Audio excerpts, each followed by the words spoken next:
Hello, hello, and welcome back to episode 8 of Tiān 2. After a week off, we are now back in Tiān 2, continuing our adventures. After last week, we had a run in, or the aftermath of the run in with Estelle's long lost friends, Luan and Soleil. And after the confrontation and putting out the fire that Luan had started, there were many different events that occurred as Sho began to appear somewhat remorseful and apologetic for his previous actions. The group was able to learn about a potential cure or fix for Leanna, or not Leanna, uh, Janessa, and her medical issues as Laurel looked into it further while the group rested after their very active time. Speaking of being active, Paseth himself was able to slowly but surely find a way to counteract the poison that is Morality Dissolver. And after a little bit of a lighter mood, Sho was actually convinced to remove the waterfall that had taken up the place of the observatory. In doing so, he revealed to Estelle that the constellation that was missing from the joyous part of the smile had been returned. And as Paseth continues to work on his gift for Leanna, and Leanna and Estelle are over at the observatory, we begin again. So, Estelle, you see that sight before you.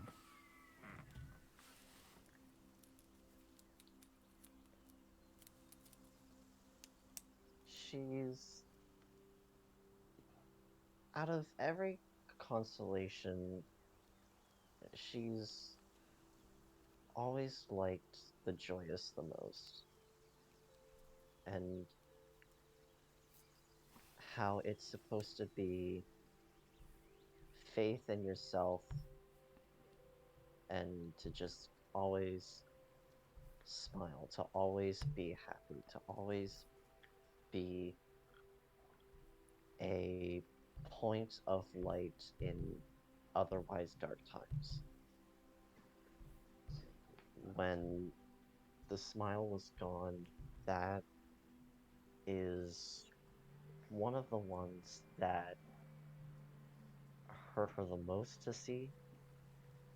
And now that it's back, she is smiling just as much. Not only that it's back, but with Show bringing back the observatory, and it's just a lot at once. And she's just, for the moment, just taking it in.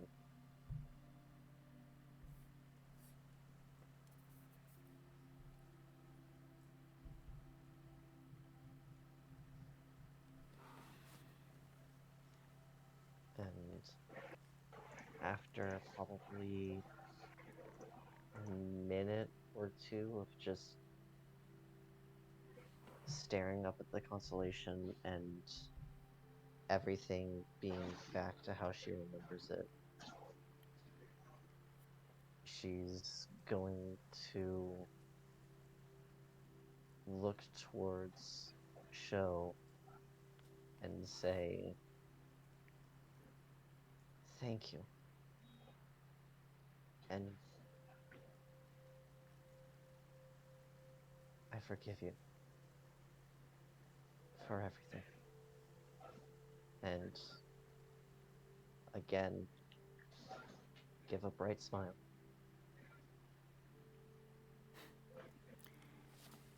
There's a look of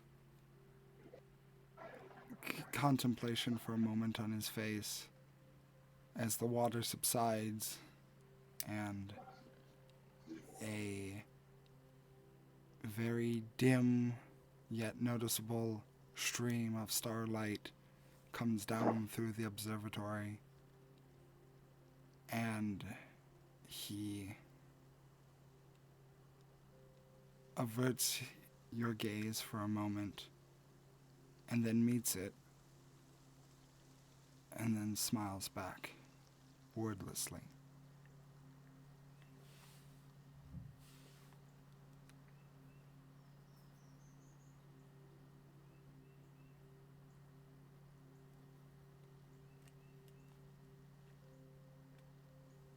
Leanna just watches this silently. It's not her place to interject.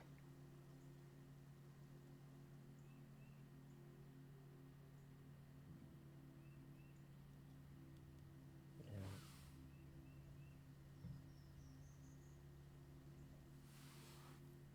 With everything that's happened the past few days, with having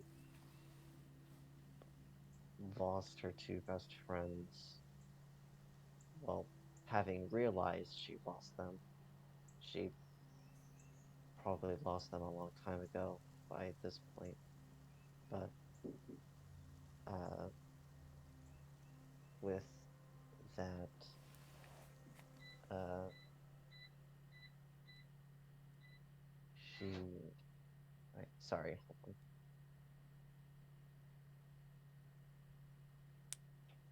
Sorry, was being, uh, sorry, was being called by family.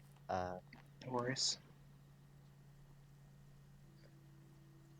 So yeah, with everything that's happened and with losing our friends and realizing they were the ones who almost killed Laurel, who tried to kill her family and her, Leona and her, it's a dark moment, and with having the smile back just again reminding her to be the bright point in the darkness.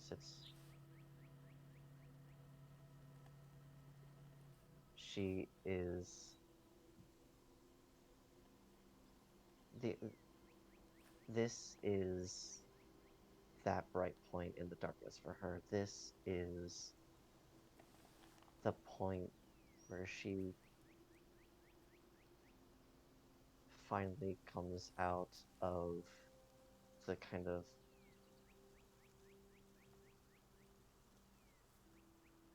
struggling to find the right word, but I guess a good enough word would be the just pure sadness that has been just racking her mind for the past few hours. And she's going to cry tears of joy at all this. It's a lot that's happening. And she's probably just going to for uh for probably about 5-ish minutes, she's just going to uh sit in the center of the observatory with her constellation book out and start to read about the constellation Joyous and the smile and what it just means to just get it in her head to always remember to smile, no matter what.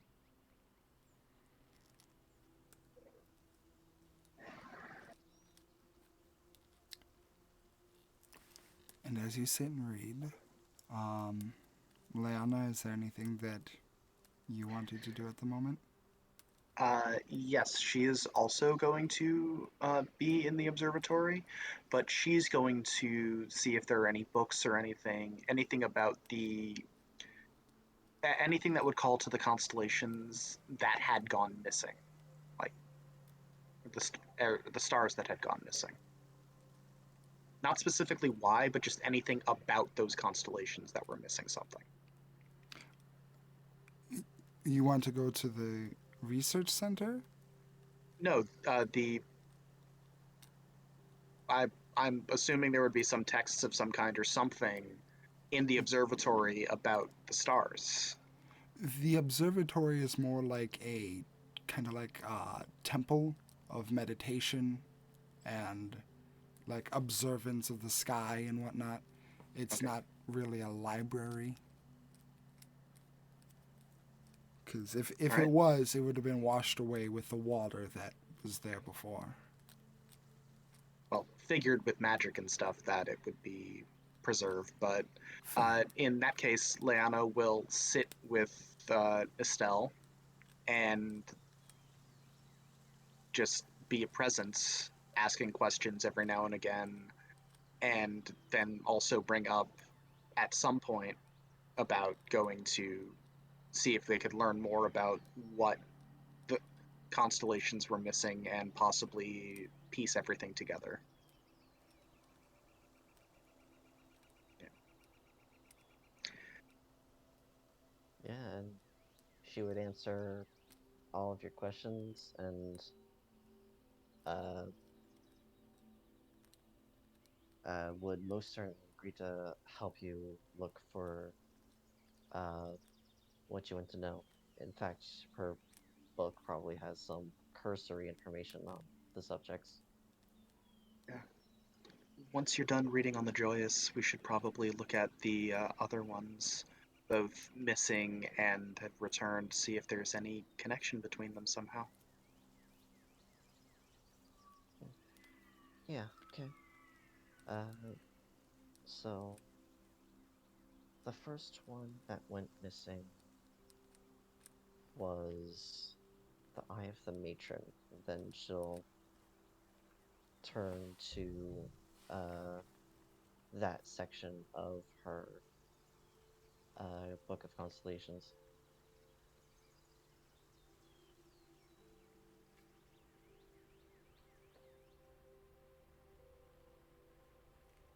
And okay,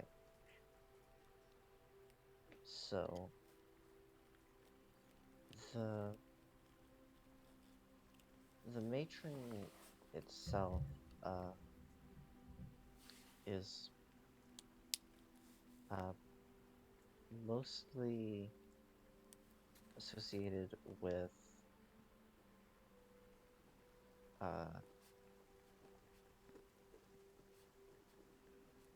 pardon me as I double check and pull up the resources to make sure I'm not getting information wrong.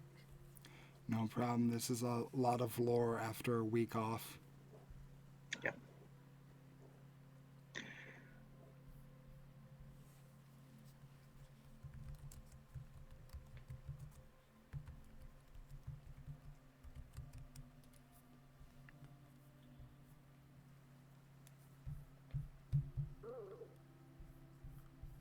Okay.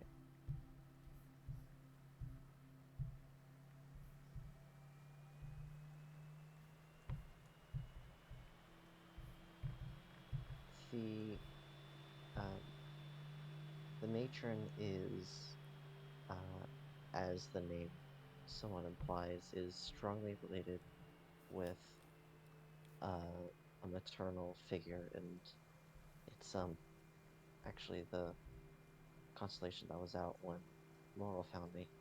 Um, it is mostly, Would you like some help? yes, please. I'm actually looking up information, but I'm not finding good information that I can read properly at a quick glance. Apologies. Just as a quick summary, the matron is usually attributed to compassion, beauty, love, a lot of the quote unquote feminine ideals. It has a deep connection to Mother Nature and the influence thereof of Mother Nature. So just as kind of a brief summation. Thank you. Apologies for the stammering. No problem. And the next constellation was the traveler that had it was the knee of the traveler that had disappeared. The traveler is the final stage of the seeker being one who decided to essentially leave his home or his comfort and the status quo to change, to learn, and to grow. The seeker left to learn, and the traveler arrives having learned more of the world, more of himself, more of generally all there should be and can be in life. It's representative of understanding of oneself and the world and others, and of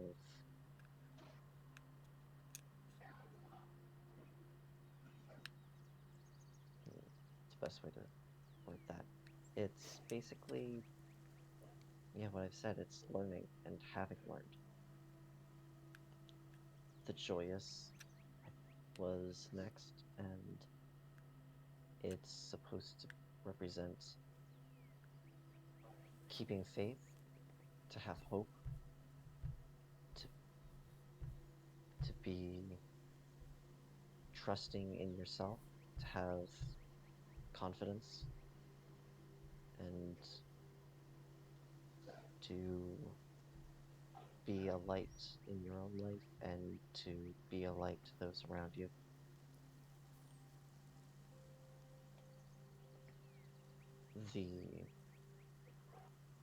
Uh, the other two that have gone missing are the piece of the monk and the wand of the wizard. The monk is one who secludes himself to learn of things, to, through isolation, to watch the world, to observe and to learn. It will take time to understand these things, mostly as communication through elements and nature. It's hard to understand sometimes, but when the time passes, there will be something having learned. Finally, with the wizard, it shows how you have tools.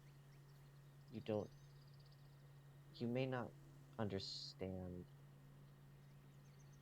exactly how a process should be done or what you're going out to do should be done, but bringing a sense of although you may not truly understand, your intuition is your best hope that you may not know, and however you're able to do. You have the tools you need, go out and use them.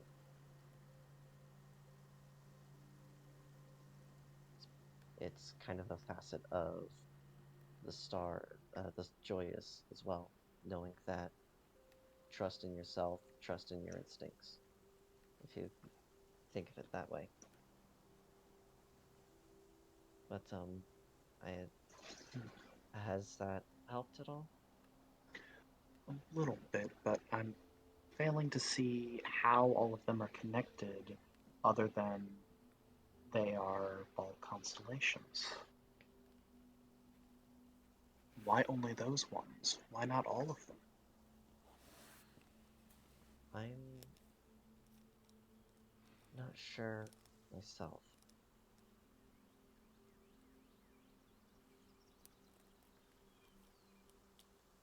It's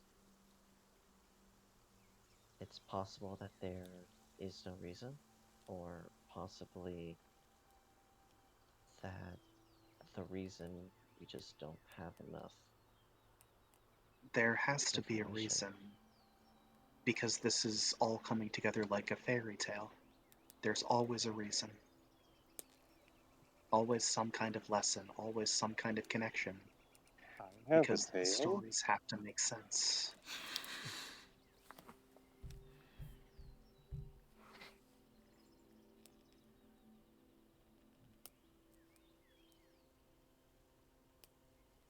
Well,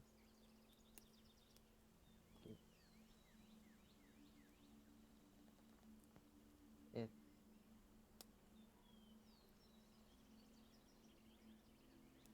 it could be that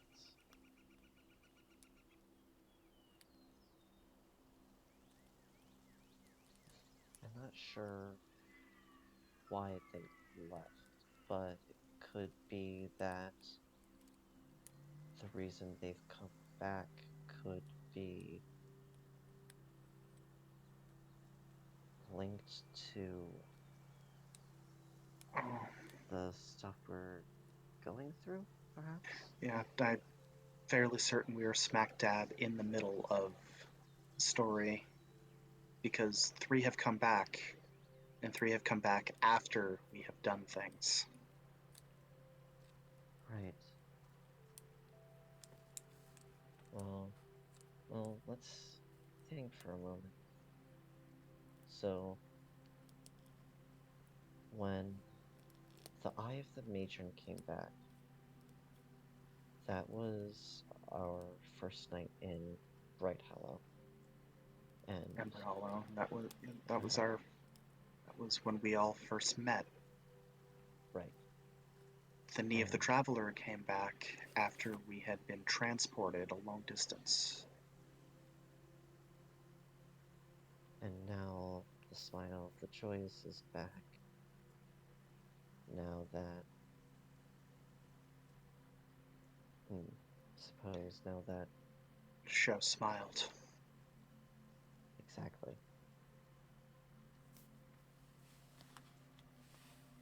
So it's possible that the peace of the monk will come back once someone in some sort of inner turmoil finds their peace, and the wand will come back and learning to trust their Processes are instinct. understood.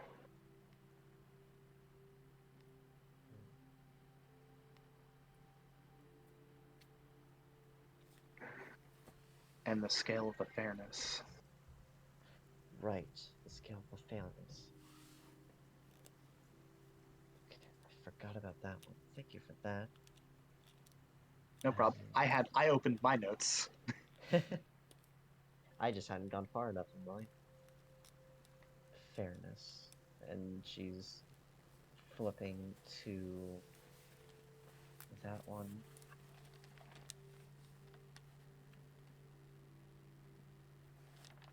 Okay, so Fairness. Fairness. Okay, here we are.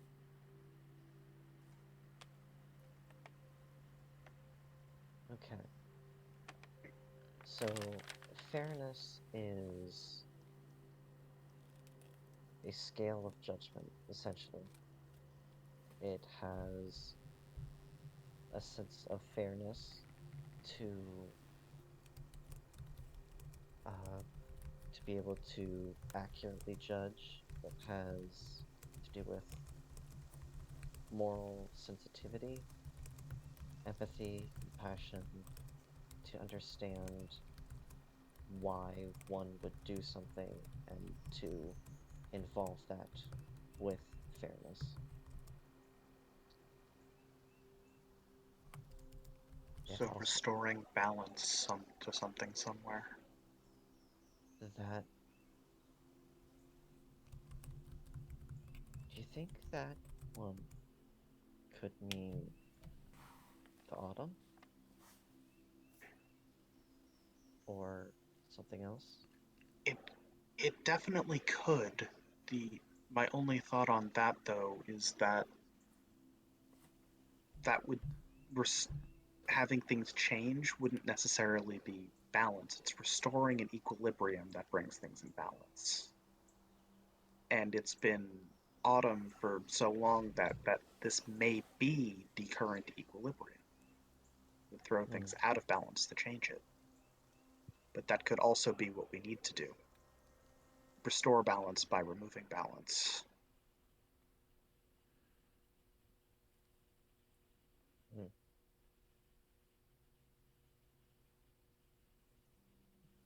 Like when you are trying to do something that require, well, you're going to end up using the same word to describe using the word, and I hate doing that, but it's like when you're trying to do something involving balance and you go too far one way, you have to overcorrect the other to steady yourself.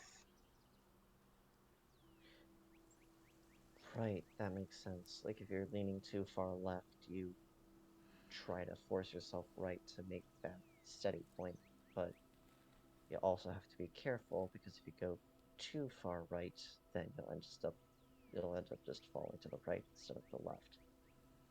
And Yes. that's where the balance comes in.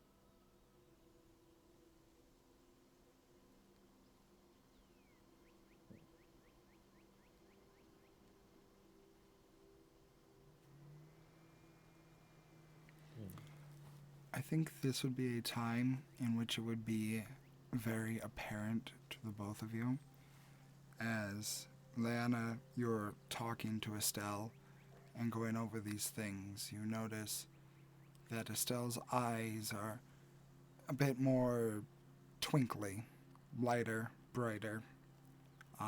Not to like a flashlight level, but definitely more luminous, if you will.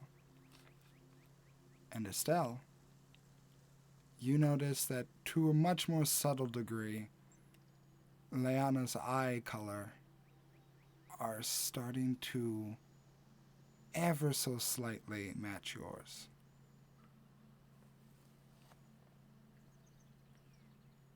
Estelle, your eyes, they're they're glowing. What? It and she's gonna like she's gonna like put her hand like very close to her eyes to like see the light if there is any coming off. There is a faint hint of light that does reflect on your hand. That's okay. And yours, and she's gonna like double check, like and like tilt her head one way. You, your eyes actually are starting to change. They're matching mine. Huh. Uh, Leanna's going to pull out one of her two daggers because she hasn't used them and they're very reflective. So she's going to look uh, at the blade and look at the change in her eyes. And as you take out the blade and look down into it, you do notice that your eyes that were at one point, I believe, a blue color, Yes. are now somewhat different, distinctly not your same blue color as before, but they are a little bit darker, and the left is kind of a darker moss, while the right is, well, right would still technically be kind of bluish. It's more of a dark blue purple kind of blend. All right. So left eye moss, right eye bluish purple. Yes.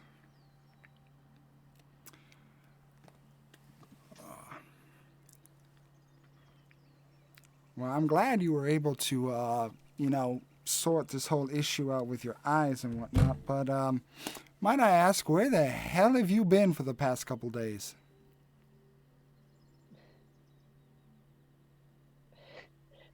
Estelle's turning to the new voice, not expecting it. Couple dates? And for the first time, I believe, Leanna, you also see the fairy friend, Cirrus, who is floating by Estelle. Is this who you were trying to introduce me to before? Okay, at first she was surprised with Sirius's voice and what he meant by "where have I been a few days." Now she's even more surprised with Leanna being able to see him and is going to ask, like, looking back and forth between Cirrus and Leanna, "Wait, you could see him? Uh, Apparently, Hear him?" yes. I'm going to assume it has something to do with my eyes.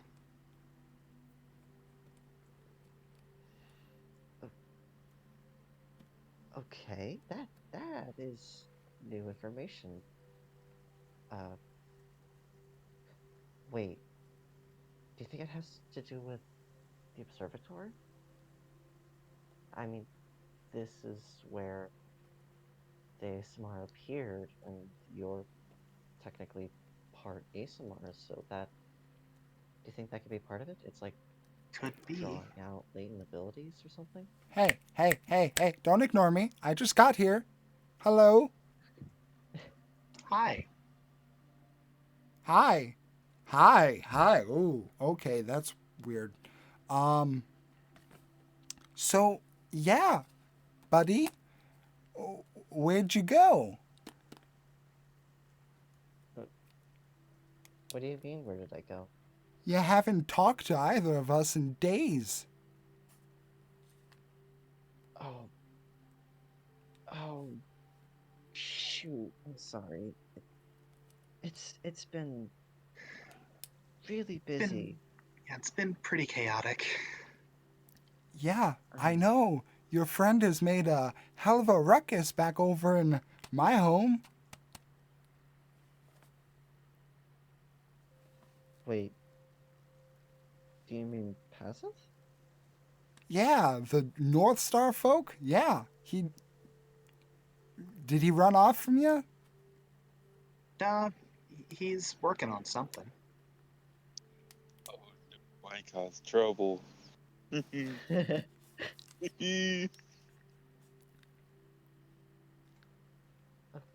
Okay, well, one thing at a time. Um, as for why I haven't spoken to you guys, um, apparently I read a book that was not for anyone other than one specific person to read, and that took its toll, and I was passed out for, I think, 3 days. Oh, I And knew we should have given you the talk earlier. she's Leanna just face palms. she's just gonna take a breath. Just one very deep, long sigh. Moving on. Uh, there's still a smile on her face. She appreciated it. She got the joke, but is not gonna give him the satisfaction of knowing. Uh, and the day after that, I learned that Luan and Soleil tried to kill Laurel, and then tried to kill the two of us, and they're gone. So I've been kind of distracted with that recently. Oh, oh, uh, kid, I didn't. So, by gone, did you, you know, to No, them? they No, they no. they ran away, and they apparently know where my older sister is, who's also caught up in everything. Hmm.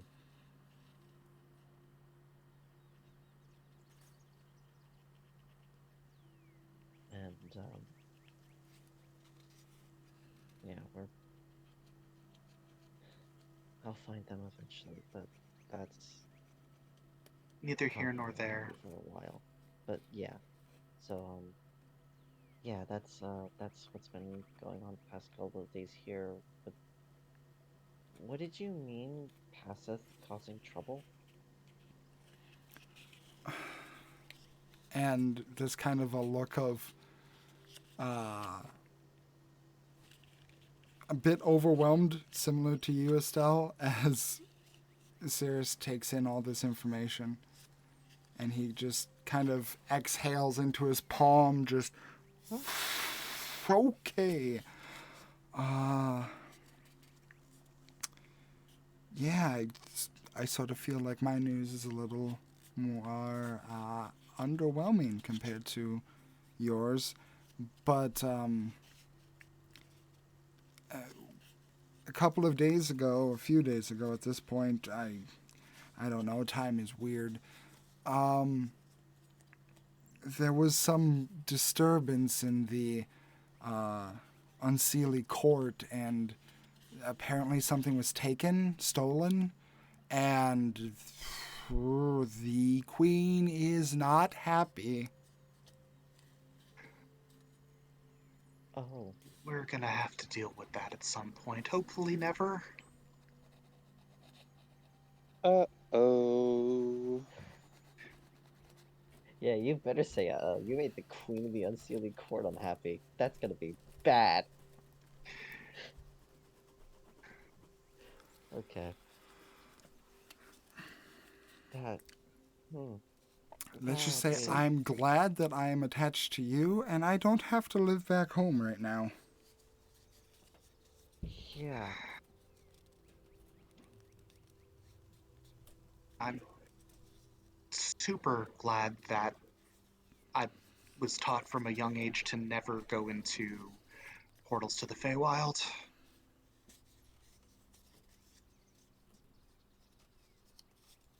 Okay. So that's going to have to probably be dealt with eventually. Well, we'll have to let Paseth know so he doesn't go back into the Feywild and get ambushed. Yeah, yeah, that's gonna need to be a very big thing. And hmm, At least he went in without his machines. yeah, Aside, that probably would not have been good. yeah. And I know he's not going to be happy about this, but we're going to likely need to, if we're expecting this, have some kind of iron on us. Yeah, that probably would be a smart idea, But we'd also just in need to case. let Gertrude know so she doesn't think we're trying to attack her when she shows up.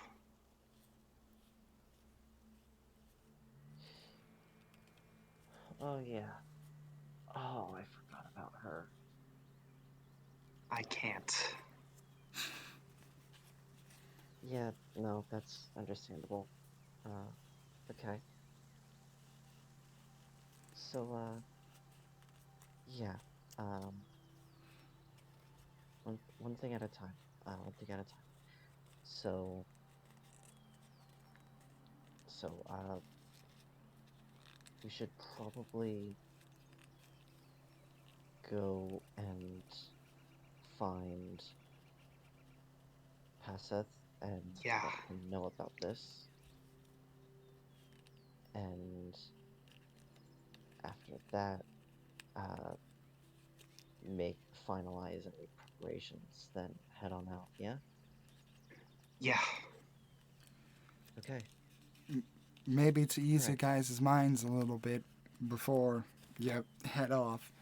Uh, I don't think your bud's in any immediate danger.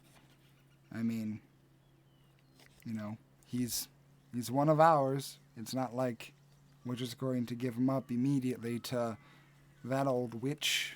But yeah, it stirred some stuff up. So Yeah. be wary, but don't be paranoid. I'm already always paranoid about things to do with the Feywild. Well, that will probably, raise your cholesterol. So keep an eye on that. What's a cholesterol? And he disappears.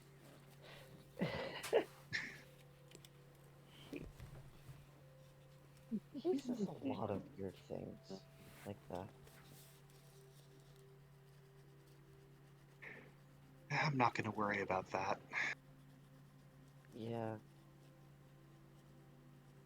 Oh, oh shit! I probably need to let Phil know, but later. Let's go find Passive. All right? Yeah, tonight or something we'll talk to Foe, you said? Yeah. Okay. I call her Fo, but her name is Foya. Oh, okay. All right. Let's go. Yes, let's. Okay. So you guys take leave of the group around you uh, and head off to find Paseth. It's not that difficult. Um, you do end up coming across him. I believe you were in the area where all the uh, inanimate objects were teleported to. I believe that's what you said. Yeah, all the junk. All the junkyard. And you just kind of see him huddled over working on something on top of a junk pile.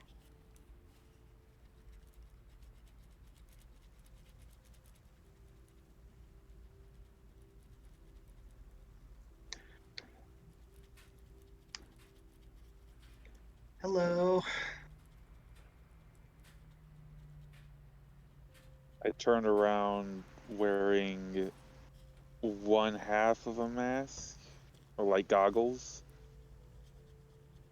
and it just kind of falls off my face.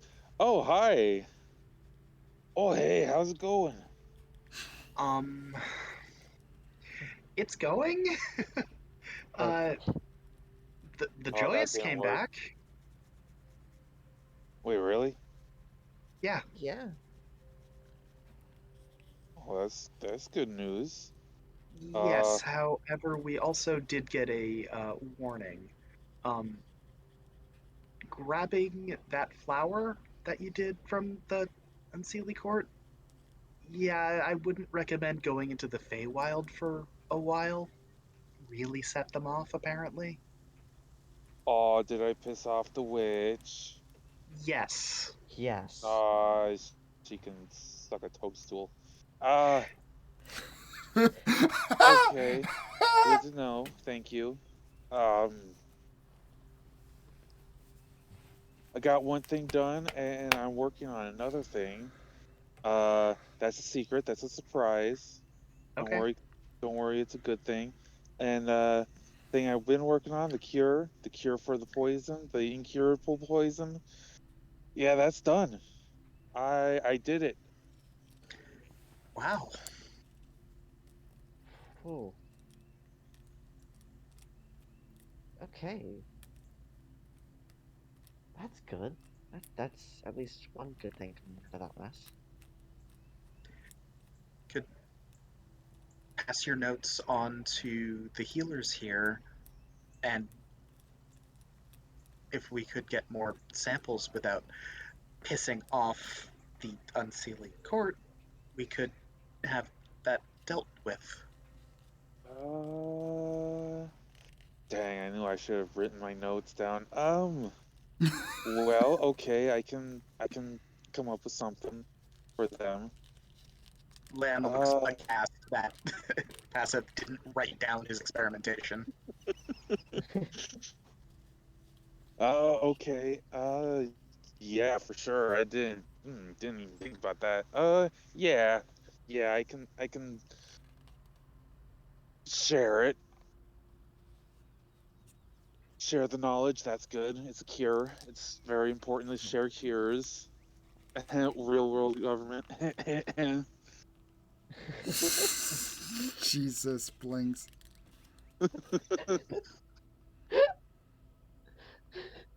Okay. Didn't expect that. I kind of did. Anyway, Anyway. Anyway, yeah. Anyway.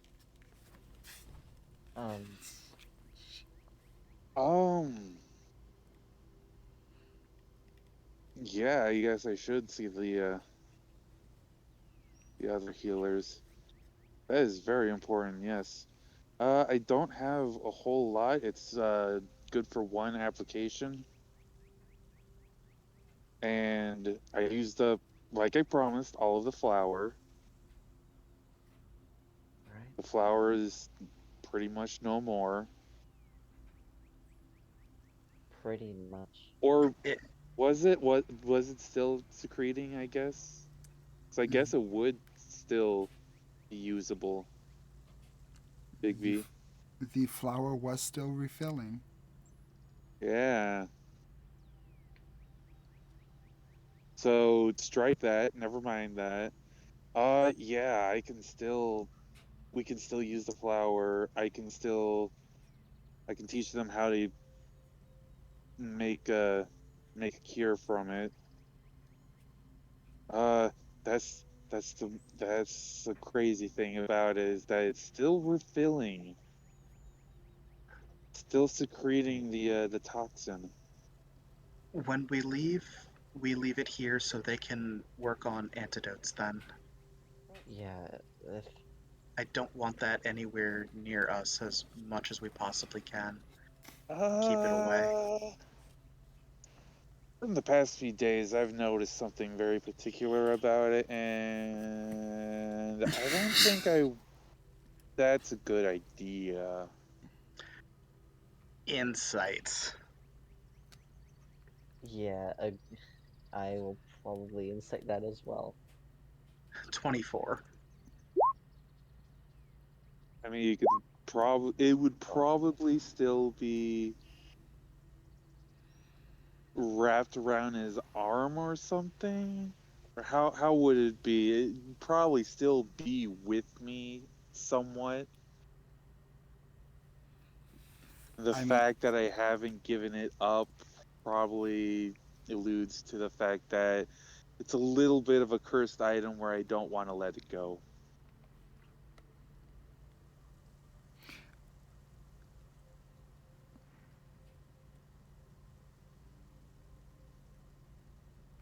Leanna's just gonna give him a flat look.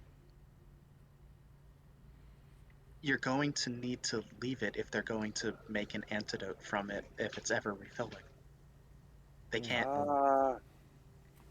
I don't think I can. Don't think you. What? Call it a feeling, and the fact that I don't want to. I want to, but I don't want to. If you get it, if you get that, if you Oh, understand that.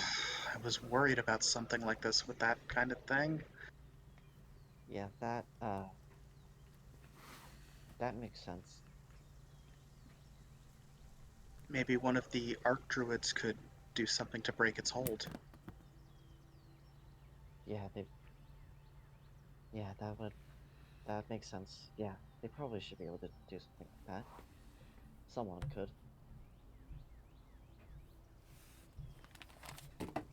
So yeah. Yeah, am I willing to try? uh, remember, you passed your wisdom saving throw. Oh, okay. So yeah, Yeah. I thought you were just taking this on as a personal thing with Passa. okay. I did. Okay, yeah. Yeah.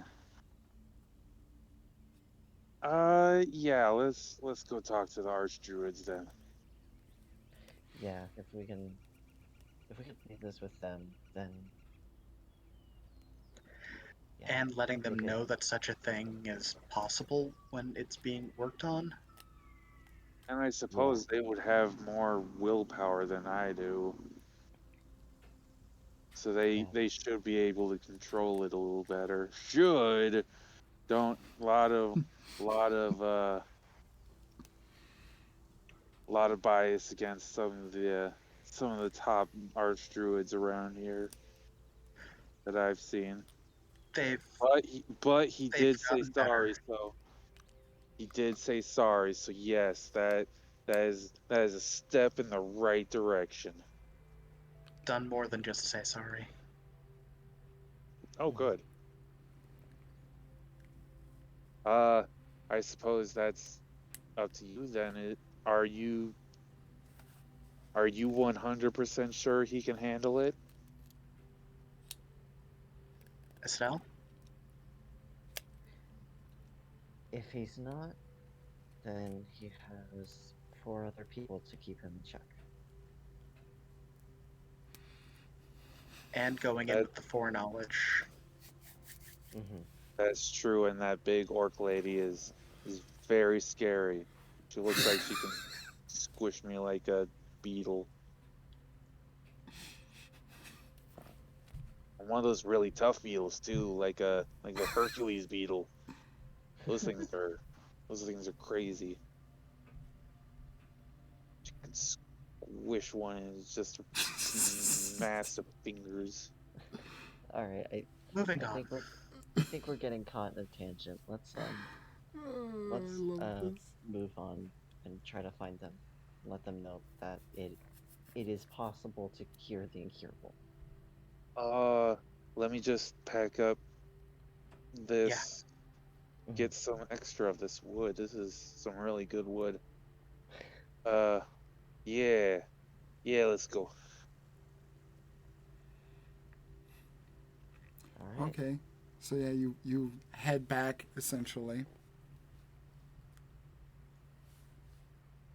To show, I assume.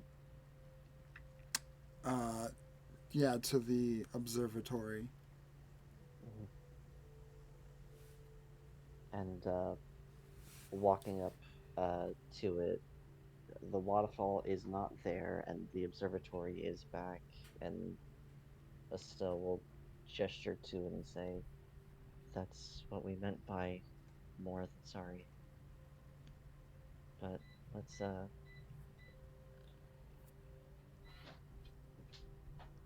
Oh, that's a very nice place. yeah, it's great. It's Very, very tranquil. I mean, there's a reason I spent most of my time here. But yeah, let's do business before relaxing. Yes, very much so. Yeah, and since you're the one who made it, I'll let you lead so you can describe everything properly.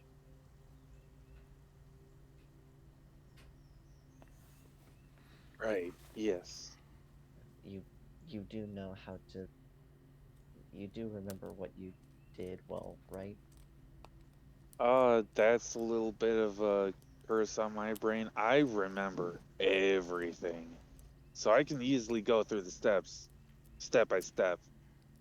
You remember everything, but how well can you communicate it? That's the problem.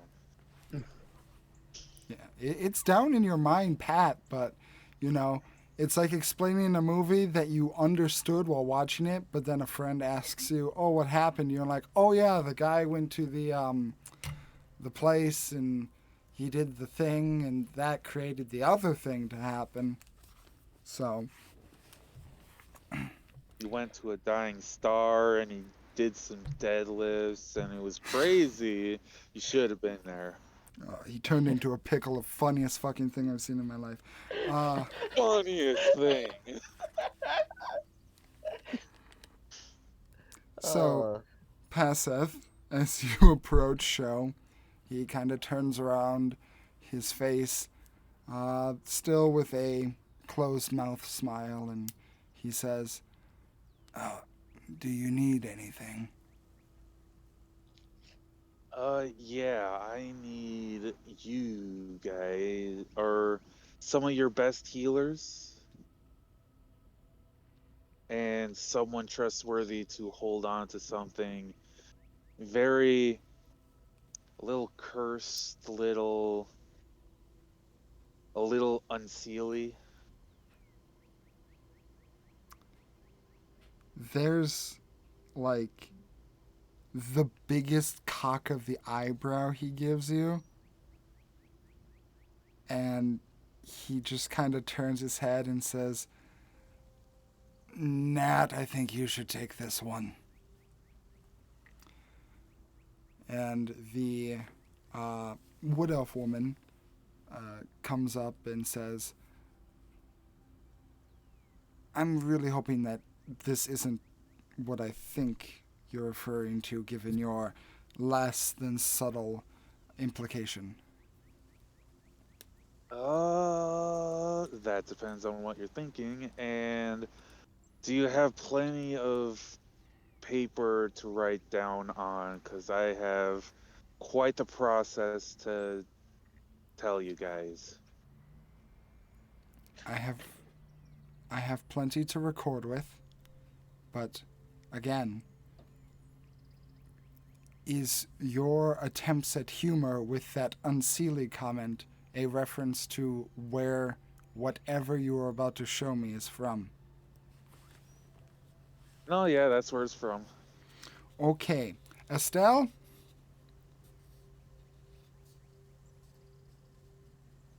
sorry, I forgot I was muted. Yeah. your friend here, directly after the events of what have already transpired in the past 24 hours, is trying to do something very unwise. I would suggest that you refer him not. He already did it. Yeah. That happened a few days ago. I Like quite mean, a few days ago now. how do I put this? Mr. Paseth, What would occur in your Feywild if you were to approach one of the queens of the courts with a deadly poison? That's the thing. I cured the poison. And she points to the flower you have, and that is the cure.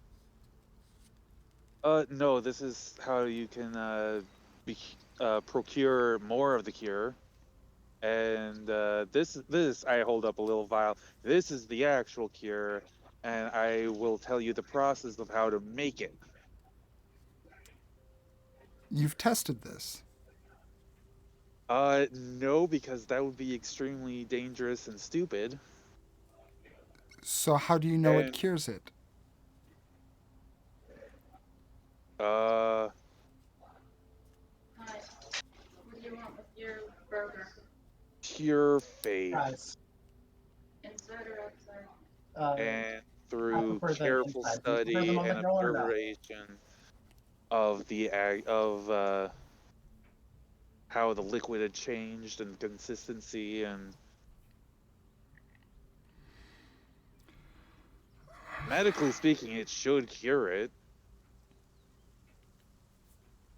But that would also involve me finding someone that I truly hate, and there's only one real person that I would even consider hating, and he's just a foolish child.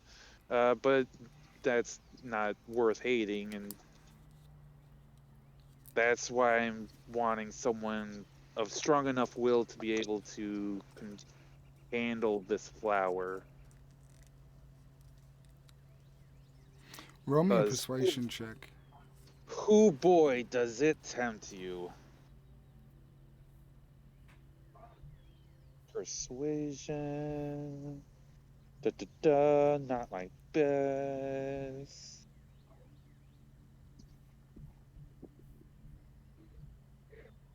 Rolling.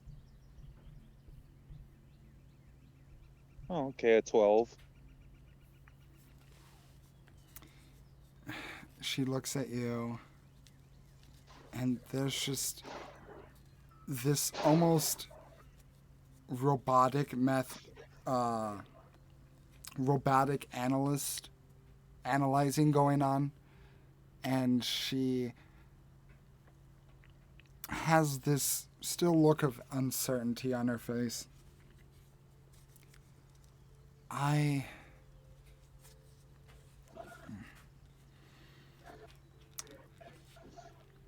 I am appreciative of your work, and it appears that your ability as a Feyborn yourself may have indeed done what you are claiming. However, it is hard for me to conclude it's safe to handle an object from the Unseelie Court, and there's no actual evidence that what you have works other than your deductions. Is there some kind of druidic spell that you could cast that would tell the potency or what it would do?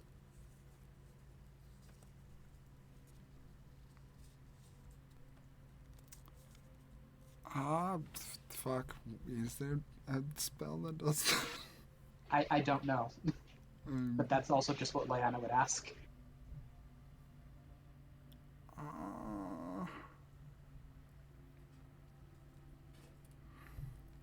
Shit.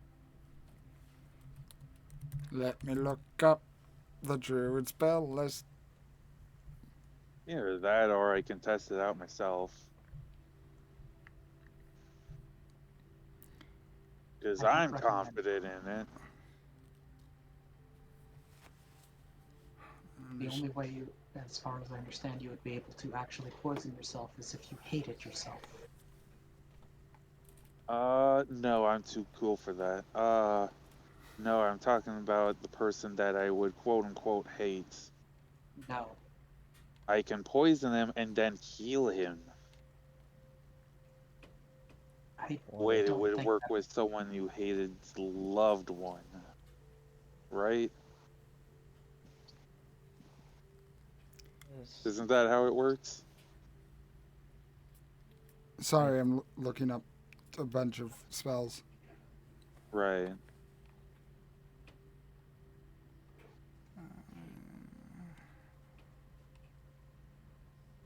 Yeah,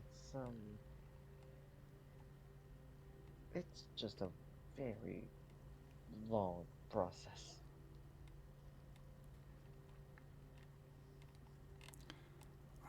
Oh yeah, it took me about 4 days to make. Well, I guess nobody tried more than 4 days. God, Paseth is gonna be the Elon Musk of this world, isn't he? I'm going No, to buy Twitter. no, Paseth will actually get shit done on his own.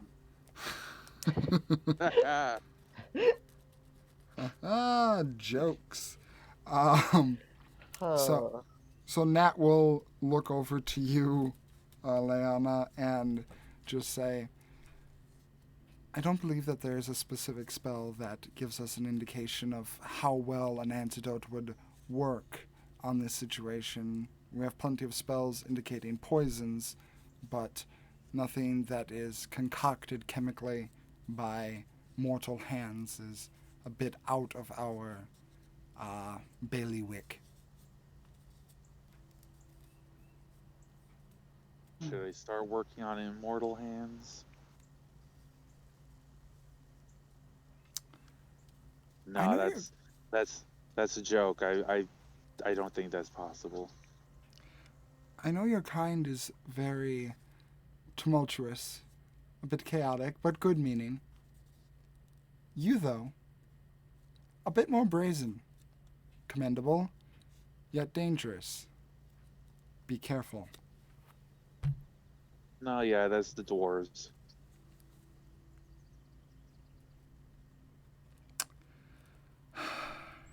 Give me one more persuasion check, Paseth.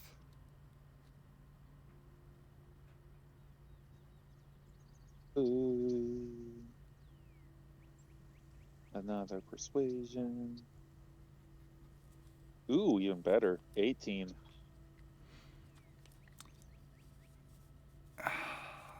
Nat just kind of looks up for a moment, a definitive sense of what am I doing coming over her, and she says,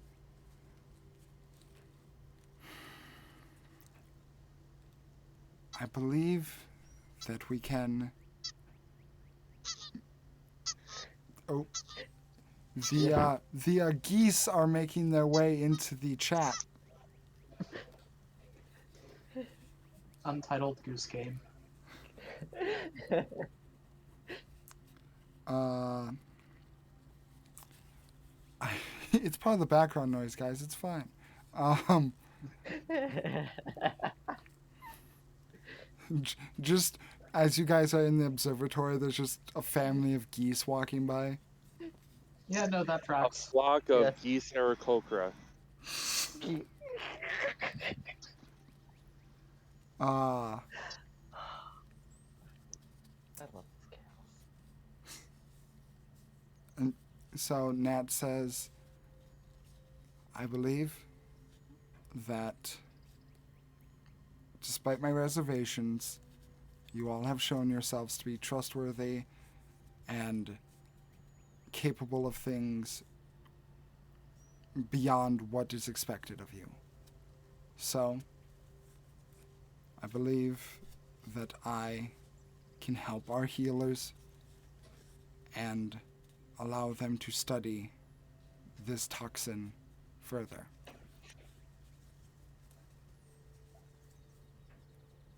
Also, I don't get to poison the man-child back home. No, no, you don't. Please Okay. don't. No, that's fine. That's what I wanted. Yes. Okay. Let's yeah, let's write this formula down. First, you want to boil it at exactly 300 and blah blah blah blah blah blah blah blah blah. Exposition, exposition, formula building. Okay. Passeth, give me a flat charisma check. Oh boy.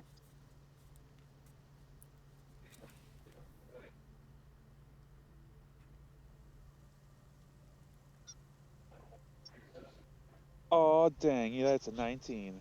Are you serious? Yeah. I rolled an 18 plus 1. Jesus. Nice. Nice. Nice. I was about to say, you know, you have two friends that know guidance, but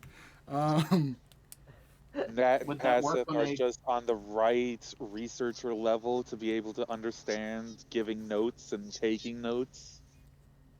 I figured a skill, since it was a attribute check, not a skill check, guidance wouldn't work, but bless would. ah, That's that's applicable. fair. Yeah. That's a fair point. God, that family of Aarakocra in the background is getting really angsty. I guess it's a graduation or something.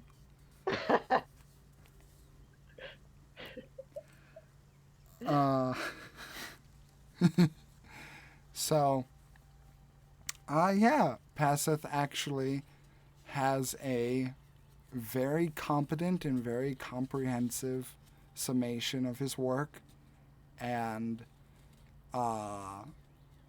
it is translated instead of being written down on paper. You see that as he's explaining it, Nat has kind of waved her hand over the ground, and in the ground itself, the writing is being made like someone writing in snow, but instead it's in dirt. And as you come to an end in explaining the formulas and whatnot, she waves her hand over it again, and the soil solidifies, and then she lifts it up out of the ground into a new stone tablet.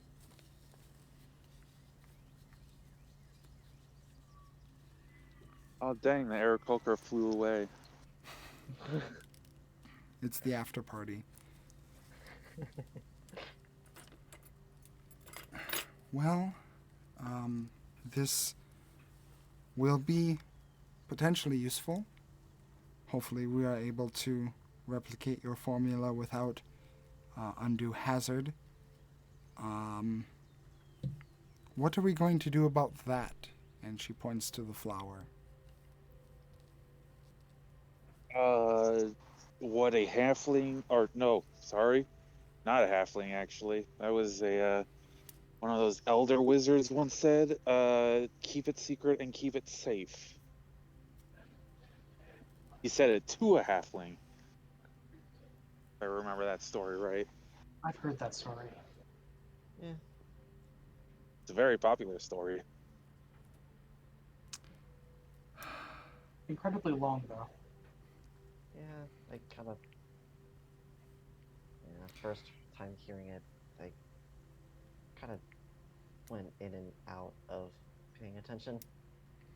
The We're first few digressing works are here. completely derivative. Anyway, we. I'm going to get slaughtered for that one.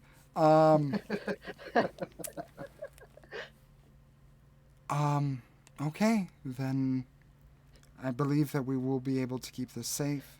So if you wouldn't mind, and she extends her hand out to you.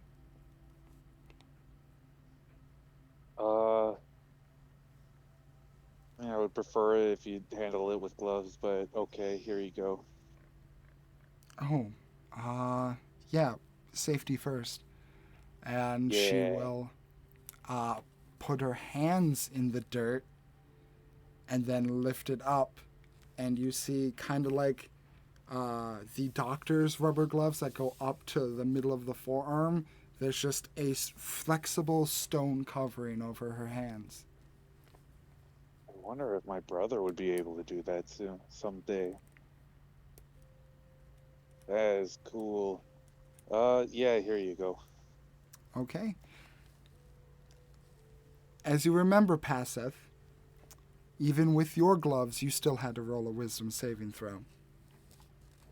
Right. So I will now roll that for you all.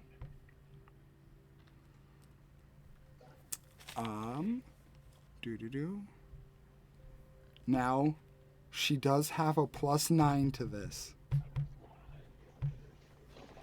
Let's see how this works.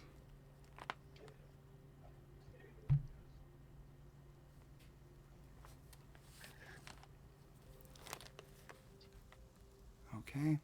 Okay. So, as you hand over the flower, there's a moment of hesitation from her, as it looks like she kind of drifts off into the middle distance, thinking and trying to process something. But then she closes her eyes and shakes her head, blinks a few times. Yes, I can understand exactly why that would be quite the problem if not handled correctly. I know, right?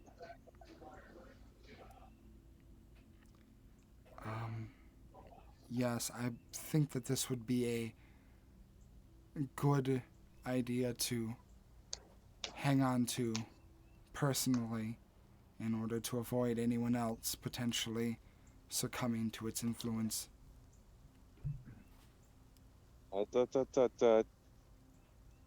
You're not influenced, right? You're not gonna go to someone that you hate. She deadpan stares at you. I don't know, the way you said it was a little suspicious. And she just shakes her head and begins walking off. You never be too careful. Oh, isn't that sweet? The little fairy is so concerned. The large orc woman says, kind of chuckling to herself. Please don't squish me. Yes, of course I would be.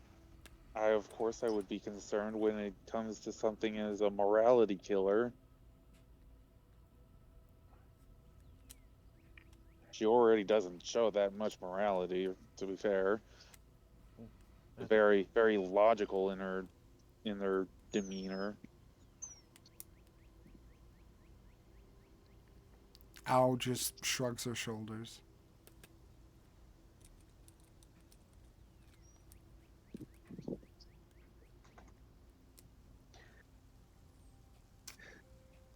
Great, that's taken care of.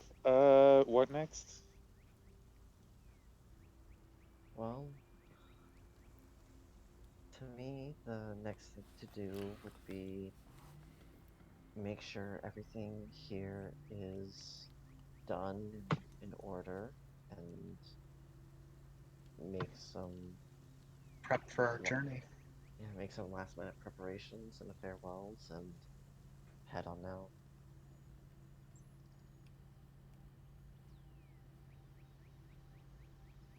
Okay. Uh, how well stocked is this place? The provisions, different Well, kinds of provisions. well, I got a whole bunch of stuff back when we were in uh New Pass, and that's not gonna go bad for a while, and if it does somehow go bad, then I mean I'm a druid, I can literally make us food and water.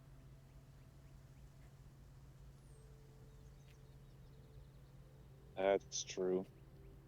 And my provision, food-wise, my provisions are stocked. I'm Yeah, well and set as well. we I'm a have very, very small body, and the rations that you guys sell, you tall folks sell, are practically the same size as me, so they'll last me for a while.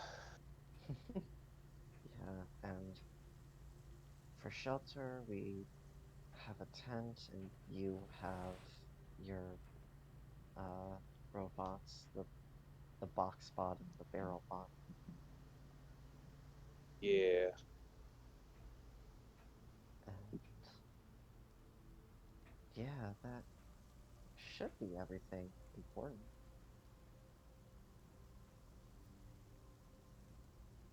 So, Is there uh oh, you can talk to the minor healers, not straight up to the arch druids if they have any potions of healing.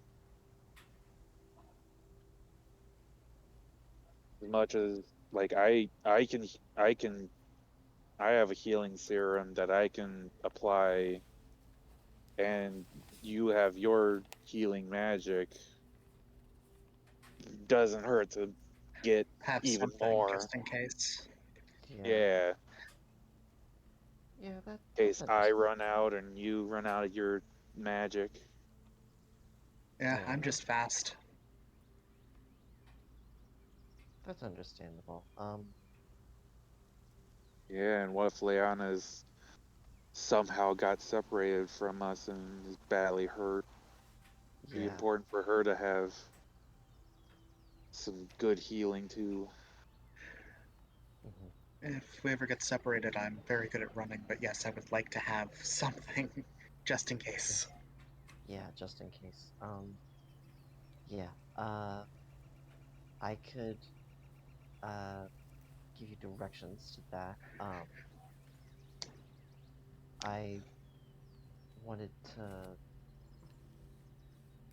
uh I wanted to talk with uh Laurel quickly just to get some advice about something, and you can do that while uh I'm doing that. Don't see any reason to do small things like that. And yeah, I guess you two can go do that while I go and talk with Laurel.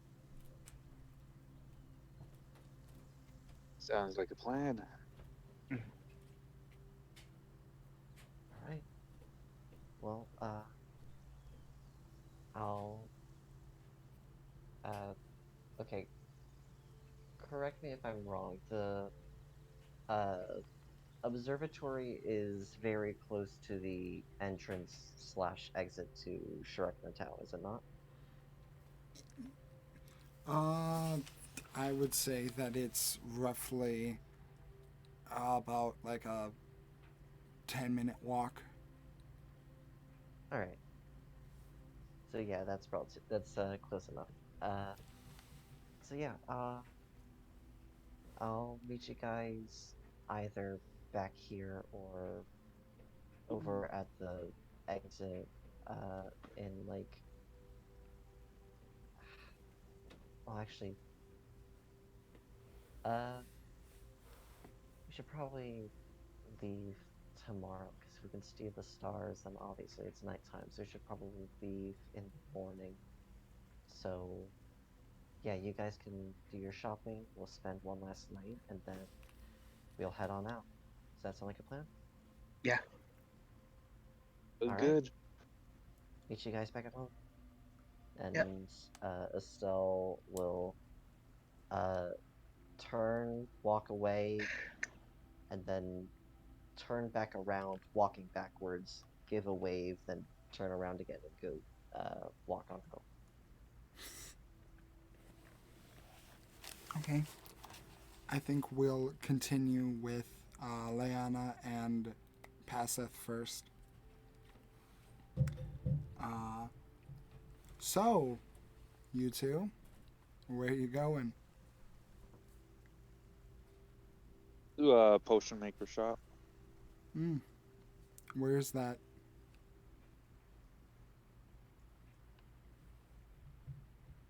Didn't Estelle I say mean, I that would. she'd tell us where we were going? Yeah. Did she? Yeah, yes, I did. Well, I I said that I would. I, out of character, don't exactly know, so I assumed that would be like a, oh yeah, explain, yada yada yada, and then Okay, fair enough. Uh, apologies, I should have made that more clear. no problem. So, as Estelle would have told you, there is an apothecary. Um, Let me see real quick here. Doo-doo-doo.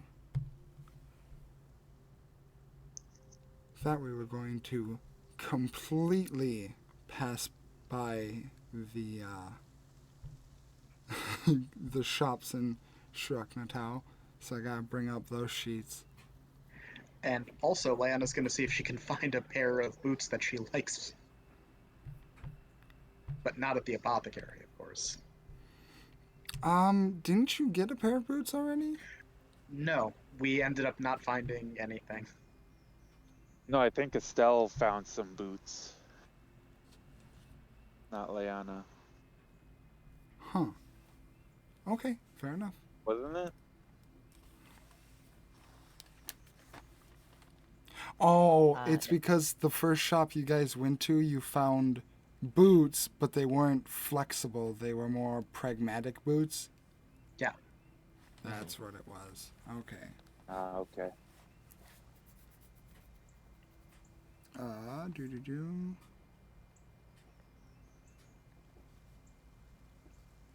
Okie doke.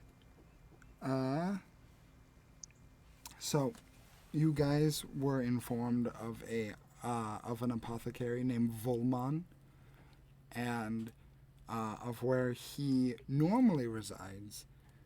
And as you guys take charge to this area, probably about a little northwest of the observatory, towards where the dying trees and brush and foliage were. You roughly arrive at some shrubbery that may or may not be what you are looking for.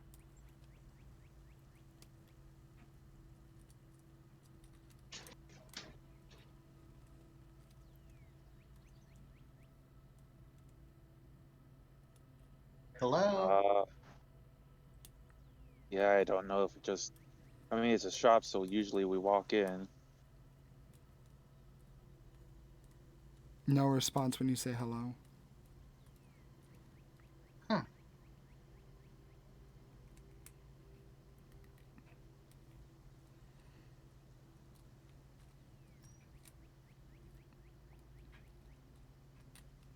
I carefully try to part the bush away, Okay. the shrubbery away. Yeah. Are you in Box Butt, or did you leave that behind? I would be in him right now. Okay. I would be in centaur mode. So as you kind of pass through the foliage, you see a very dimly lit area, a small hearth keeping it barely lit, a solid mahogany table, not glossy or anything, very kind of scratched and worn wood. You get the, even inside of the bot that you're in, you get hit immediately with the smells of many different kinds of alchemical ingredients in here. Everything from something that smells like cooked meat to something that smells like old foliage and vegetation, just all at once hitting you. The room is sparsely decorated beyond a little mortar and pestle on the table, a rickety bed in the back corner, and the floor itself kind of changes from the kind of rich and fertile soil to more of a gravel-like substance under your feet. And you see an older what appears to be half-elf, bald, fair-skinned, no facial hair, but big eyebrows, and looking quite old man who is just leaning over, kind of working on something in his mortar and pestle.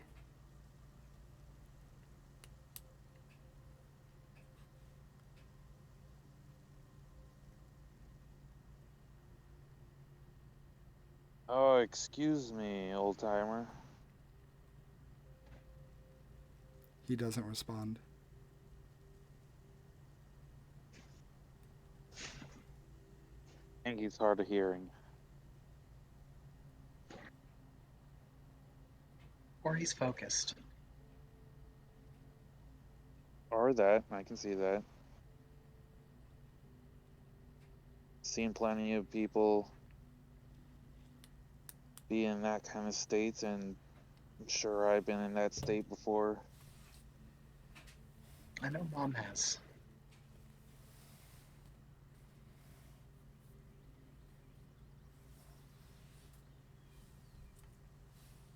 Well, now it just seems kind of rude to interrupt him.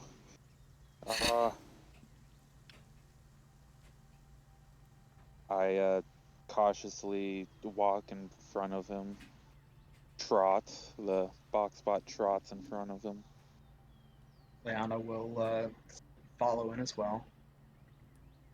Hello. Very gentle wave in front of his line of sight. As he's kind of leaning on the table and you approach in front of the table, or counter, I should say. Once you get close enough, he does spot you in the periphery, and he looks up very slowly.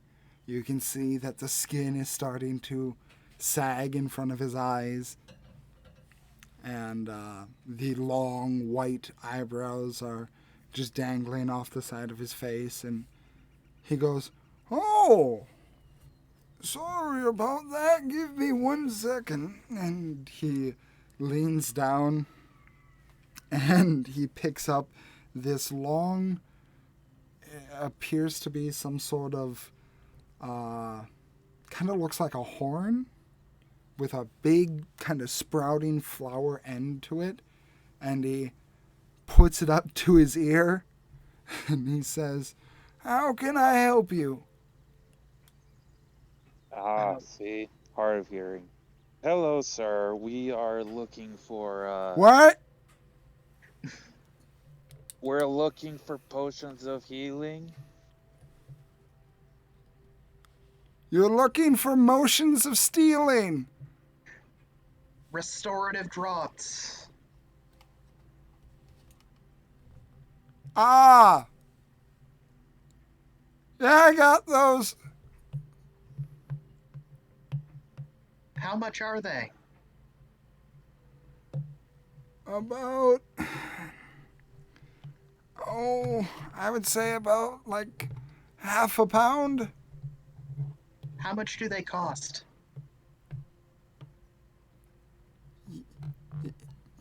He takes the little thing out of his ear and then cleans it out a second.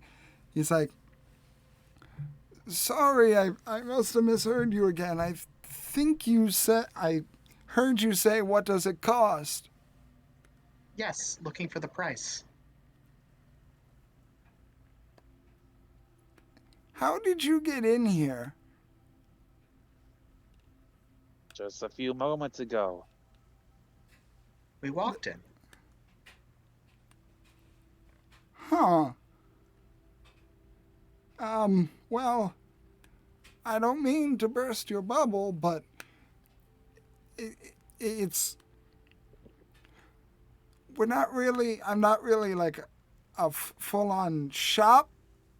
I don't really... I make stuff for the family in order to, help around home here. I don't really sell stuff. We don't really need money. Well, Estelle is my aunt. Closely related to the family. If you don't need money, then how can we help you in some way then? Can you give me back my knees? Oh, Knee injuries, those can really, yeah. well, I let me see what you're working with. And, I know some stretches and exercises. and he says, "Oh, okay." And as he walks around the corner, you see he has these kind of torn yet still nicely washed pair of like shorts that go just above his knees, and even in the dim light you see that his legs are trees. Oh, Oh yeah, that's something I can work with. yeah, he can do more than me in this case. Uh, all I really know is for more flesh and blood. Uh,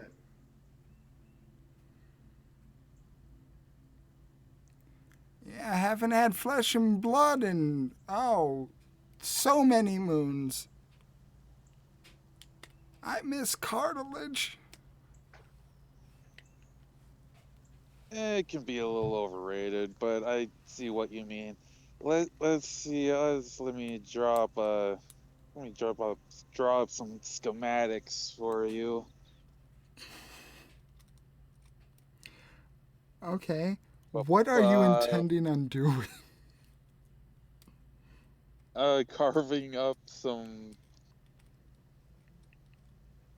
carving up the trees, if I You, you, could, you're going to carve his legs.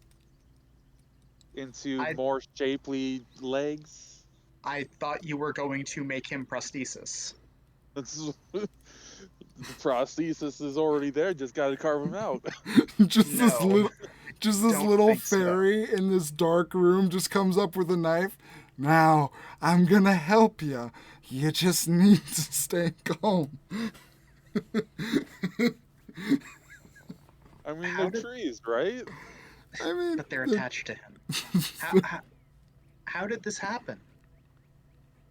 oh, many years ago, there was, what was it? Some sort of problem with. Was it? Now, Was that the Fey portal, or was that the.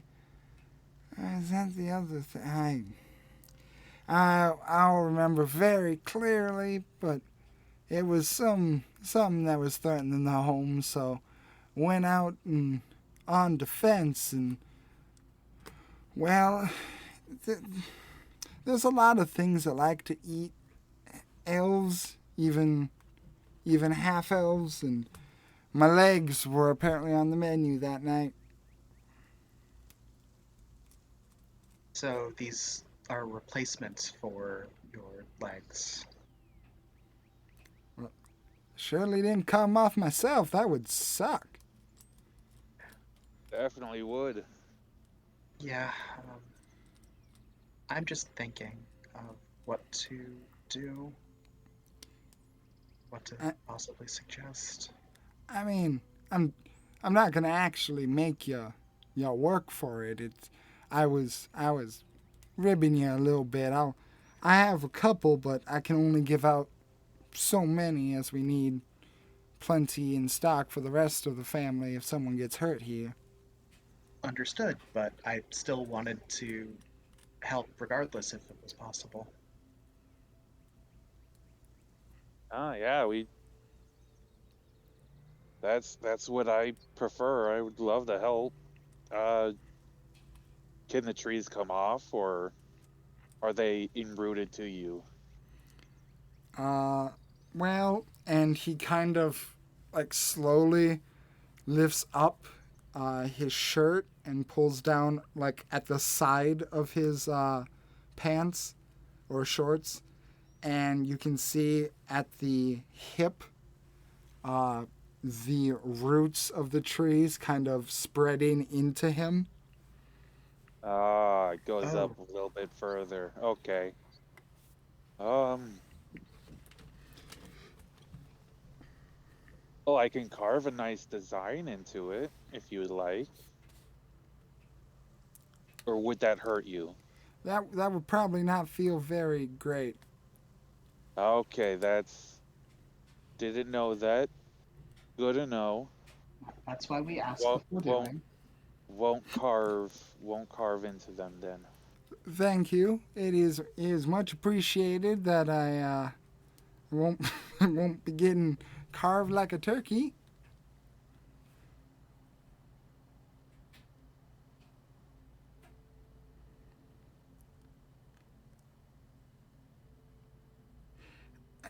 How about this? Uh, you said you were Estelle's niece. Yes. That means that you're going to be coming back, right? Someday. Someday, definitely.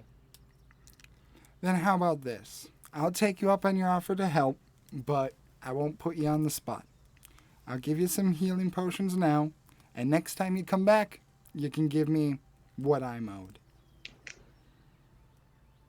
And what exactly would that be so I know what to look for? You guys were the ones thinking about it. I was waiting to hear you come up with something, but I see you need some time. I also don't like making open-ended deals.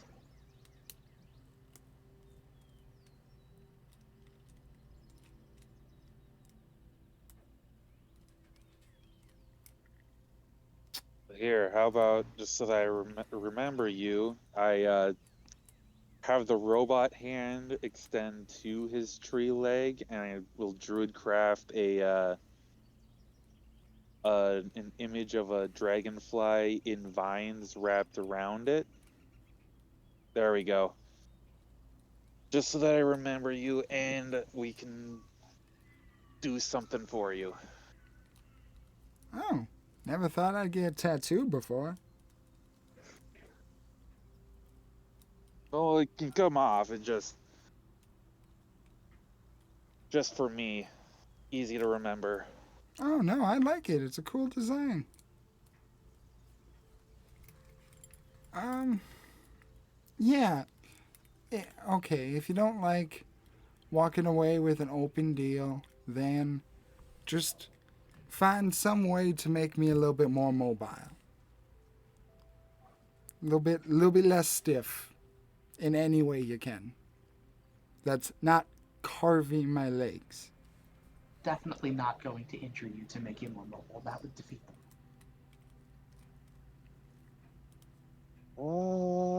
Okay, okay. Hmm.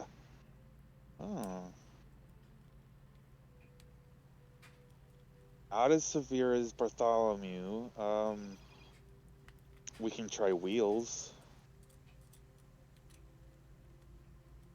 We could.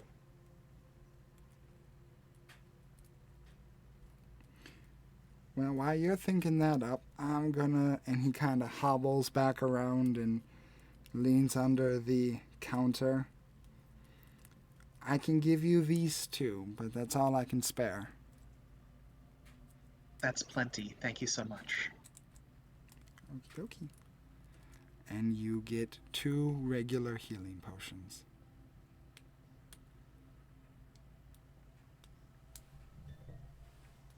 Since he's an older fella, we probably shouldn't just put wheels on the bottom of his feet. Probably maybe a chair that can be wheeled around.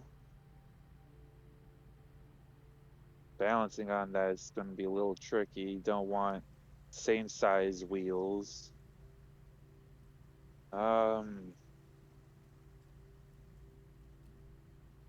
Probably a bigger wheel in the back since that's where a lot of the weight would be. And 2 steering wheels at the front smaller, so that you Why can. not? Why not two big wheels? And why not four wheels? No, yeah, that's. See, like sit in a chair, have two wheels, big wheels in the back of the chair legs, and we can even put handles on them so he can push himself around. Yeah, that should work. Um,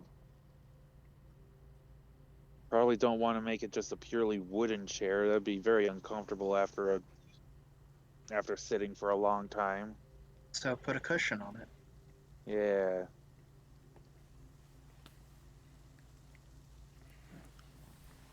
And two smaller wheels at the front of the chair legs so that and have them on a pivot so you can turn the chair.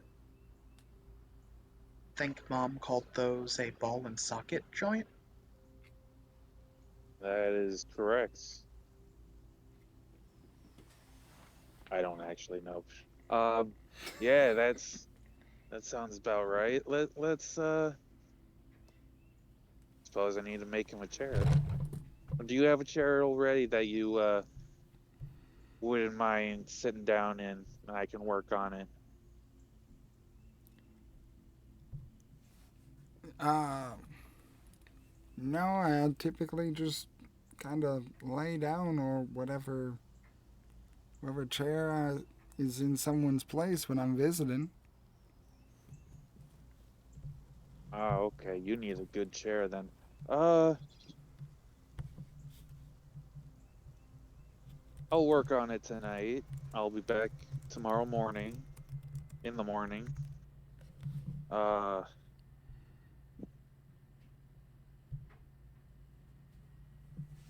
shouldn't be too hard. Just adding wheels to a chair. Let's call it a wheelchair.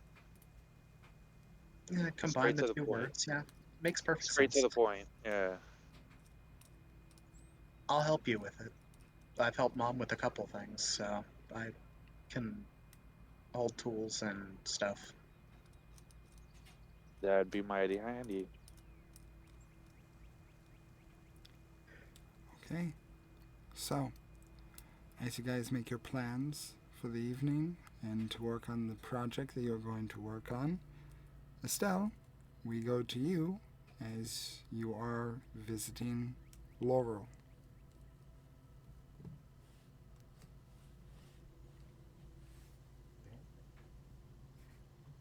She's going to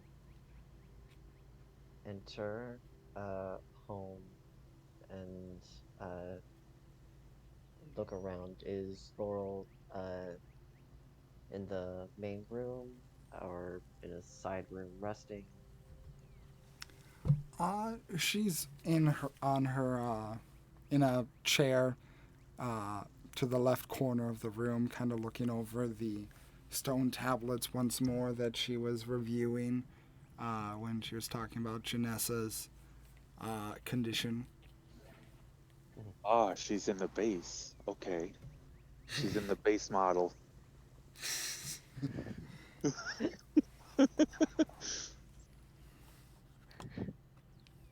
Right. Um, once seeing and finding her, she'll say, "Oh, hey Laurel, um, you mind if I ask you about something really quick?" She looks up. Oh, hey, it's good to see you again. Yeah, anything. All right. Okay, so, um, we're probably going to uh head out sometime tomorrow to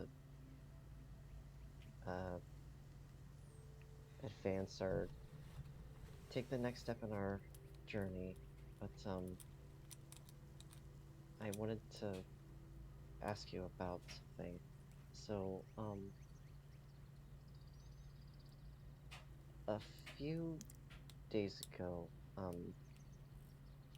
I had this really weird dream, and I know that usually there's some kind of meaning to dreams, and usually I don't remember many, but this one I remembered nearly perfectly, and it was, I don't know, it seemed like this was almost more than a dream, if that makes any sense. And I wanted to see if you could help me think it through. Yeah, of course, anything. What happened? Okay, so I was like, I was above Tiān 2, but I wasn't like in the sky. I was past the sky. I was floating among the stars, and I could see all of the earth below me and just infinite space around me. And I could feel the stars. While I was out traveling, I learned how to form a type of connection with the stars, and I was able to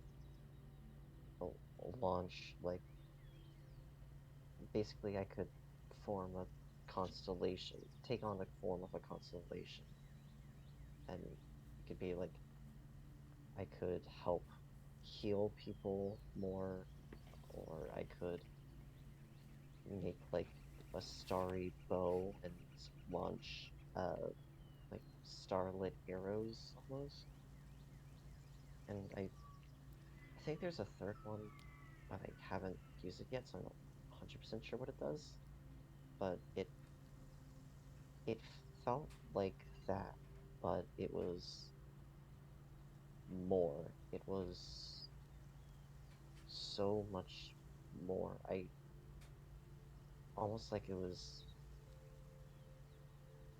like the connection that I made wasn't just a connection, it was a full on pathway or conduit or something.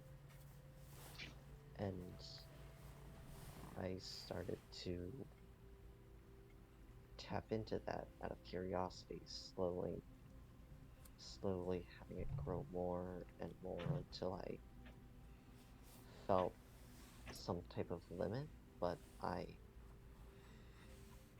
never got to that point. And eventually I heard music, and it wasn't good music. It was it was the same music that I heard when I met the maestro and when the bird came back. It was the same song. It's always the same song. And that made me pause and think. And I started to actually register how much power that I was channeling. And if hypothetically the starry form that I take on when I'm helping my friends fight is 100, just a baseline number, what I felt was 1,000, 10 times that. And it was scary. It made me pause and think, and I wanted to stop it. And I looked down at myself, and I had these glowing blue tattoos, and I mean, when I'm channeling magic, they kind of vaguely appear, but they were bright, vibrant, almost like a bioluminescent plant, almost. It was just very bright blue, and it felt warm. The It was almost like the stars themselves were comforting, like I had actually belonged. But once I had stopped and wanted to go back, I felt a it was like a calm understanding, and it started to leave the warmth, the belonging, the comfort. I tried to tried to tap back into it, but I couldn't. It wasn't like it was the stars weren't angry or projecting. It was just understanding. And I tried to reach out as much as I could, but it was just nothing. And I I can't remember quite right, but I think I started to fall, and then I woke up. And I haven't really thought about it too much since the morning after I had that dream, but now that I'm here and with all the stars and everything that's happening, I'm thinking if I remember it that vividly, then maybe there's something to it. And so I just wanted to talk it through, see if there was anything you and I can think of together. Dear, I don't think that this is good. This is very good news. When what you are describing as a druid, we are not we are not people who harness the elements of nature. We are not people who take and use it like a wizard might. We are extensions. We are a part of our circle. I am a part of the sprawling grasslands here and a continent away, an extension. You just may be an extension of that which is a bit further.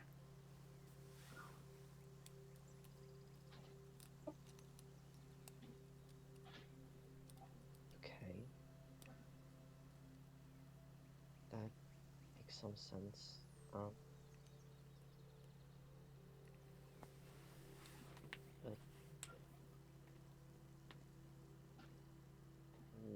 do you think there might be?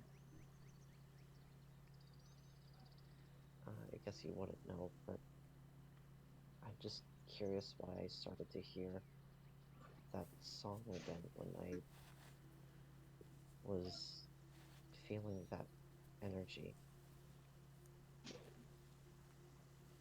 It was. I know it was the Maestro's song. I just don't know why it would have played then, there. Does Estelle describe what she heard specifically?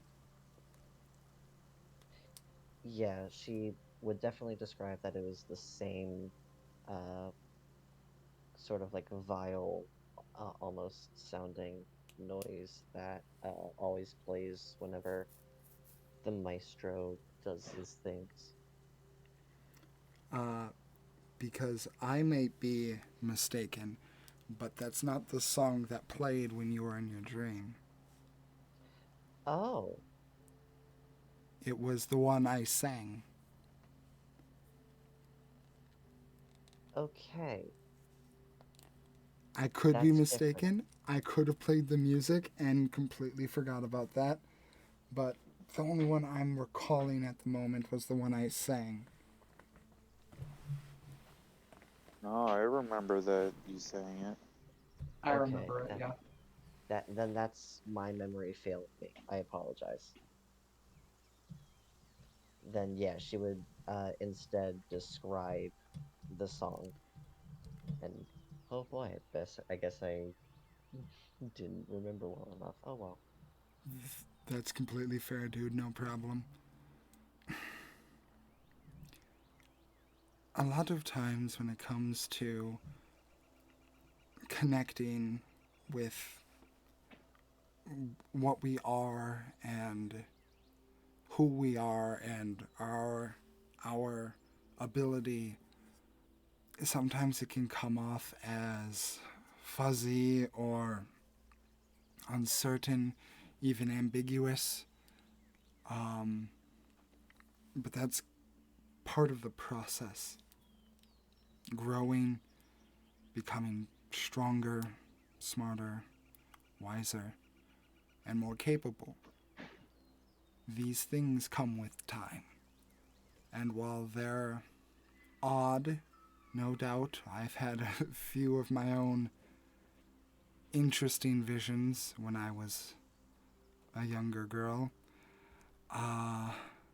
I don't think I don't think there's anything particular about your circumstance that is crazy, odd, or out of the norm.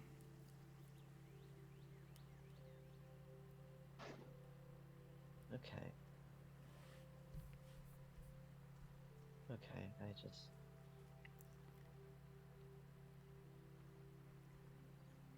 Yeah, it was just the first time that I ever remember at least having a dream like that. And I was, with everything that's been going on, I guess I've just been getting a little paranoid about the deeper meanings of things and what they, how bad they might be.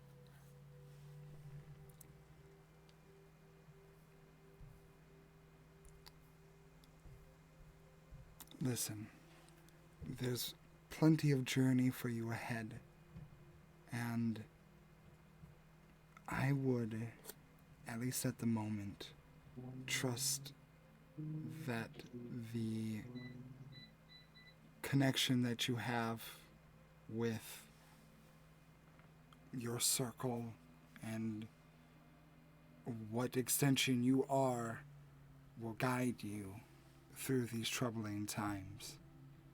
It's all a part of the faith that we have in nature and all of its machinations. Okay. She's gonna take a deep breath of just like a sigh of relief that there's not too much more to this than she was expecting, and say, "All right, okay, thanks. Thank you very much. guess I just need It's to just about talk ready. about it for a sec. Oh, yeah, right? And then she will Will be very, will be very soon though.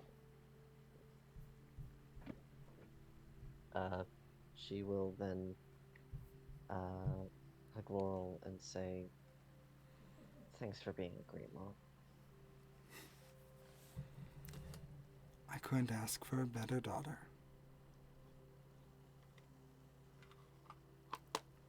And with that, we will take our break. All right. I'll see y'all in like.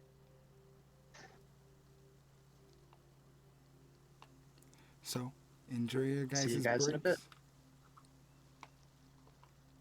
I, myself, for the audience listening behind, I need to take a bio break myself, so I will be back in just a minute.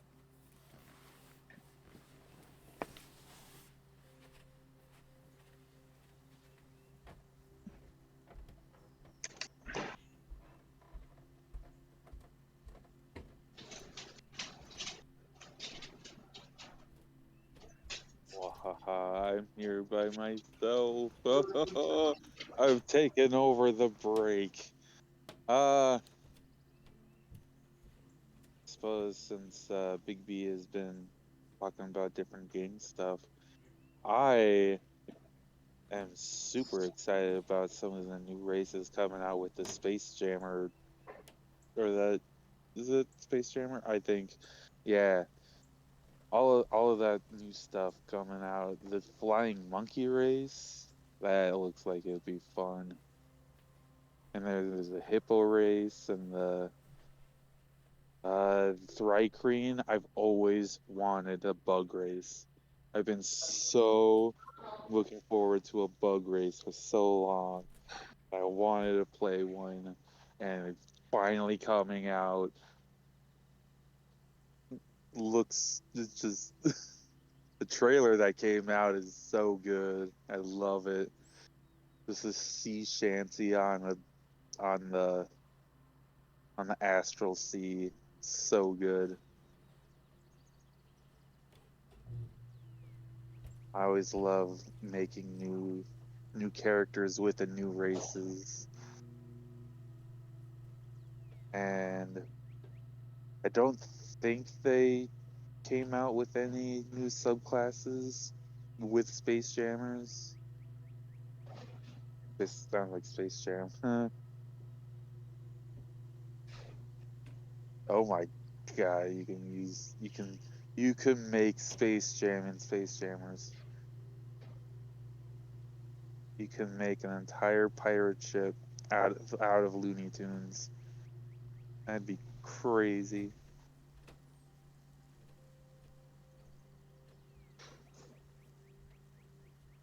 You can easily make all of them, I think. Hey, Blinks, Yeah. I need you to come on and jam. And and welcome to the slam. Come on and jam.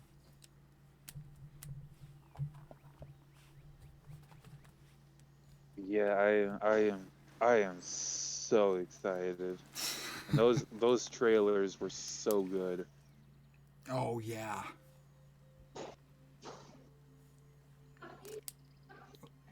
Like you said, I am so excited for the Thrycreen race. I am Yeah. super hyped. I think like it was years ago, but I've still been looking forward to a bug race when I mentioned it to you. We were talking about races that we would love to see, and I said I wanted a bug race, and we're finally getting it. It's so weird that it took so long to get it done. Thrycreen has been in the game since so long. Just using it as a player race took some time. Yeah, I mean, as a player race in 5th edition, it was so weird that it took so long because it fills such a niche. And then you can just make it a damn player, and then you have a mosquito thrycreen player race.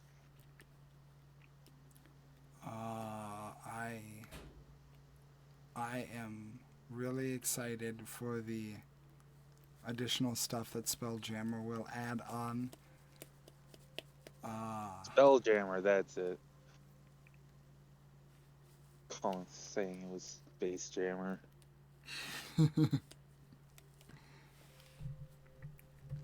Um, Spelljammer. We can have finally have Bartholomew's friend as the hippo with a shotgun. exactly. It'll be amazing. Have you seen the trailers for the next Fire Emblem game? Yes. The fact that you're actually facing off against the professor, the Ashton Demon. Yeah, you're taking on Byleth. Yeah, it's so cool. I I'm very interested in seeing how the story will go in this new one. I always enjoy good Dynasty Warriors or just Warrior-esque games. Yeah. There's so many out there that have been actually completely obscured and are no longer really. They were just tossed out there to see what would happen and then never touched again. Like there was a Gundam Warriors game. Mm-hmm. That was fun, but I don't think I looked and I cannot find it at all. Be able to play it again. There's Yeah. the Pirate Warriors with One Piece. They're at like 4 or 5 now. It actually does a very good job at condensing the One Piece story, I but you wouldn't. do miss a lot. Yeah, I would not know myself on that.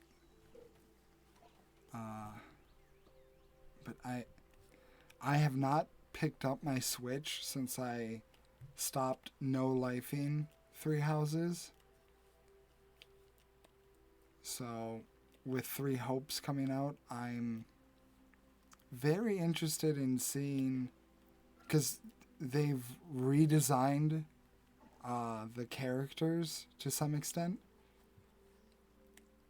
and it's implying that this is going to be a completely different like timeline, I guess.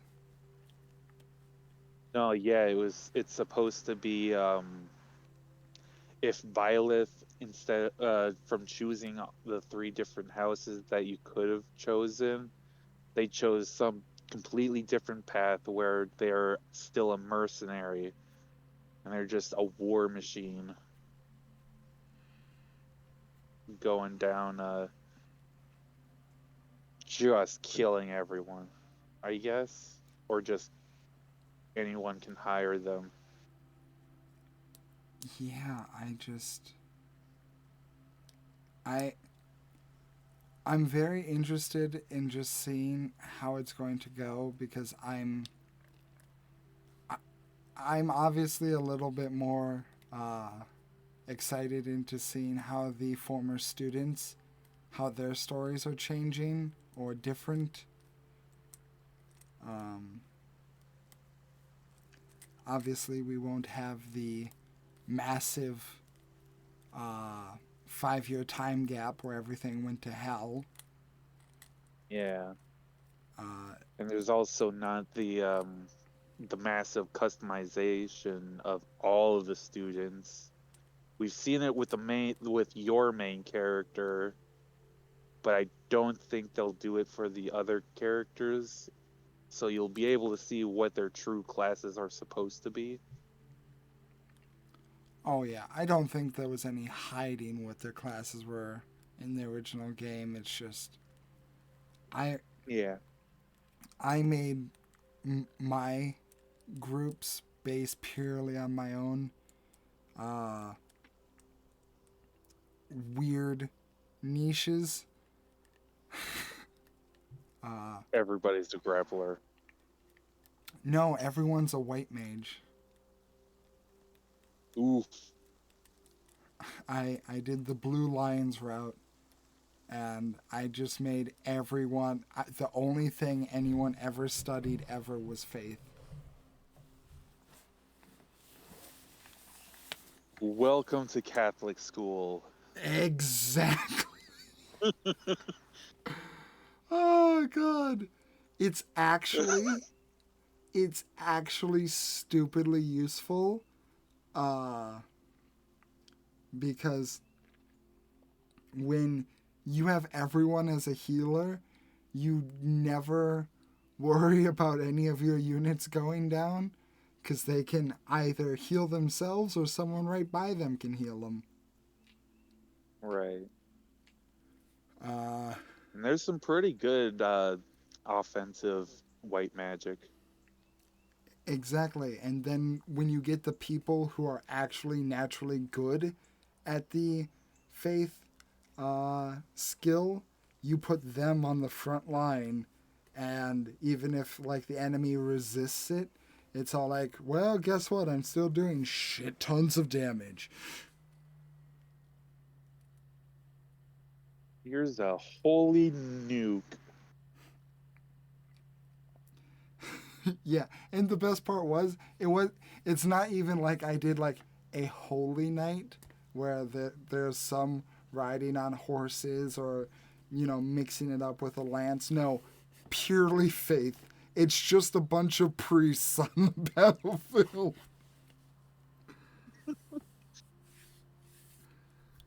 It's the worst kind of crusade. Oh god. It's like the worst kind of clerics are taking over the world. No Oh one god. expects the Blue Lions Inquisition. No one expects it. Oh my god. I I could talk about Three Houses now that I look back into it for hours purely based on the character dynamics in that game.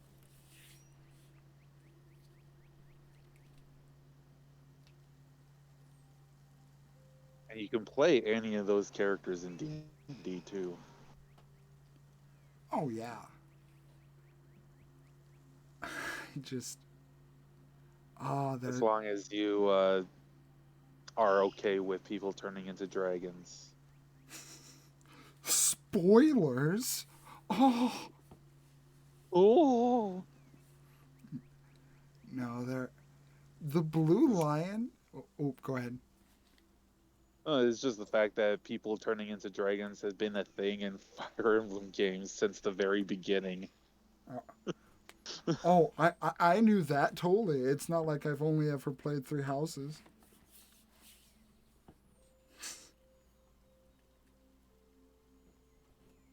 I'm just a little sad that sorry, just another little side thing that I was I was promised with the first Fire Emblem Heroes game that the sequel, the next game for this was going to introduce the other Fire Emblem characters that were so fondly known, like Ike and Roy. But they didn't. I want to be my big, strong, heavy sword and an Ike, just crushing enemies with a giant ether. Great ether. But no, it was only the two newest games, which was Fate and Awakening and Marth's game.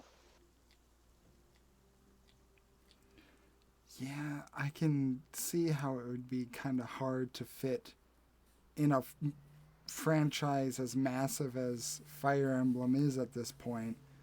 Uh, Getting all those fan favorites in, because they're probably just going to go to whatever's most marketable. Yeah. You gotta market towards the people who enjoy the shoeless dragon waifu that is named after corn. Uh, yeah, I want to play Fates and Awakening, but I don't have the DS to play it. Yeah. I had to special order it on Amazon. Uh, And I only bought one of the Fates game. And it was the edgy one. It's the Dark Path. It was the family that's all so totally evil, obviously. But it's actually that everyone's kind of bad. Everyone's a little bit of a dick. oh, that I haven't played all the Fire Emblem games, but I do know that the running theme in all of them is that no one's a good guy. Everyone is at least somewhat insane or an asshole. Yeah. But collecting all the children is fun. I did enjoy that, collecting the children. I will pretend like I know what that means and not be completely freaked out of context.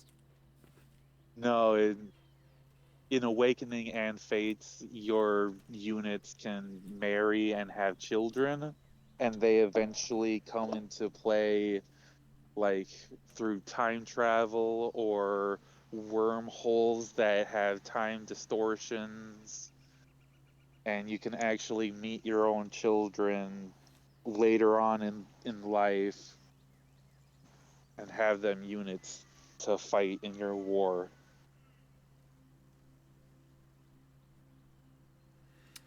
Well, damn. Yeah.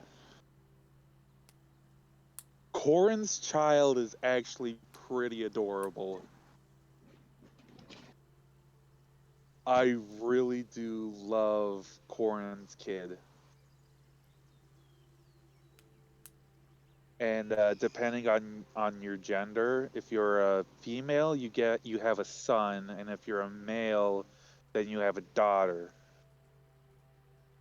Both of them are so cute, a little obsessive of their parents, but they are purely they work purely with the dragon stone, which turns them into a dragon, instead of where Corrin can have a dragon stone or a sword. Mm, I am back. welcome back. Right. Just talking about Fire Emblem. Love Fire Emblem. I've only played Yeah. Three Houses, but Blinks is a much bigger fan of it than I am. Still need to finish my playthrough of Three Houses, but To be fair, I need to finish. Also, I need to finish the Blue Lions run and even start on the Golden Deer run. oh, I need to finish my first playthrough at all. God damn it. Yeah. Why is it everyone that I know who is fans of Fire Emblem have played plenty of other Fire Emblem games but have never finished Three Houses? Mostly because I have very bad game ADD. True, fair, same. I only just barely managed to beat Awakening, and I haven't beaten Fates. I'm stuck at trying to collect the children. I have played and beaten Awakening, Fate, and Three Houses. I've done Three Houses 3 times and was going to do a fourth, but decided, nah, this is enough. Hello, I'm back. Welcome back. Yeah, I've beaten the first one that was released in English, Sacred Stones, Awakening. I have both sets of. I have Conquest and Birthright, but I haven't beaten either of them. Um, Yeah, I have Conquest. It's so stupid that you have to buy both versions of the game just to complete the story. Eh, And And then then, even then you have to buy the third and full thing of the middle story. well, I bought both at the same time, so it gave me everything. Oh, good. good, good.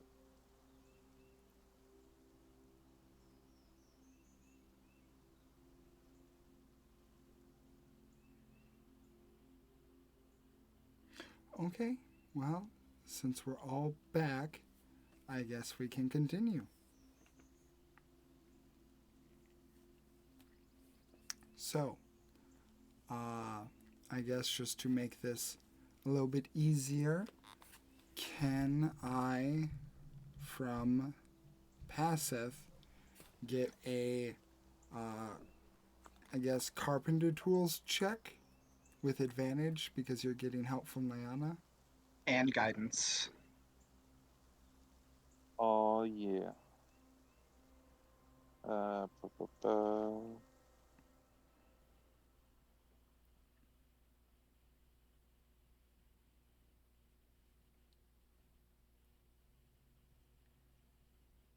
and just it's one. That's not good. Oh, okay. That's a natural 20. I Ooh. Add the D4 anyway. See how high it can go. Let's see if we can get a 28. Let's go. swear to God, if it's 28.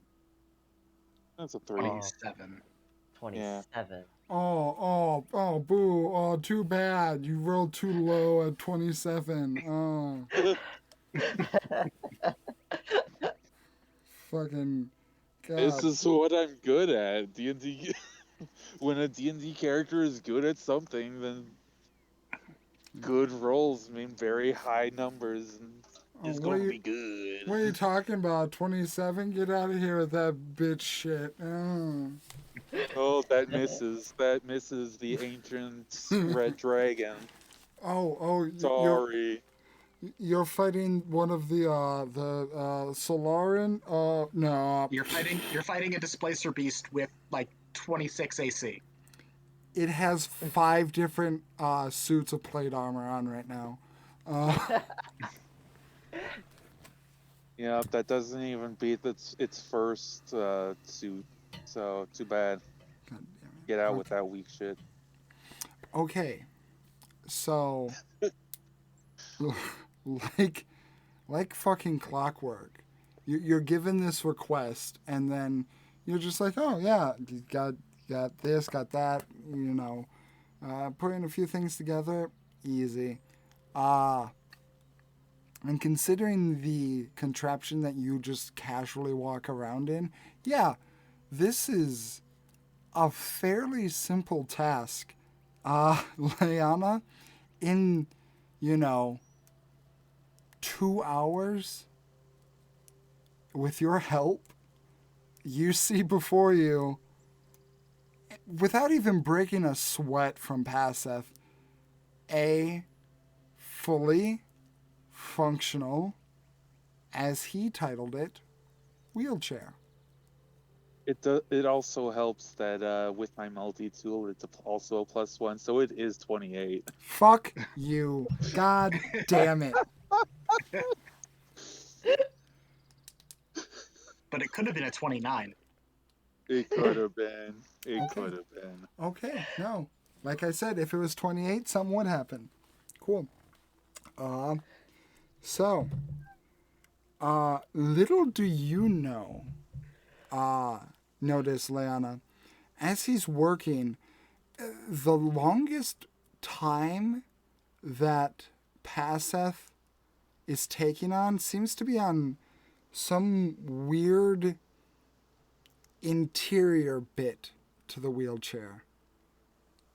And as he finishes, you notice that there is a small button-like switch by the right hand on the right hand armrest.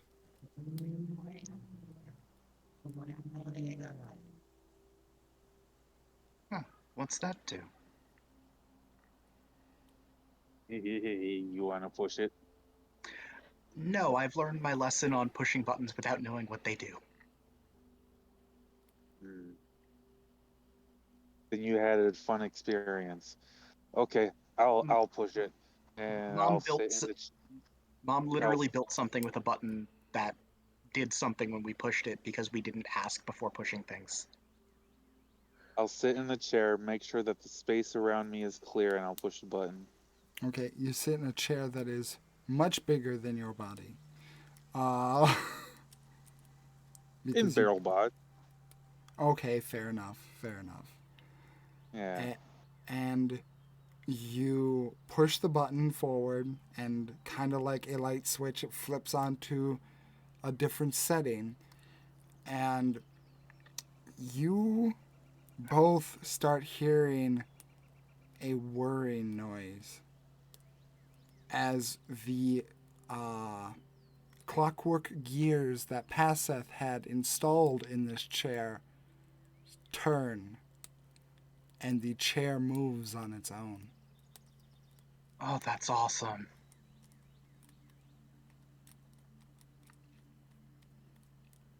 Paseth invented Yeah. a fucking electric wheelchair, technically. Yeah, there we go. So he doesn't have to always push himself around. He can just command it himself. Let's go deliver it to him. Oh, we did promise in the morning. Is it the morning yet?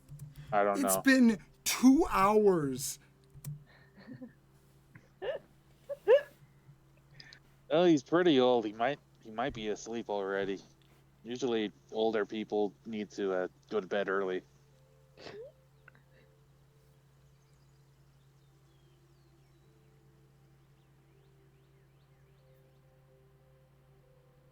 Well, let's take it out for a spin and see if he's still awake. Might as well. So, yeah, I guess Estelle, as Paseth and Leanna get back, they immediately get to work on something, build it in full in 120 or so minutes, and are fucking gone.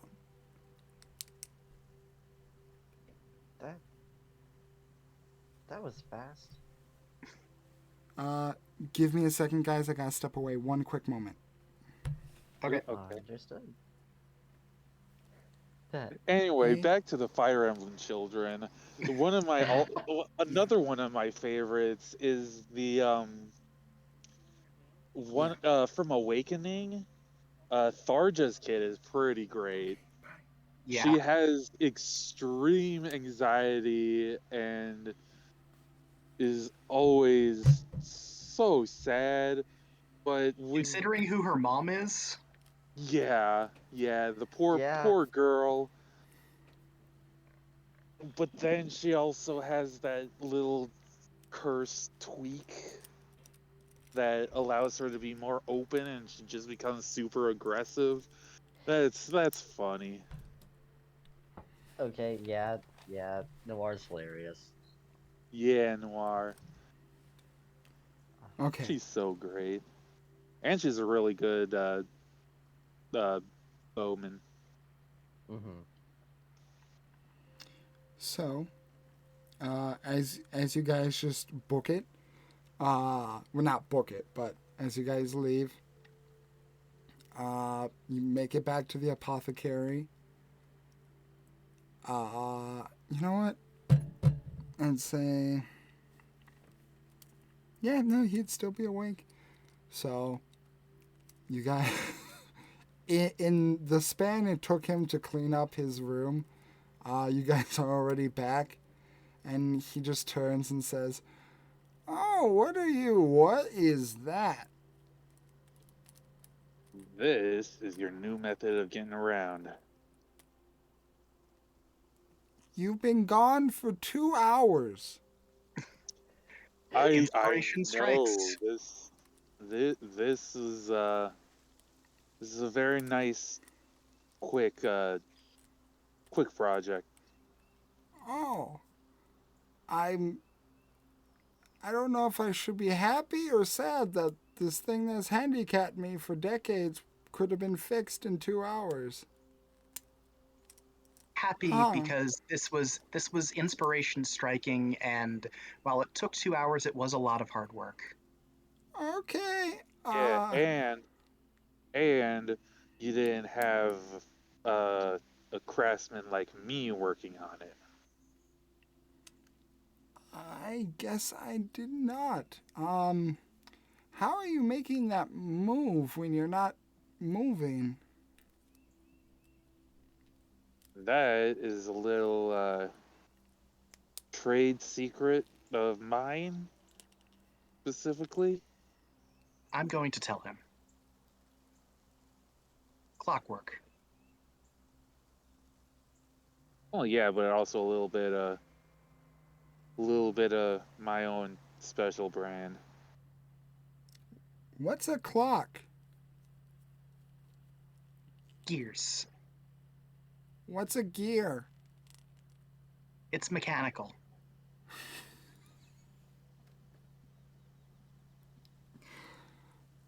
What's a machine? It's magic by engineering.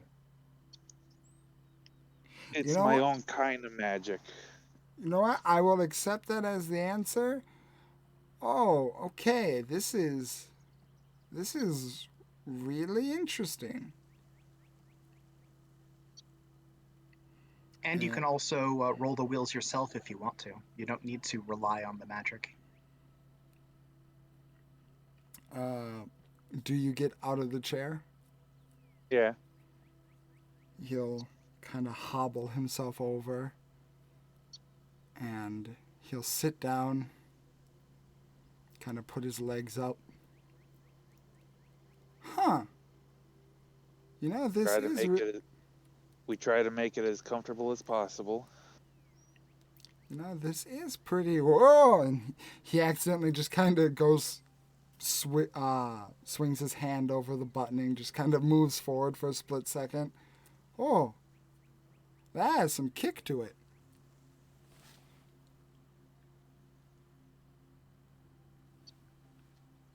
I guess you've paid in full for those potions. Happy to be of service. Indeed. Well, I'll definitely remember you two, and thank you. Made with all natural materials, all wood, Happy to help. and very happy to help anybody in need. So it's always good. He just kind of. And thank Oh, and thank you for the potions. Indeed. no problem. I'm just. This is so. And he looks down and he just keeps pressing the button backward and forward and just goes forward and stops. Forward and stop. Turns a little, forward and stop. And he's just enjoying this like a little kid that got his first like tricycle.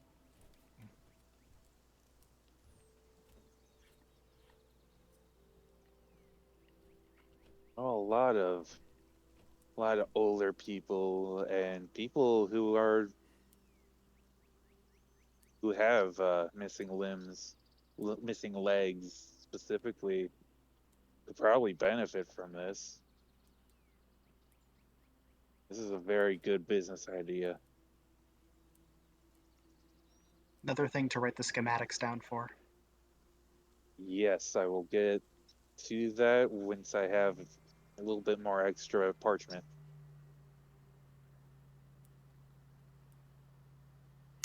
Parchment So- is not cheap. So you guys go to a long rest for the evening? Yes. Yeah. Okay. And I'm assuming Estelle also has a long rest for the evening? Yes. Okay. You guys bunk down in Laurel's place and you get restful sleep, the three of you.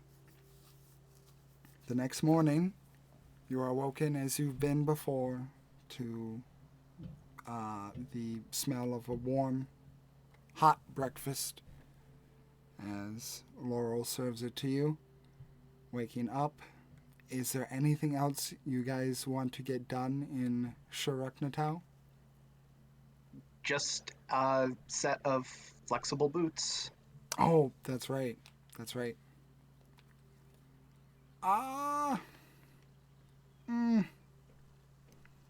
Is there a cobbler here? Um,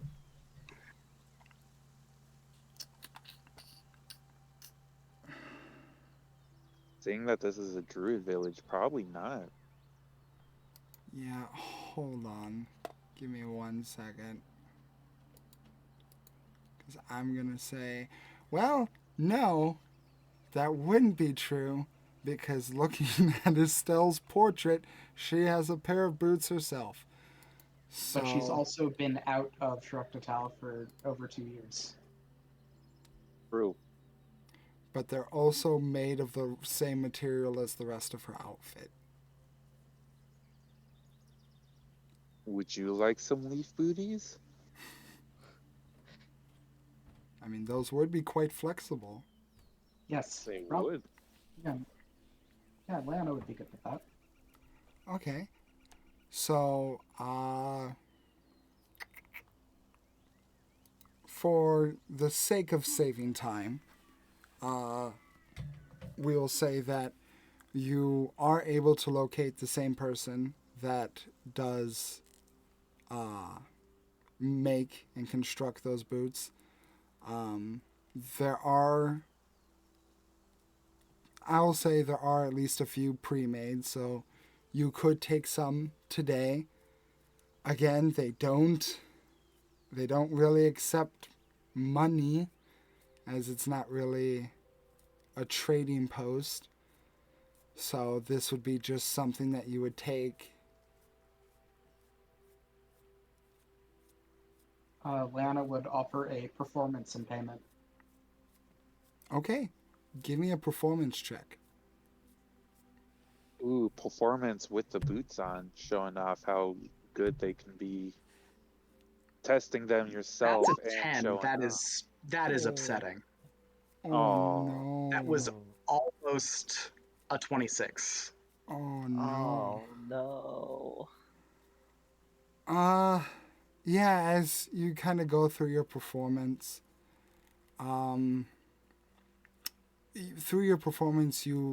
you've closed your eyes a bit more, almost like you're trying to focus on what you're doing, and the cobbler is watching you, and then you close your eyes, and then you're doing some acrobatic movement.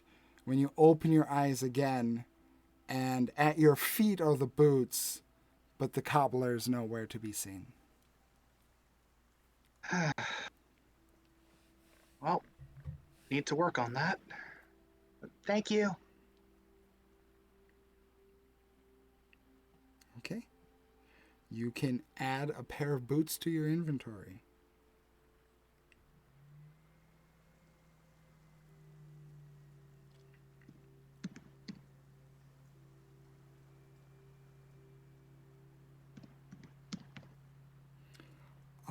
Anything else anyone wanted to get done? Oh, if we're still doing a little bit of shopping, I would like to see if there's any trinket shops. Suppose if they're mostly in shrubbery, it'd be a little hard to window shop. Most of the trinkets that are here are most people's personal possessions. Right. That's fine. I'm good.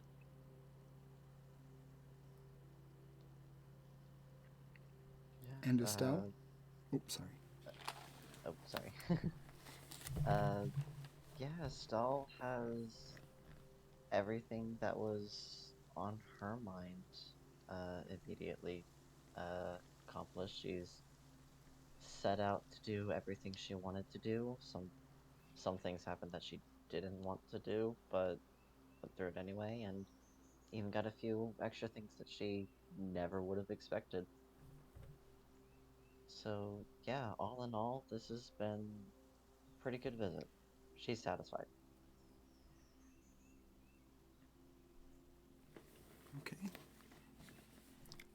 So you say your goodbyes and you head to the exit, and you are lifted up and out of Shirok Natal, the morning sun greeting you, chilly but inviting, as you guys are now back on the trail to wherever adventure may bring you.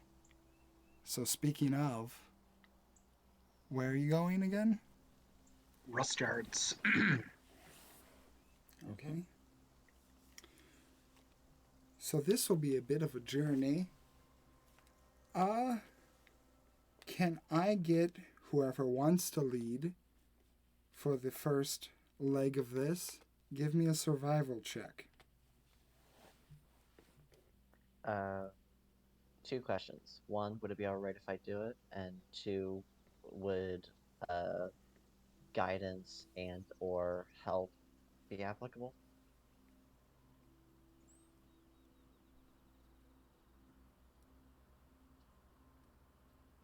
No issues with Estelle doing it. And Leanna will provide guidance or help, whichever is appropriate. I believe I've ruled that it was a straight roll before, but I can't remember. Yeah, since guidance is a little bit of a in the now kind of Yeah. thing. Yeah, guidance makes sense. So yeah, I'll just go with the straight roll then, just to be safe.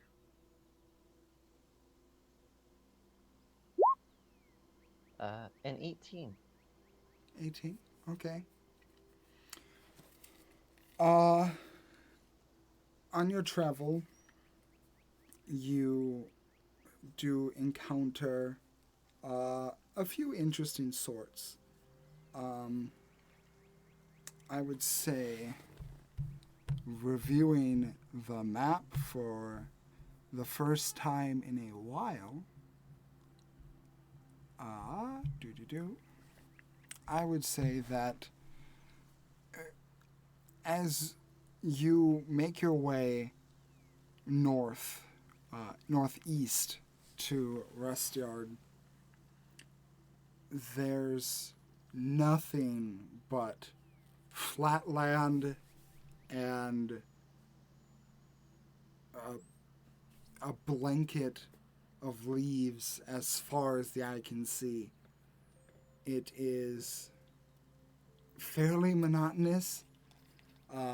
The only difference is the dark path that you are walking along. Definitely an assortment of animals, a lot of smaller rodent creatures like squirrels and chipmunks kind of check you guys out as you journey, but nothing immediately noticeable until I would say about a week into your journey. You notice something odd in the road. And as you go to it, you notice that there's a. It's weird to put it like this, but you notice that there's an empty set of clothing. It's dark, made of boiled leathers. Uh, it's obviously, given the size of it being too wide to be a child, but too short to be like a human, for example, or perhaps something gnomish, halfling, or dwarvish in make. And you just notice this single pair of a tunic, pants, and boots just on the road.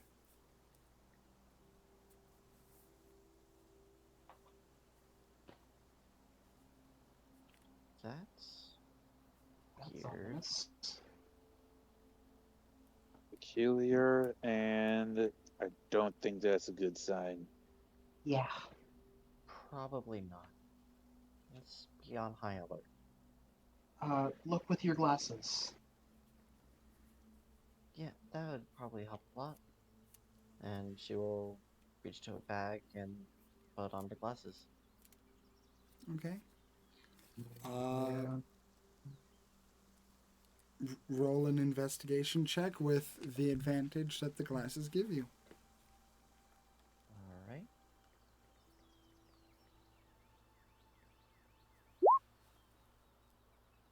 A 19. Okay.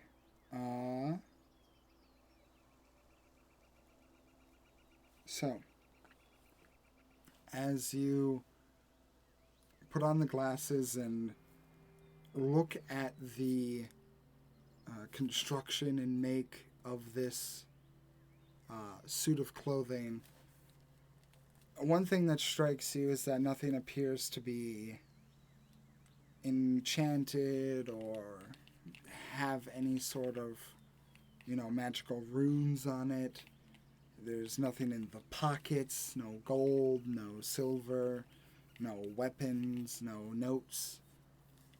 But I think you would notice as you go through it and look around it, you would notice the style of clothing and what it reminds you of or what you recall. This does appear to be the same style of clothing as those odd dwarves you ran into on the way to Shiruknatau.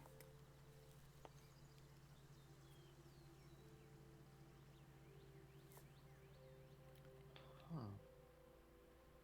Come this far as well.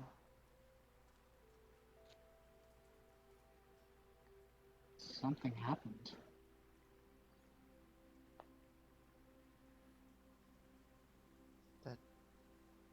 That's concerning, because I remember we let the one go. We let them all go. Yeah, but the, the one we gave food to that we immediately said goodbye to, but I don't know. I'm just worried now. Why is it just one? That is a wonderful question. Oh, let's see the surrounding areas. Let's see if there's any other remains. Can I roll an investigation check of the surrounding area? Go ahead.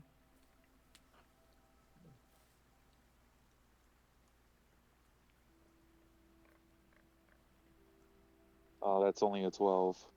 12. I mean, it's just the set of clothing and a wide expanse of leaves as far as you can see.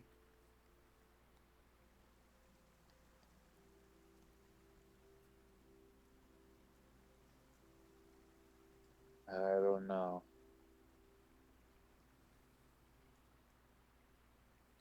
Let's leave this alone. Yeah, let's let's be on alert, but move on. Okay. All right. But yeah, definitely keep an eye out for something. Yeah. This is creepy. Very.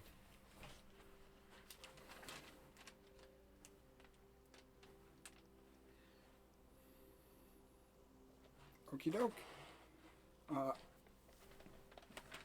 With that being said,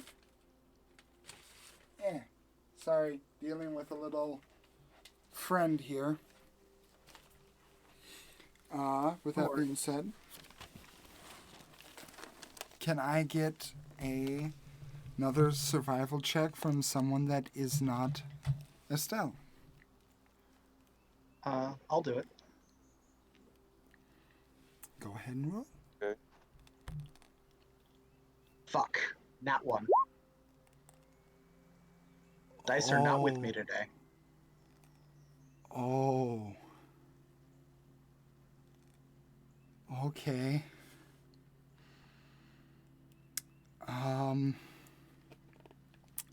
Can I get you to roll a D100 and you guys want a 50 or below?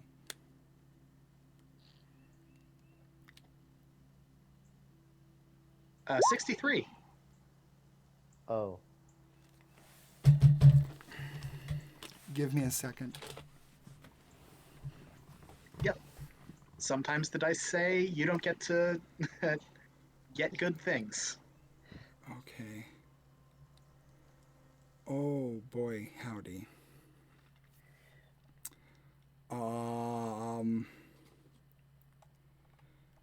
Okay.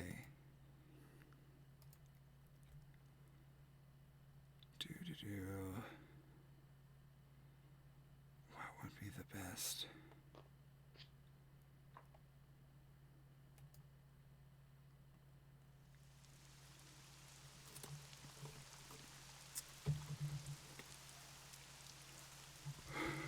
Okay.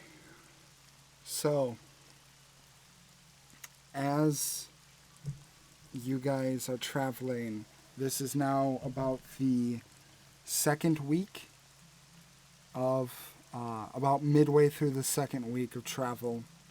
Still going through the wide expanse of grassland. And about midday, storm clouds begin to roll in and a deluge of rain falls. Not nearly as heavy as that in New Pass. You can still see, but it is wet. There is puddles everywhere. There is just... The wind is dead, so thankfully it's not blowing everywhere, but it is soaking and sopping wet.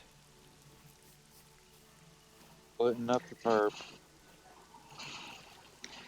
Do not like this. last time was this heavy of a rain, it wasn't that great of a time.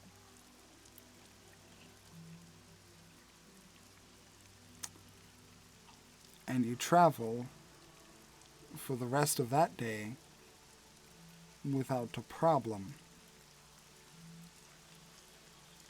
The next day, the rain continues, unhindered, as the ground is now sopping wet, and you can even see rivers of leaves being dragged away down the trail now covered in leaves.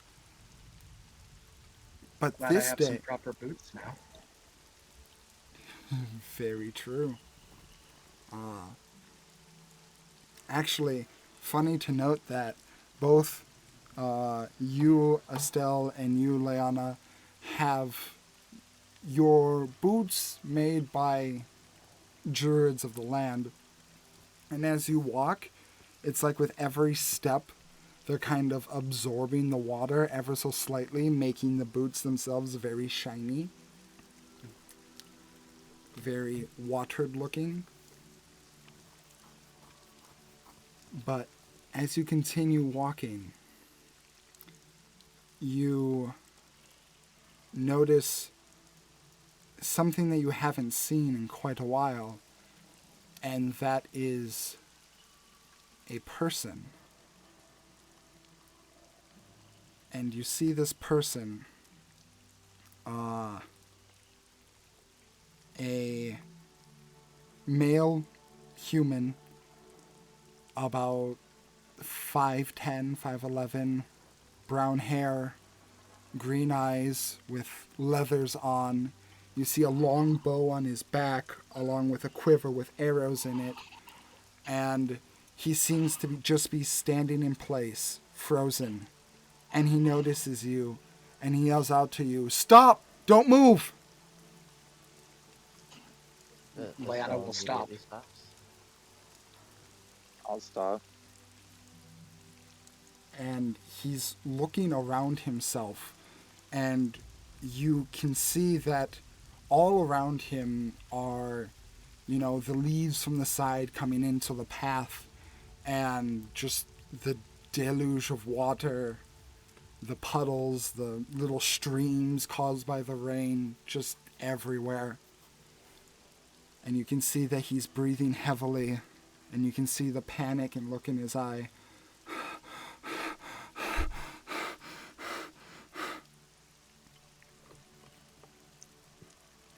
Are you okay? What's going on? It's not safe to be out here. Why? What's wrong?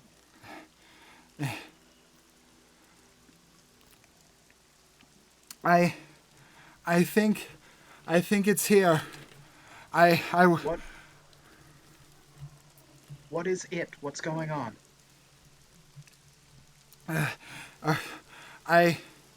And he notices the tarp over you, Leanna, and you, Estelle, from Passeth, and he kind of gets a wide-eyed look, and then he nods to himself, understanding what he has to do, and you see him take one leap, and he's landing carefully, getting closer towards you. Another leap, landing carefully, almost tipping over, but not quite. And then he takes a third leap, and he jumps up, and the stream of water is underneath him. And as he lands, and he disappears entirely. Oh, that's not good. See if you can see anything. Yeah. Estelle's going to she's going to quickly move over to the edge and see if there's any sign of him putting the glasses on to help, even though it might not be the best idea in the rain, but they might try something. As you put the glasses on, the first thing that you distinctly notice is that there's nothing magical that you are getting off of the rain.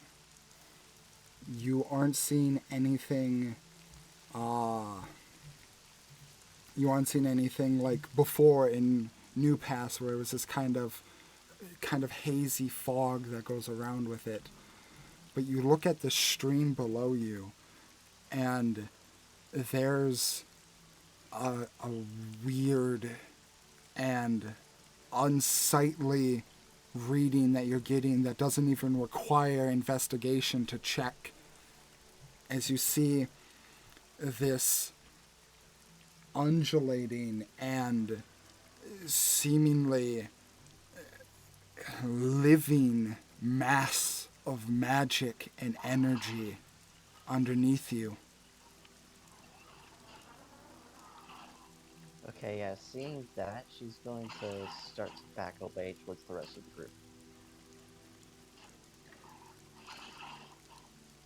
I take it we don't like whatever's going on. Yeah, no, that. And there's a hand that comes out, and you see him crawling out, lifting his body up. He is covered in blood and gore and viscera as he reaches out for you. Help! And then he gets pulled right back in.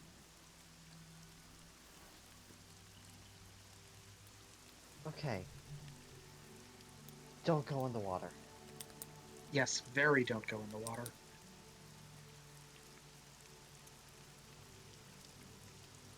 Okay. Don't know how to help. Don't have any idea how to help.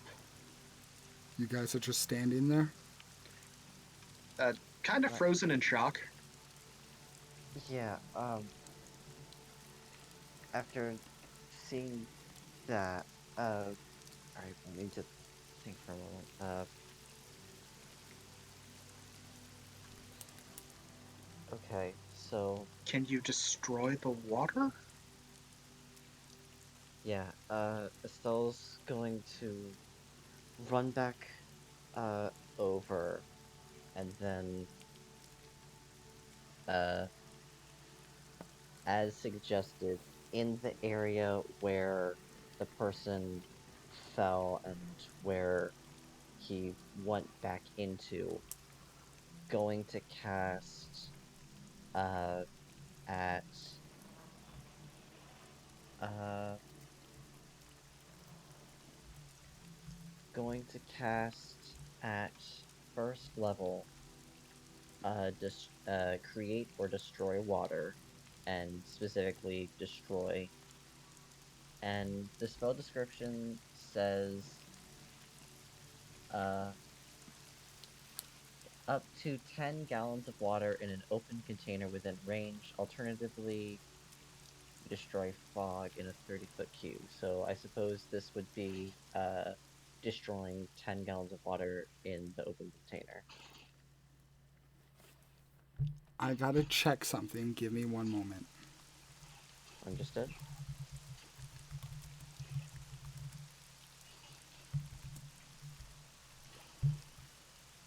Okay.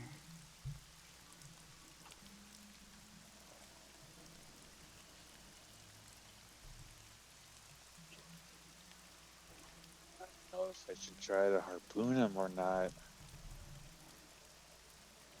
Seems a little Okay. dangerous. So, as you mutter your druidic incantation and focus and try to rid this stream of water, it doesn't happen, as it remains untouched and unfazed. Hey guys, Yeah. I need you to roll initiative. Whoo. Whoo. Oh, water elemental. Let's go. At least that's what I'm 6. guessing. I am rolling like garbage. Oh wow, 17. 10. Okie dokie.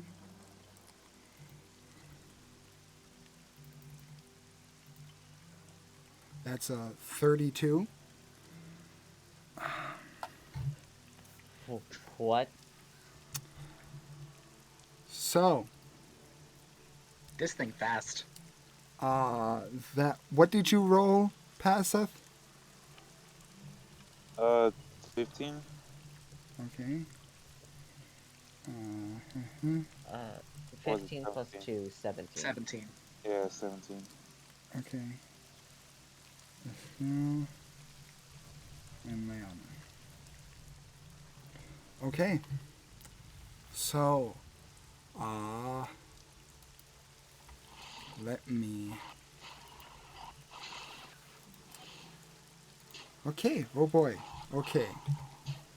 So, what happens first after Estelle casts her magic and attempts to get rid of this puddle or this water it doesn't seem to work, although little edges of water seem to dissipate from it. And it's almost like the stream shifts itself and then notices you. And it is going to raise itself up as you see a figure of water rise from the stream. Its arms are spindly and long, its fingers even longer than that of the hags. Its body is distorted and writhing almost in of itself like whirlpools, but sickly.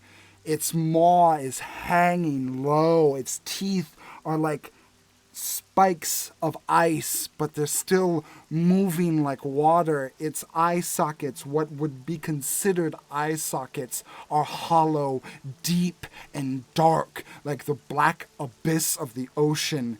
It rises and rises 10 feet, 15 feet, 20 feet, 25 feet in the air as it looks down at you. And you hear a sickening and disgusting shriek from it.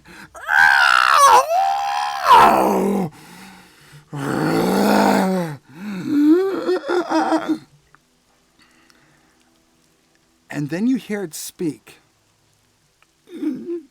Drip, drop from the tip top. And it is going to make an attack on you, Paseth, since you are the biggest target. Okay. Do. I could not clearly hear what it said. Drip I drop guess from the tip top. Sorry? If I heard correctly, drip drop from the tip top. Okay, Yes. Thank you. Thank you. No problem. That is a 26 to hit. Awesome. That hits. Okey-doke.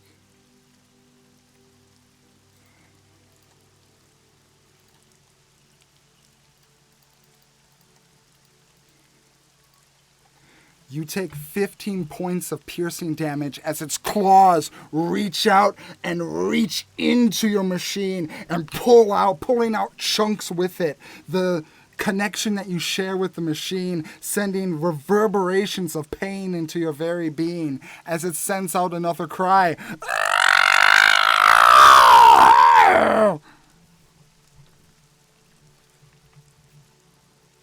Ow! Are you okay? No. And for its bonus action, I need all three of you to roll a wisdom saving throw for me.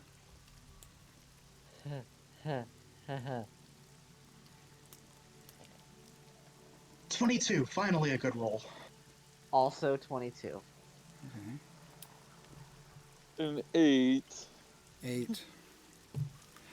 As this creature reaches into your machine and pulls out a chunk with it, sending reverberations of pain through you, there's a sense of mortality, a sense of fear, a sense of dread.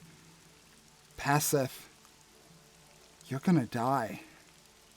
You are now under the frightened condition and must use your reaction to move your full movement away from this creature. Okie dokie. Run! So are you in centaur mode? I would be, yes. So what is the centaur's mobility?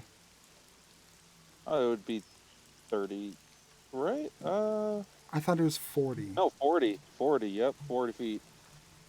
So as this creature reaches into Paseth and tears out chunks of him, he immediately books it away from you guys, the tarp leaving over your heads and now the water coming down on top of you. Oh, that's not good. Passeth, it is your turn. Okay.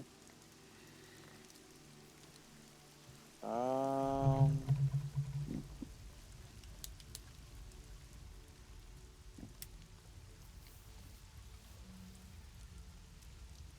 ba, ba, ba, ba, ba, ba, ba, ba, ba.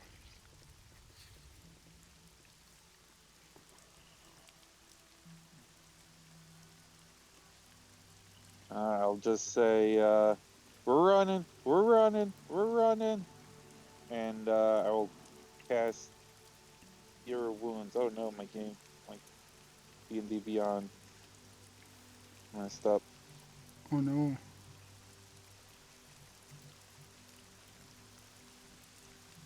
Uh, Continue moving my full 40,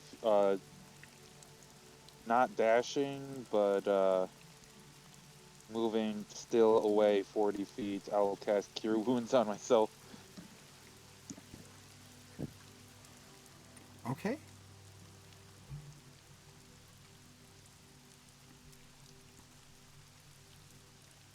Are you able to roll it, or do you need me to? Oh, there we go. 12 healing. Okay. Nice. Quite a bit of healing from that damage done to you repaired, but that sense of mortality is still strong within you. Yeah.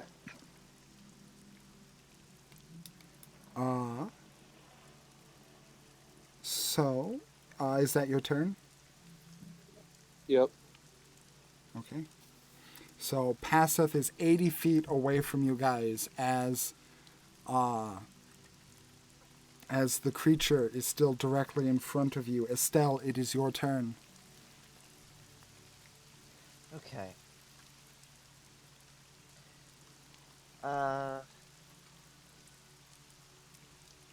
is is hmm.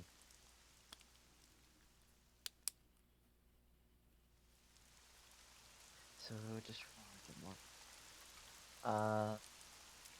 Is there any way for me to determine what this thing is to see if it's even possible to beat it, or if this is just a run and hide and live sort of thing, sort of situation? Give me a history check. All right, history. Natural 20. Estelle, as you look at this creature, and then you heard the words it said, and there's something that just runs deep in your bones. Drip drop from the tip top. Lick slop to toes plop. Sick glop choo choo pop. Puddlefoot flesh flop. Drip drop. The old nursery rhyme, if you will, of a monster named Puddlefoot. A creature that lures one in, usually kids during a rainy day, into puddles and then What's devours up? them whole. Nice.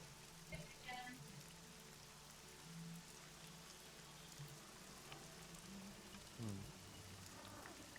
Okay. So if this thing has its own nursery rhyme, it's probably not a thing we should try.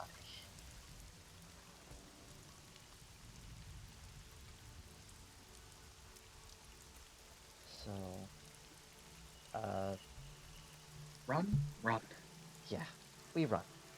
Uh, Going to, uh, take, let's see. Well, it'd be better to try to hinder it or to just flat out. Actually, no, wait. instead of that, Estelle is going to, uh, for a bonus action through the Fey Touched Feet, cast Misty Step once for free, to move 30 feet in the opposite direction from this thing, and then uh, use her full movement and dash action. So that's 30, 60, a total of 90 feet to just run. So, so Paseth, as you're feeling this fear inside of you, you're running as fast as you can, and just before you even know it, zoom, right by you Estelle goes. Okay. That's What your the turn? heck is that thing? Puddlefoot, run! What the hell's a Puddlefoot? Tell you more later. Run! That's your turn?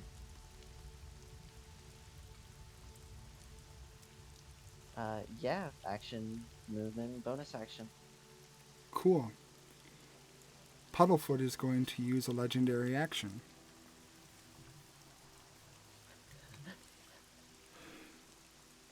Leona, Uh-huh.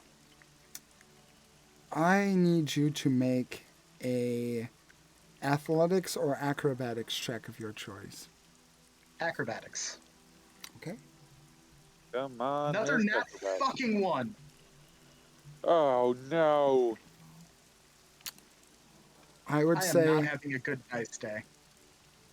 as you turn and see Estelle just boom, bamf out of there and run away. You turn to run yourself, and then you feel yourself sliding under. Your feet leave out from underneath you, and you are swallowed by the deep.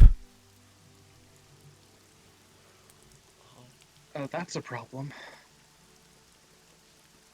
That, I'm in water again.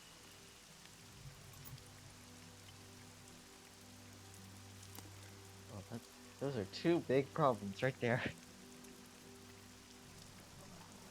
Okay. So, Leanna, you submerge about, what would that be? That would be, you submerge about 10 feet underwater. And you are in this wide expanse of water, of empty, almost looks like ocean. The water isn't salt, but it's not fresh. It feels different. It feels warmer and uncomfortable and unseemly.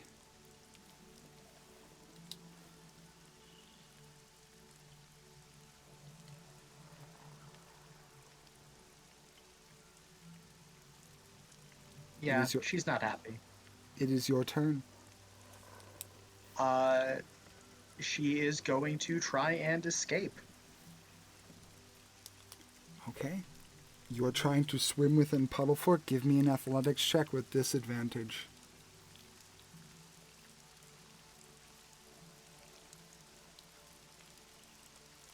An 11. 11. You pull one arm up and you pull another one up, trying to put as much water as you can behind you, trying to get up. And you move about 5 feet. So you are 5 feet higher. So 5 feet from getting out of there. All right.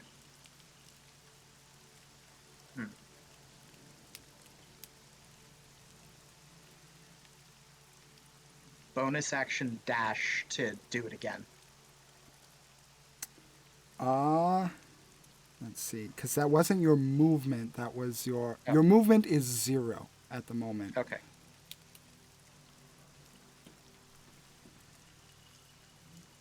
You are technically considered restrained.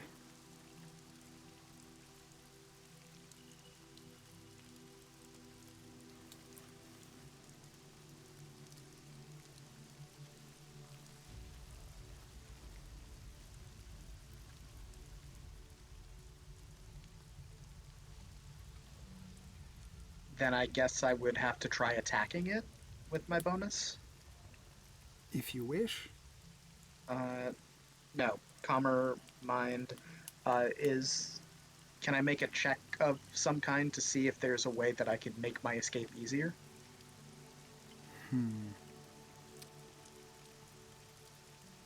Give me an intelligence check, a flat intelligence check. An 8. The water is oppressive. The feeling is oppressive. You're not thinking straight.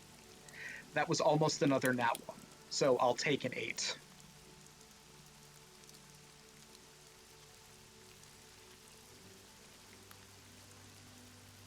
I'll say that was a free action. You can still use a bonus action if you wish.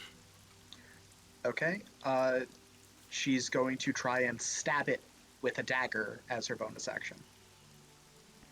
Okie dokie. Roll to attack with disadvantage. That's a 12. The other was a nat 20. I'm sad. Oh no. 12. As you take out your dagger, you flip it around in your hand for a moment and just go in to strike at anything around you. You feel the water separate around it and then coalesce behind it, almost as if it's just taking itself apart and moving around your actions.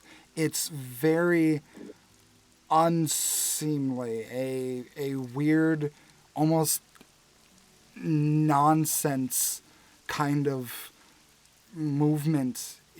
Like this area does not abide by the rules of But it reality that you're aware of. makes perfect sense for a fairy tale creature. Okie doke. Is that your turn? Yeah. Okay. Puddlefoot is going to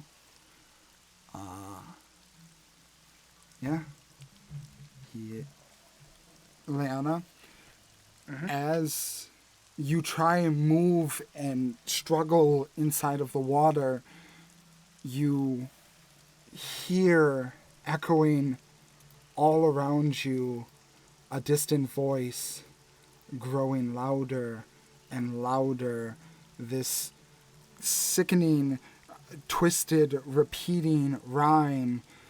Lick slopped toes plop, sick glop, chooch pop, Puddlefoot, flesh flat. And there's this almost face-like figure directly underneath you. Its eyes again hollow, but this kind of outline of a skull, but it's not human. It's not even any of the beast ones. It's a weird alien, nothing that you can relate it to. And its mouth opens and just rows of razor sharp teeth like a lamprey open and go to bite on you.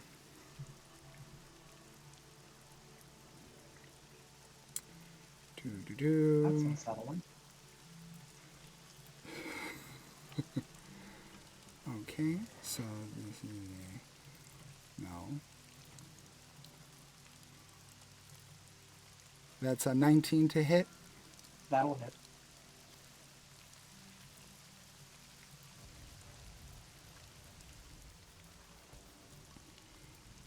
That is 9 points of damage.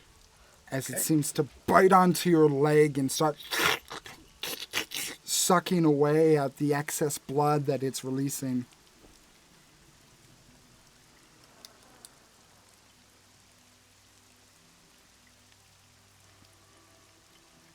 Don't like that. Above the water, Estelle, and I would even say passive, as you're just passively looking behind you just to see if the creature's still chasing you or something. You see as the tall form fades and falls to the ground. Like that, even less.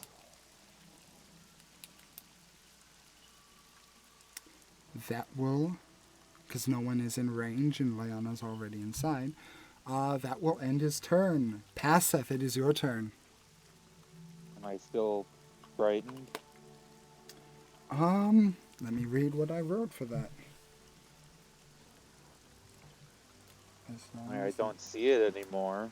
Yeah, as long as they do not see it, the effect ends. It does not care about you, so you are no longer frightened.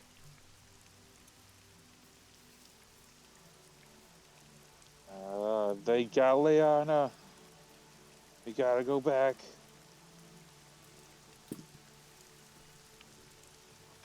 I'll start. Uh, Carefully without stepping into too deep of puddles. Go back over to where it was. So you're moving carefully? Yeah, that'd be half movement then, so 20 feet back. Yes. And I suppose action to dash, so another 20, so 40 feet in total. Yeah, as you're being careful moving alongside, I'm not going to have you roll for that. You move about 40 feet as your machine is pretty precise in its movements. But yeah, you get about 40 feet, so you're about halfway back to where you were standing originally. I'll also get off of Boxbot and start focusing.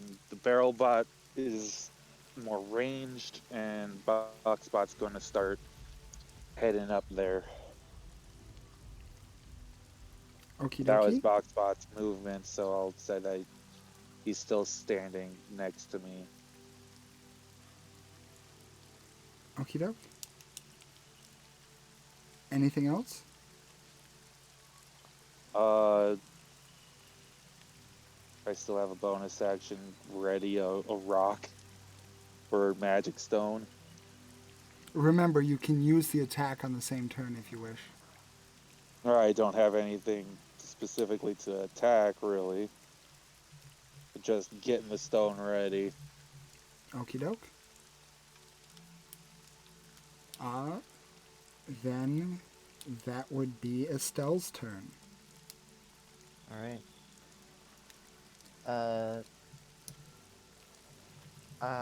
She. I don't remember if she ever took the glasses off. So because she was able to see it when it was in the area before,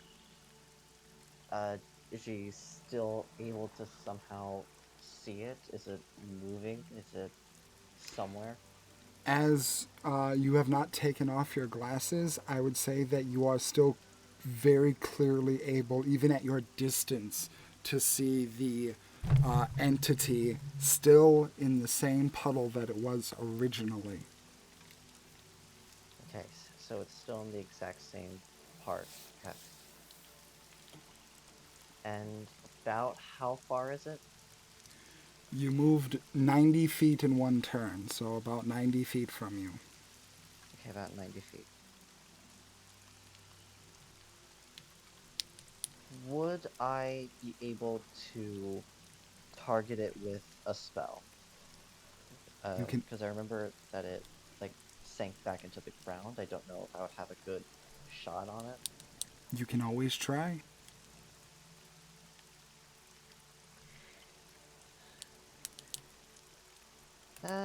Yeah, why not? Uh,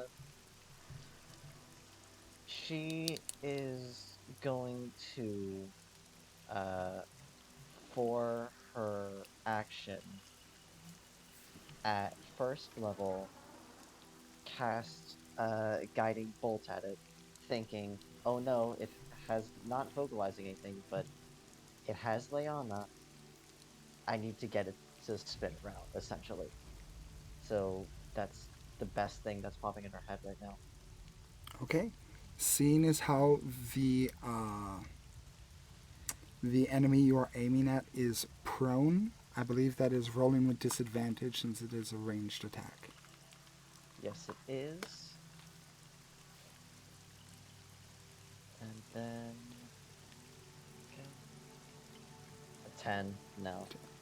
As you aim, the moment that you're in is oppressive and terrifying.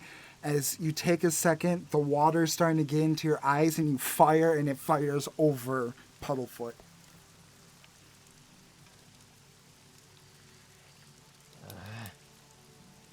And then... Moving... Moving 30 feet closer. So now 60-foot range. And going to, for bonus action, go into starry form. Oh, what would be a good one? Would it be...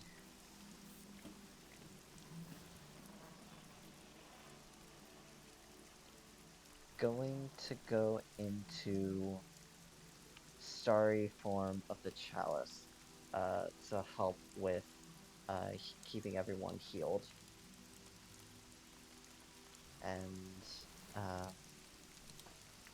for the moment, that will be her turn.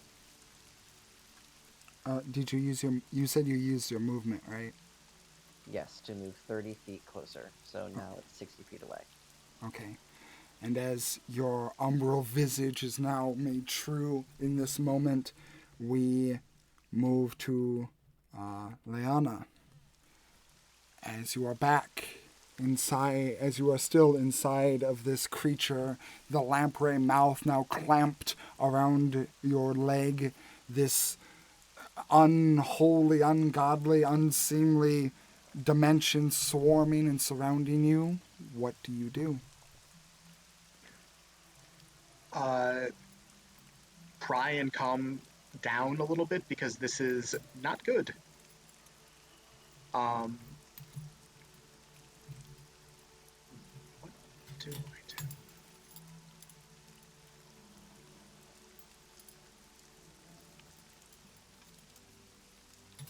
do? Still about 5 feet away from being able to break out? Mm-hmm.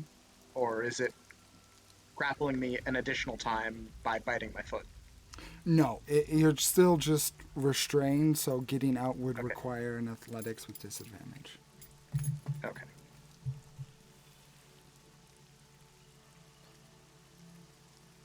Thinking. Yeah, let's try that athletics again. Okie doke. 6. You trying to pull yourself up, but you're not getting anywhere. You're feeling weaker with the blood loss. Yeah.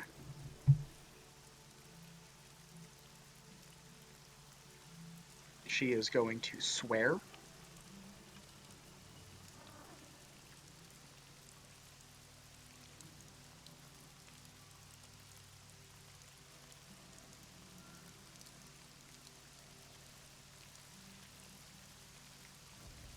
And once again, try and see if there is anything she can do, like, to additionally escape this thing. You made that roll already and failed it, Yeah. and you are still in the same situation. You gotta give me some specific, something that you're trying to aim for. Trying to remember if the fairy tale or the story gave it any weaknesses.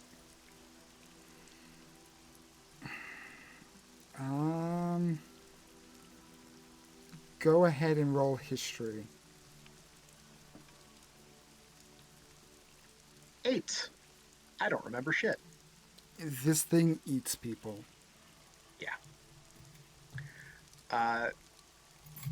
Time to try and stab it again. Okie doke. Disadvantage dagger. Okay, 23. 23 definitely hits. Roll damage. That is 7 piercing, and I'm assuming I don't get sneak attack. No. No, because you had the disadvantage. Yep. So yeah, as you are getting really fed up with this situation, you take your knife or your dagger once more, and you spin it and turn it across its face, running the dagger from eye to eye over the bridge of the nose, as you hear it recoil a little bit. And you see that it still bit onto your leg, but it definitely did not like that. Alright, gonna make myself more trouble than I'm worth. Okay. That your turn? Yes. Okay. It is now Puddlefoot's turn. Puddlefoot is going to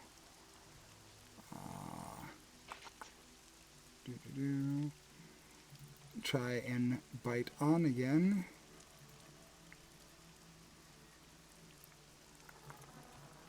That's a 16. That just hits.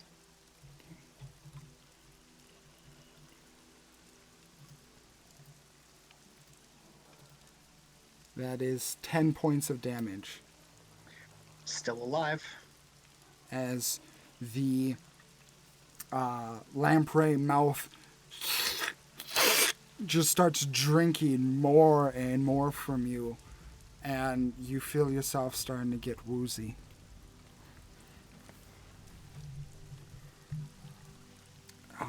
Yeah, since it has its prey, doesn't care about anything else, that means it is Passeth's turn.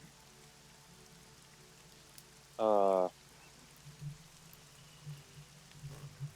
start getting a little bit closer on foot. I'll use Hunter's Mark on the puddle. Is it a noticeable puddle now? You can't notice anything since you don't have Estelle's glasses. I mean, it's a puddle. It was a puddle like it was before. Whether it's there or not. Okay. Then scratch that. How about fairy fire in that area? Do you have to know where the target is in order to do that? It's an area of effect. It is an Each area of object effect. in a 20-foot cube within your range. Gotcha. Okay. So I'm going to roll that at disadvantage because of his current state.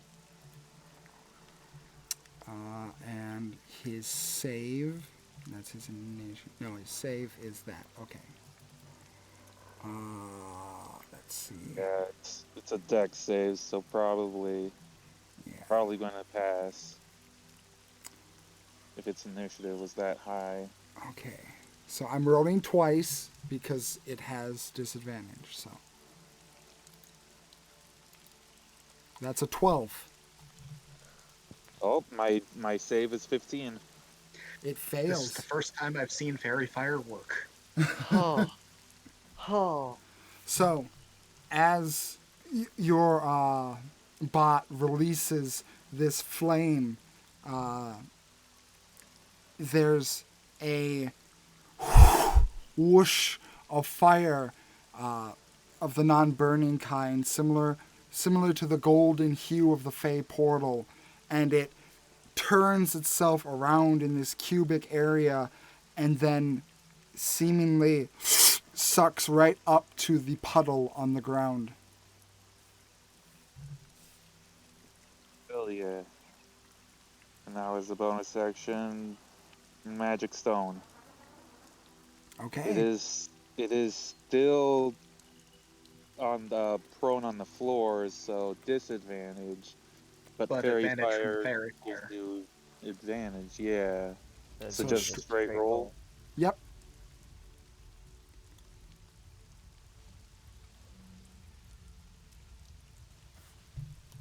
That's a 25 to hit. 25 let's go. definitely hits.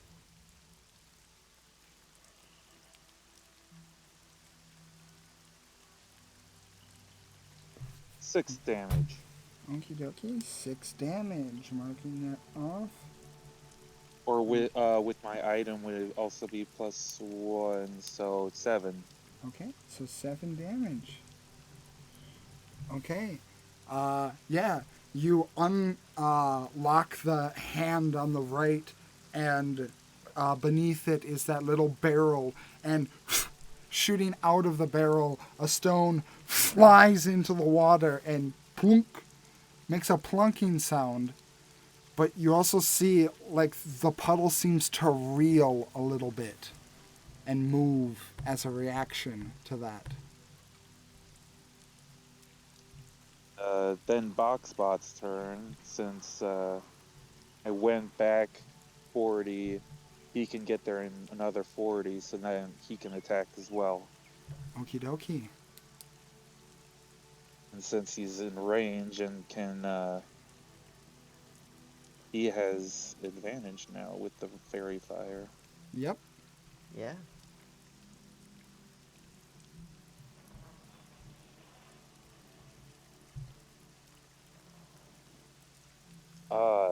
19 plus whatever what's his bonus? It would be +4, so 19 plus 4, 23. That hits.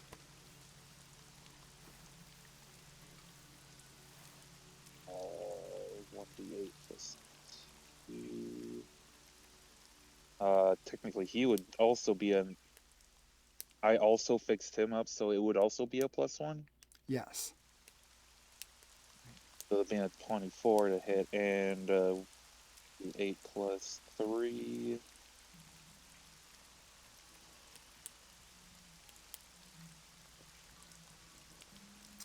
4 plus 3.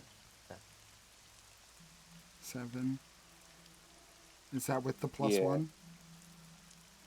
Yep. Okay. All right. So 7 damage then. Okie dokie. Yeah. Boxbot comes along and starts just punching the fucking ground, and it's kind of moving back and forth. Not liking that very much. Is that your turn? Yep. Okay. Estelle, you are next. All right. I'm currently 60 feet away.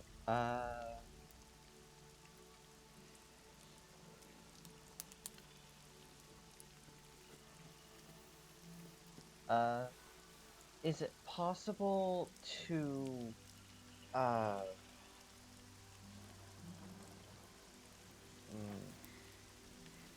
no, I guess it wouldn't be, because healing word requires me to see the person I'm casting it on, and I can't see Leona.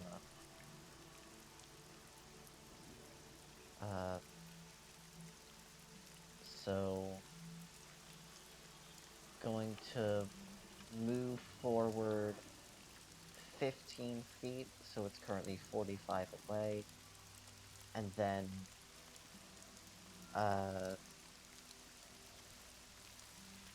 as an action, she just wants to hit this thing hard. She's gonna cast guiding bolt again. Okie dokie. Roll a straight roll since there's fairy fire. All right, and cast. That's a 20 to hit for That 15 radiant. that just misses. It does. Oh.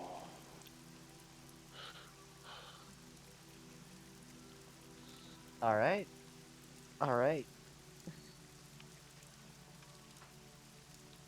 Uh, all right. So that misses. It it is impossible to see Leanna, so I can't heal her.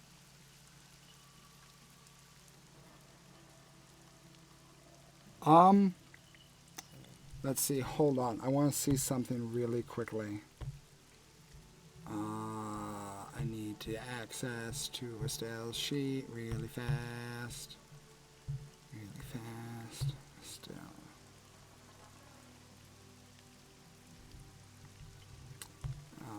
Because you're attempting healing word, right?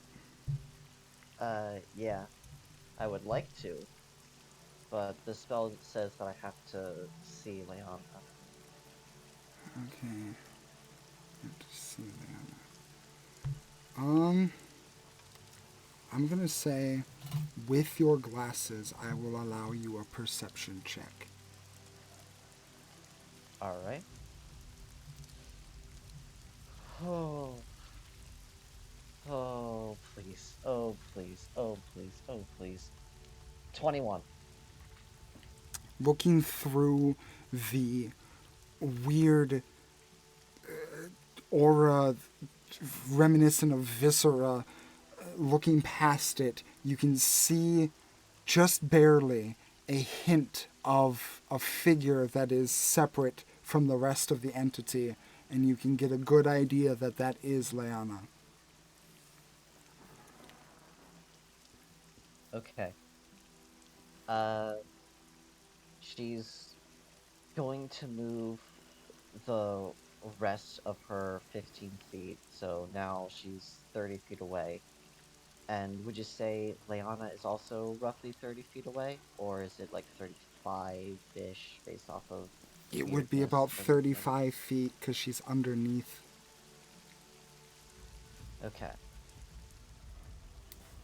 So won't be able to get the full benefit from this yet. Uh, but she is going to cast at second level Healing Word to heal for 2d4 plus 5. Okie doke. Uh, of course, 2 1s. So you get 7 points of healing. All right. And of uh, because of the starry form of the chalice, someone else within 30 feet of me is able to heal by 1d8 plus wisdom modifier. So passive, you are going to heal for 12 hit points. I would have given that to Leanna, but not quite close enough yet. Another 5 feet. Oh, hey, I'm healed. That's good. Yep, that is my job now. Making sure no one dies. Is that your turn? It is important. Yep, that was action to cast Guiding Bolt that just barely missed. Full movement and uh, bonus action for Healing Word. So for now, until I could do my next round, that will be my turn. Okay. Leanna, it is your turn. You are in the weird dimension, but it is suddenly lit up with this brilliant golden light as you feel it rocking from side to side. The lamprey attached to your leg seems to be writhing in pain even though you're not doing anything. And then you suddenly feel yourself rejuvenated slightly. She smiles because a little bit because she knows her friends have got her, and then she will attempt something a little dumb, possibly. Um, with the extra light from the fairy fire, do I get the advantage as well? Indeed. It would All be right. it would nullify your disadvantage. Yes. So she's going to go for a special card attack. Okie dokie. Hell yeah, 24 to hit. That fucking hits. Oh, The wildfire. Oh. So that's my sneak attack. So that's 7 plus an additional 7, so 14 damage, and it takes 3 damage at the beginning of its next turn from bleed. Okay, so that's 21. Yeah, because half is rounded down, right? yes. Yes. I'm failing at basic math. 39. Okay. Okie doke. Yeah, as you let loose this card that is connected to you, you make an impact on the creature, and it reels in pain, the lamprey mouth coming off of your foot fully this time, and you hear it, and the rhyme that it was saying before that echoes in your ears distorts and seems to momentarily shrink away as it's really not liking this shit.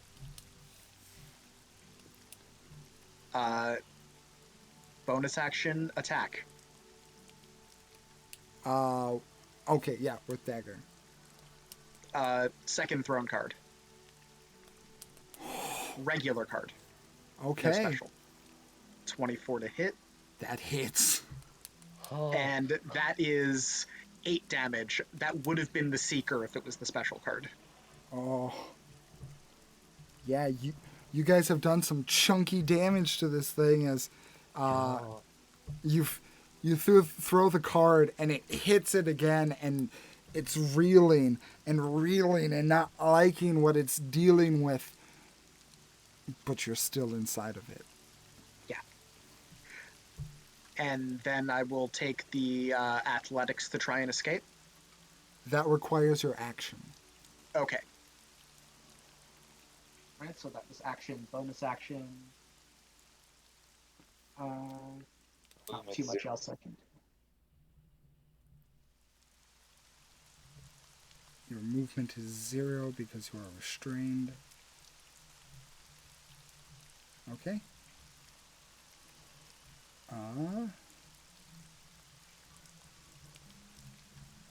Okay, so that means it's its turn.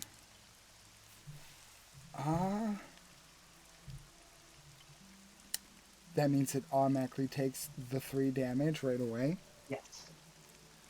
And there's another flinch as the water starts to grow dark and angry, and it has rage in its mind. And first off, let's see. Yep, everyone got close again. I need Passeth and Estelle to make a wisdom saving throw. Oh no. Alright.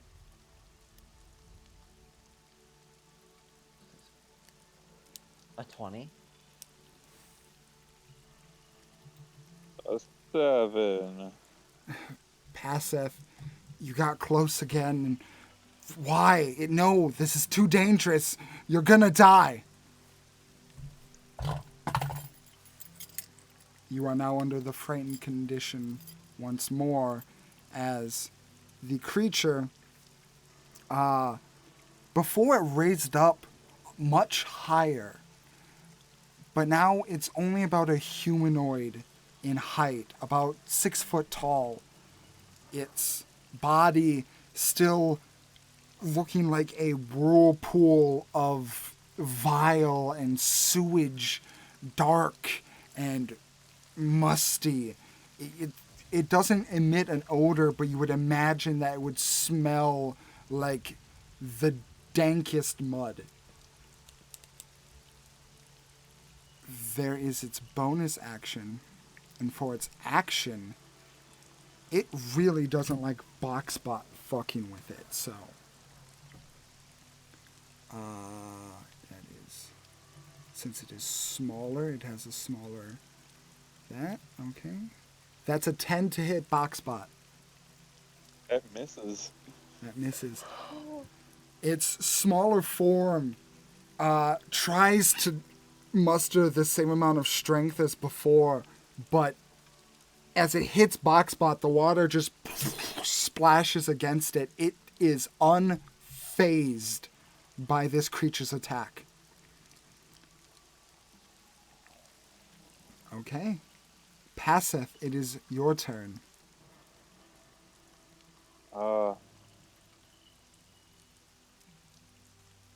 I'm scared and a little bit further away now. I'm about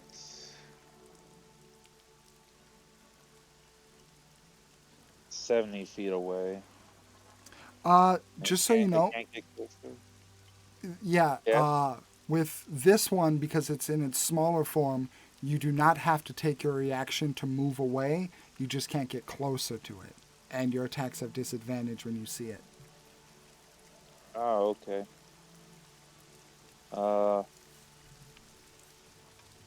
Well, I'm still concentrating on the fairy fire, so it still nullifies that. Mm-hmm.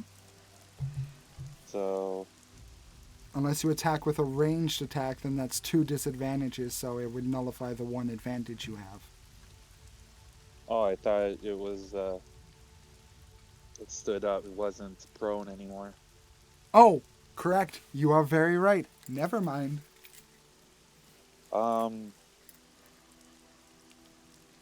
Oh, dang, I can't use that or else it'll get rid of the concentration. Yeah, I would say keep up the concentration on fairy fire because I Oh don't know yeah, if the no, smaller I'm form. not dropping that.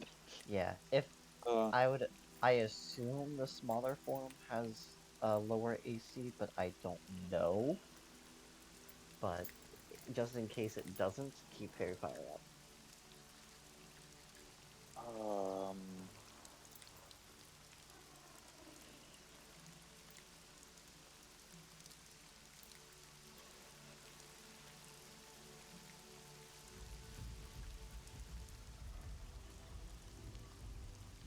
yeah, one object weighing 1 to 5 pounds. So I'll take. Oh, you know what? Actually, how much does my sphere weigh? How much does my harpoon weigh? Inventory. It's only 2 pounds. I can catapult it. Okay. Make a dexterity saving throw. Gotcha.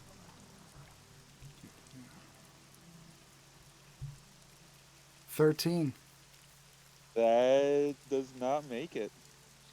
Roll your damage. Yes, yes, yes, yes. Catapult my returning weapon so I can just pull it right back. We can kill it. Ooh, that's pretty good. That's 14 damage. Okie doke. 14. That's good damage. The harpoon just flings through the air and goes right into this creature, right through the chest, as it. The eyes seem to sink in even to deeper voids in its face as it snarls its teeth at you. Magic stone.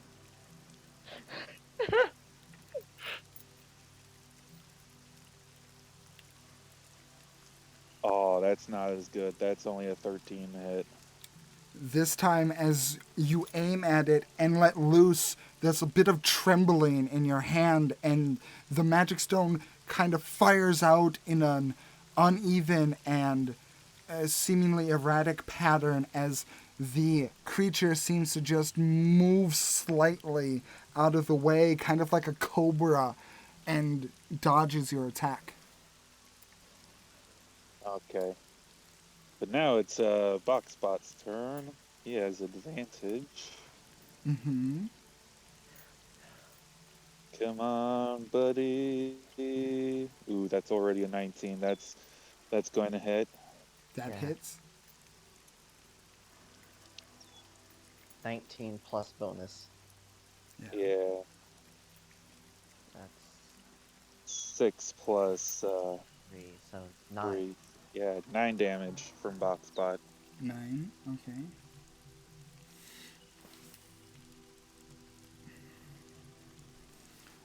Okie dokie. Is that your turn? That is my turn. Okay, Estelle, you're next. All right. Uh.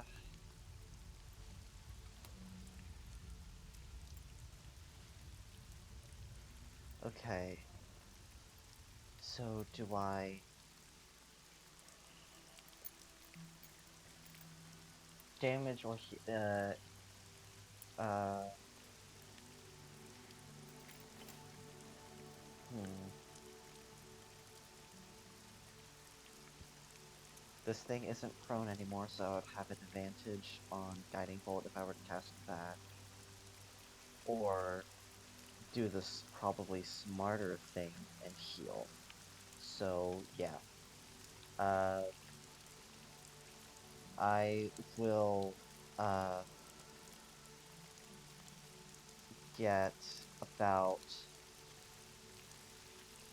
5 feet closer so that Leona is just barely within range. And I'm going to cast Healing Word again at 2nd level. Okie dokie, roll it. So now it should get the 30 feet bonus as well from the Chalice form. So the Healing Word itself gives you 11 points. All right. And the extra healing from Chalice is another 8. So a total of 19 healing. Yep. I'm well beyond back to full. Nice. Okay. And action. What can I do for my action? Uh for an action, Estelle is going to go into her Radiant Soul form,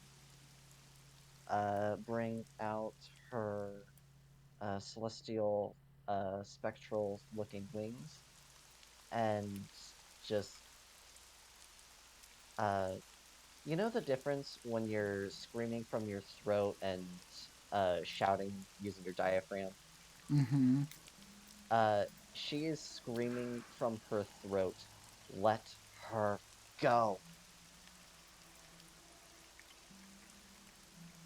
And it is an action to go into the Radiant Soul form, so for now, that'll be her turn. Oh, actually, no, she still does have movement left, so she's going to uh go in the air up 10 feet and then back another 5. Okie doke. Estelle, that is your turn. Mm-hmm. Leanna, it is your turn. All right. She's going to steady herself and then throw another special card. Okay.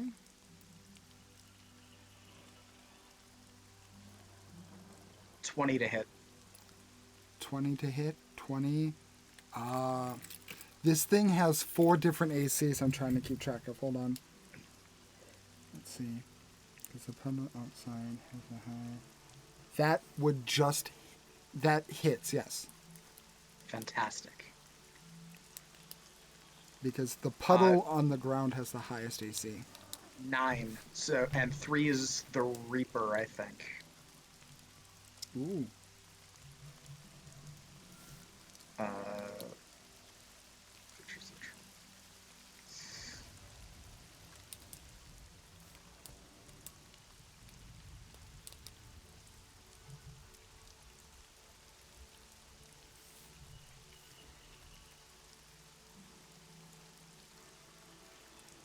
yeah, 3 is the Reaper.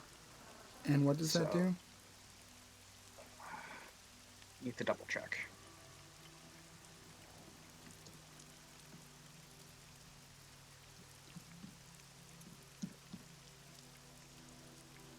Because it is not popping up with my character sheet. Weird.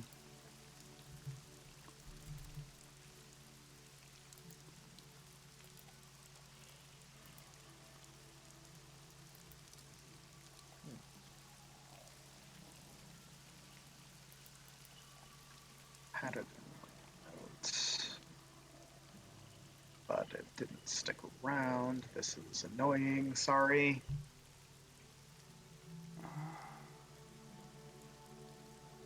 You rolled a 3 on the damage Yes. Yes. die. Roll your sneak attack damage and add it to your Razor Card's damage. You also immediately regain a number of hit points equal to half the damage dealt. 9. So I also get 5 temp HP. Yes.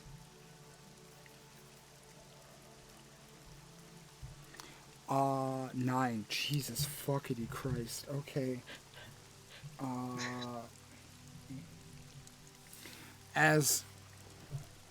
The boy is not having a great day. It's just writhing in pain. The water's getting darker and murkier, and it's almost like tendrils from it are starting to form. And this is the first time I've rolled the Reaper. Yes, it is. You are right. So there's a moment of, on point of impact, there is a moment of oddness that occurs. Thank you for reminding me that this is the first time you rolled Reaper. No problem. Can you roll me a D100, please? Yes.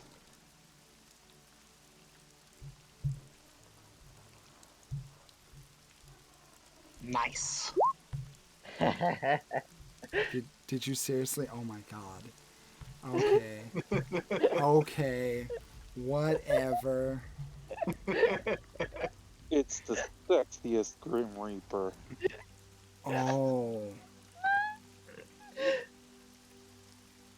Oh. Okay.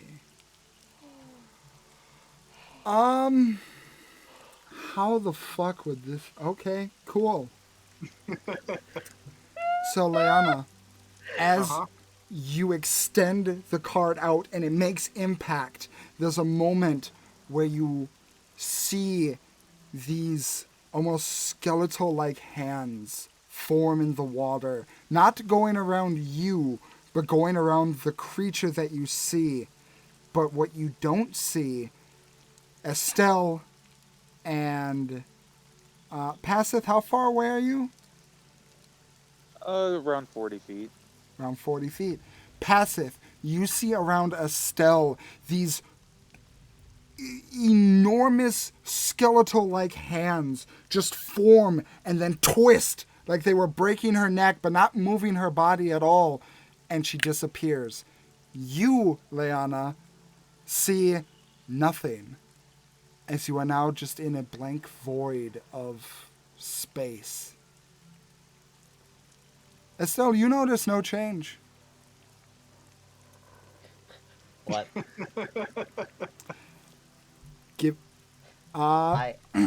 I noticed nothing.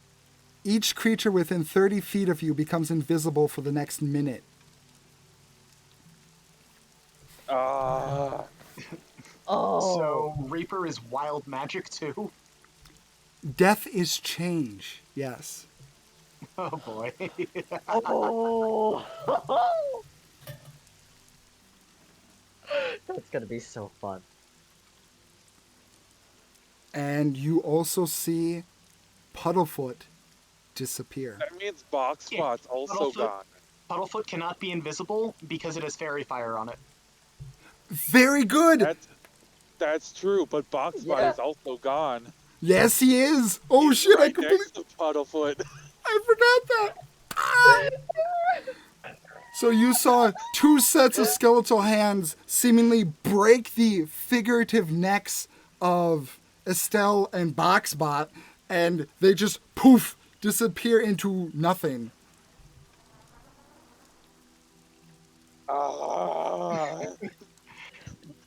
Bonus action attack? Go right ahead. Natural fucking 20. Let's go. Oh my god. Yes. Roll that shit. 16 damage. Oh fucking Christ. Oh my god. Okay, so that's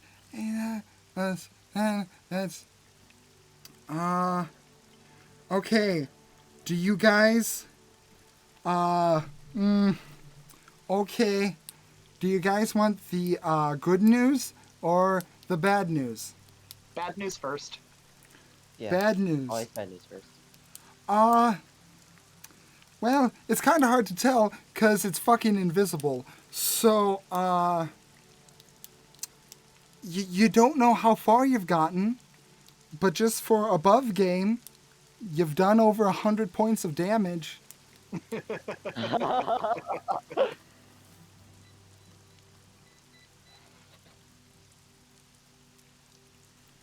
Holy shit. Okay. That's pretty good for a group of level 4s. Yeah. Yeah. Is that your turn, Leanna? Yes, that would be my turn. Okay. Fucking amazing turn. So, Puddlefoot, none of you see this, but you feel as if there's an expanse of air that has just left. And those on the outside feel as if, while you can't see it, it's almost like something bigger is nearby. I mean, again, he's fairy fired, so he's not invisible. That's true. That's right. I keep forgetting that. We still see him. You see the fairy fire grow exponentially. And that means he is done with this shit. So, let's see, what was that? That was... what is his fucking modifier for that? I think that's... Oh, that's... Yep, that's... Do-do-do. So, he's one... That's a natural 1. Oh my god. Your box bot is so fucking lucky. As it tries to take another swipe down at Boxbot, and again, standing firm, just splashing against the wood, the large fucking hand does not make a dent in it and just goes into the ground a little bit. He's a tank. And MVP passive.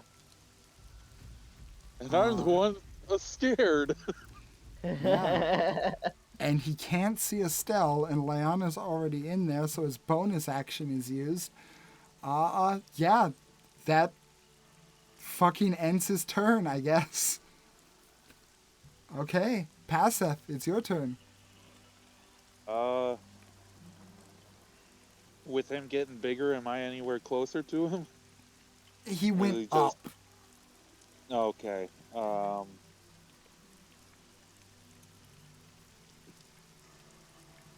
Bonus action, return my harpoon, and let's fire it again with catapult. Okie dokie. Roll me another dexterity saving throw. That's the last one I can do. Okay. That's a 14. Ooh, just fails. Oh, roll damage.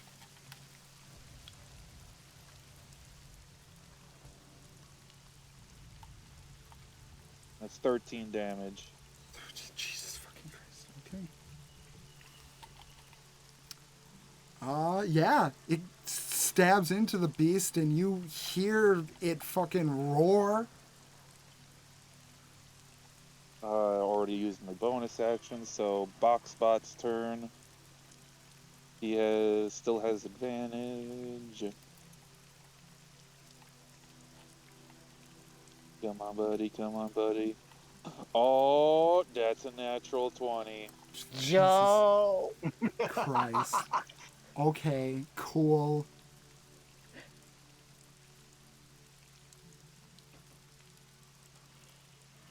Are you fucking 13 kidding me? plus 3, so 16. Okay. Jesus Christ. Yeah, buddy. Okay, I do need to Oh. hurry this up, so we're gonna go to Estelle next. All right. So yeah, action is going to be casting guiding bolts with advantage at second level. Okie dokie, roll it.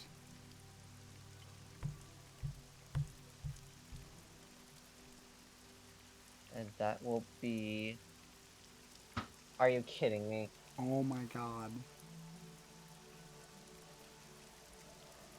That was almost good. That was a 10. It hit goes wide. That would have been so good because that would have been 5d6. All Now right. you feel the pain of missing guiding bolt all the time. Yeah, yeah. Now this is my curse. Um. So that was the action. Uh.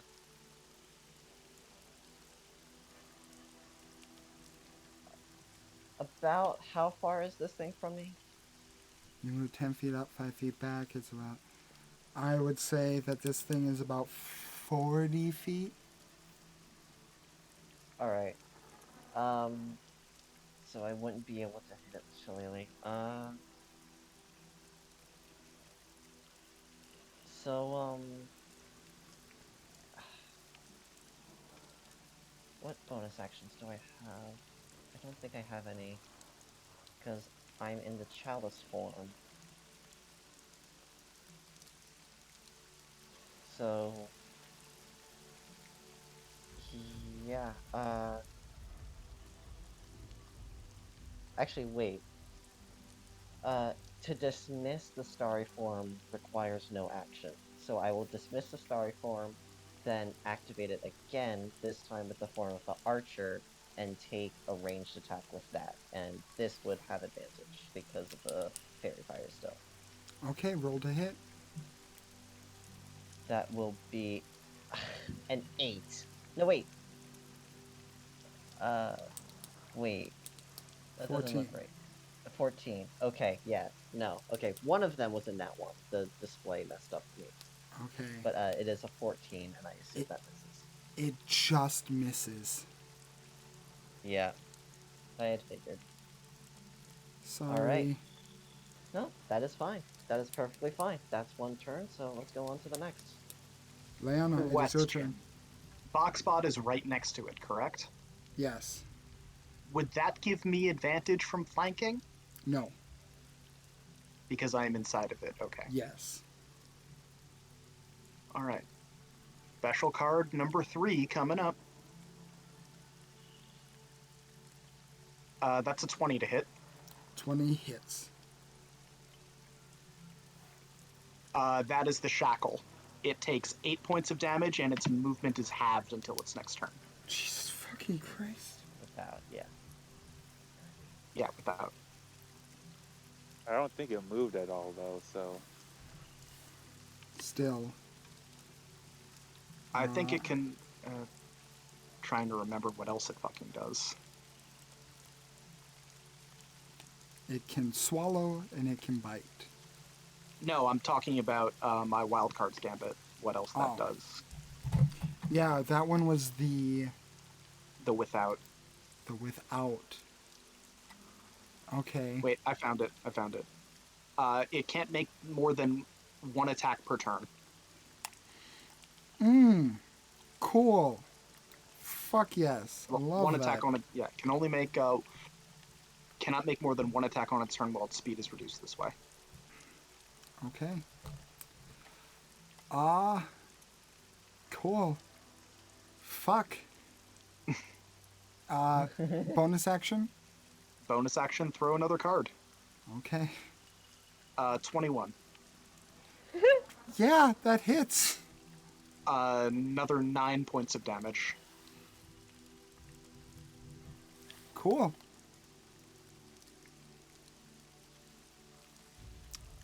Is that it? That will be my turn, yeah. Okay. Puddlefoot, who is thoroughly done with this shit now, very upset, very mad. I need everyone, and I mean everyone to make a dexterity saving throw. Okay. 14.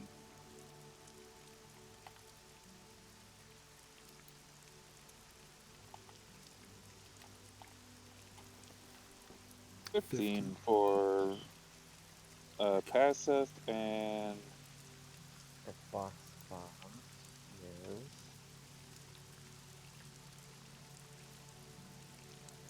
10. 10 plus what is it? Plus 3, so 13. 14 was the DC. Uh, So everyone besides Boxbot will be taking half of this damage.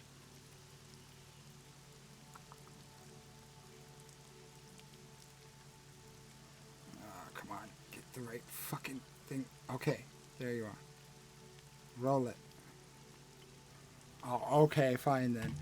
As there's a moment where it's seemingly like the fire is just not moving anymore. And then a shudder of movement. And there's a sprinkling in the air of the water that is still raining. And it feels like for just a second, that water, for you guys on the outside, feels like nails descending from the sky as you get pelted and you feel the sharpness and sting of it. Luckily, you're able to get around for the most part. Boxbot taking the brunt of that hit. For you, Leanna, it's like the water as you're moving your arms feels like it's turning to sharp pinpricks, and it feels like you're swimming in a bath of hypodermic needles. But there's a moment in which your body just instinctually moves, almost like the water is trying to poke in, but you're moving instinctually away from it.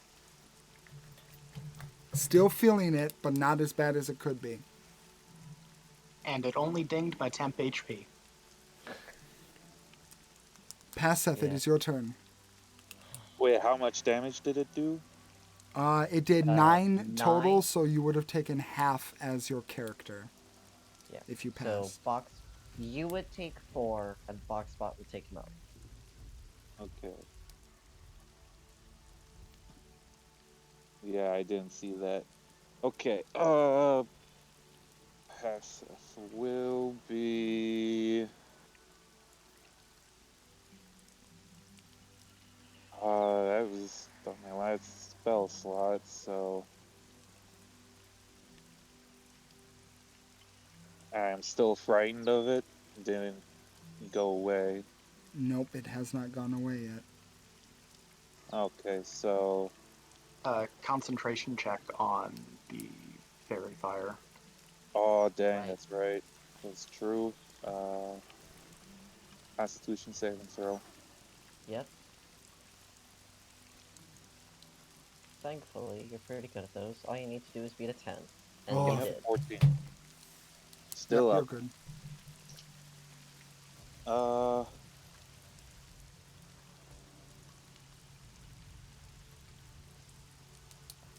I'll just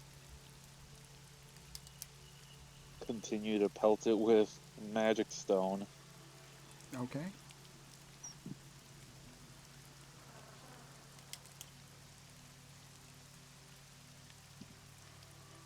That's a natural 1.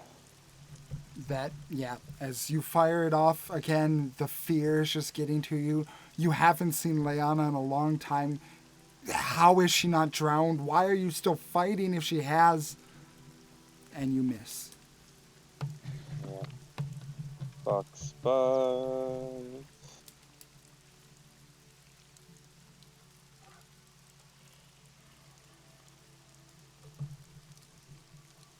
That's a natural 18 plus 4. That hits. That hits. 22, yeah.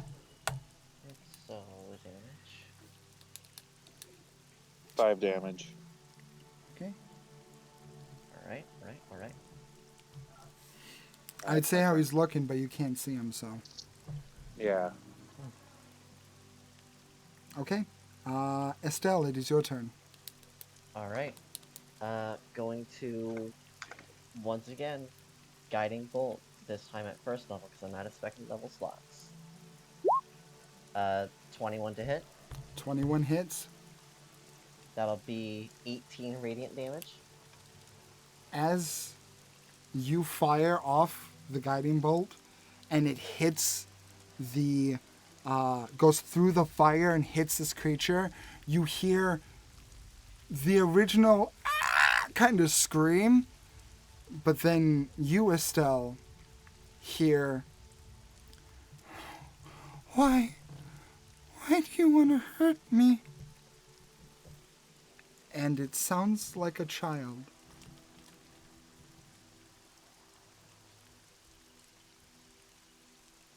So, 18.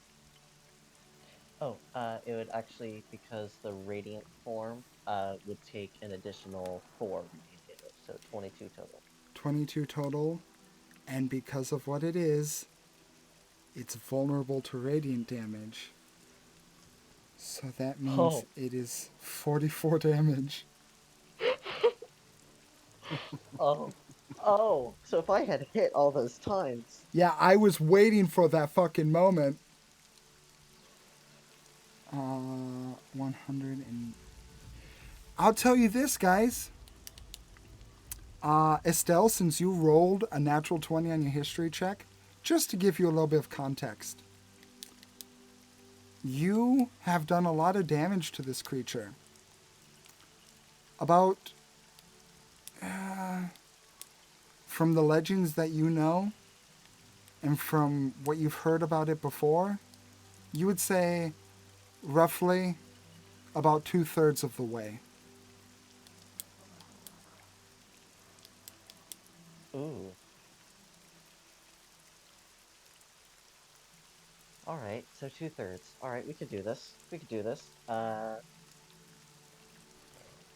So, for bonus action, going to use, the starry form, shot. Where is that? It's under actions. Here we go. The starry form of the archer. That's 25. Yeah, that hit hits. For 8 radiant damage, so doubled to 16. Okay, your turn.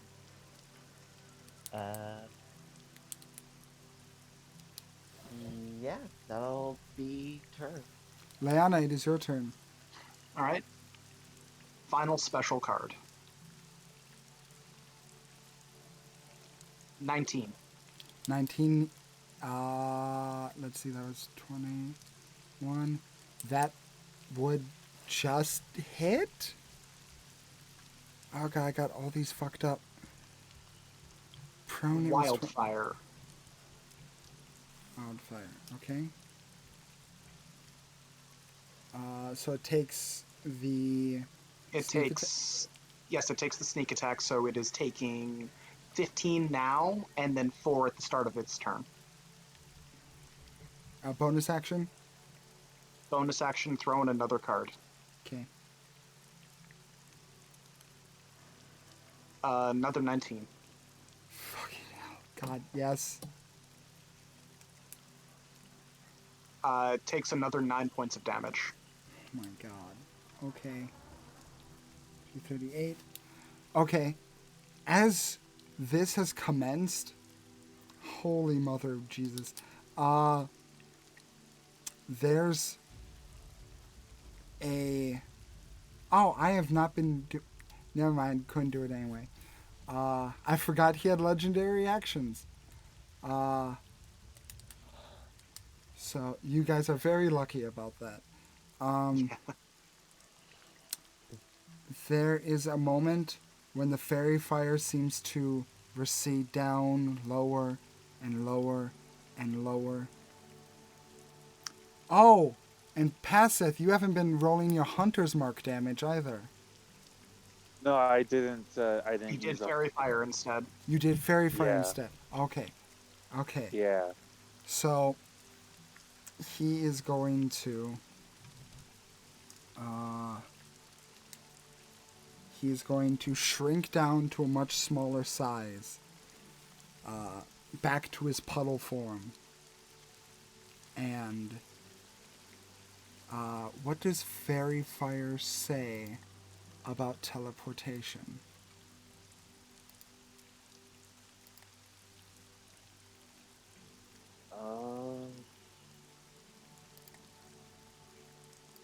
I don't think it says anything about teleportation. Can be visible, but yeah. So there's a moment, Leanna, where you feel like you're being rushed up to the surface, and I think it hits you at this point that despite the fact you were underwater, you never had to hold your breath.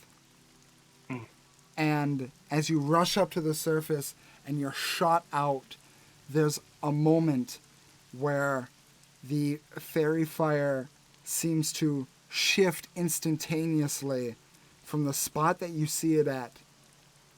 And how would you... Let's see. I'll ask people to roll perception checks with advantage. Perception. Okay. Do I need to roll? Everyone can roll if you wish. That's a nat 20 Okay. for 27. 16. 16.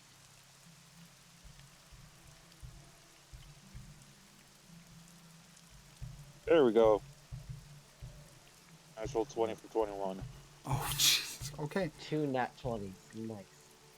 So, Leanna, you get the indication that might have moved somewhere off to the east, but you can't really see it as you're just launched out of the body. Estelle and Passeth, you guys are super fucking focused on this creature. It is exactly 115 feet to the east of where it was standing before, and it is down to the ground, prone as a puddle.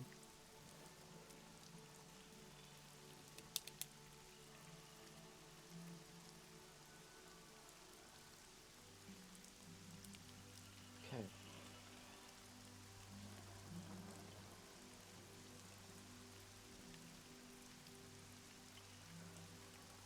Yeah. I don't think I need to be scared of it anymore. Let's keep on. Let's hunt it down. It's right over there.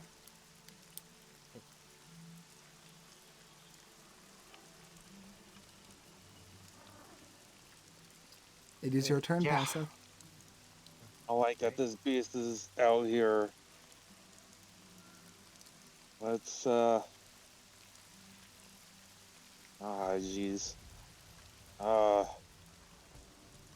I start. I have no idea. I'm just talking to myself basically out here. I think I'm all alone. It's over there. Uh Wouldn't booking attacking it. have broken the invisibility? Oh, would it? Would it? Is that what Isn't it that how says? invisibility usually works? That's the invisibility spell. When it attacks but or casts a spell, you are correct. It is no longer invisible. Everybody's no longer invisible. No, Okay, when... yeah. Oh, yeah, because... thank you. Sorry, guys. Yeah, none of us would be invisible then. Okay.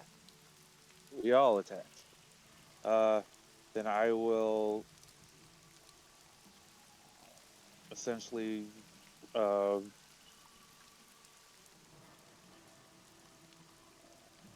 I will start booking it. I will bonus action dash. Since it's a puddle, I'm no longer frightened. So 60 feet closer to it. You said it was 120 feet? Yes. Uh,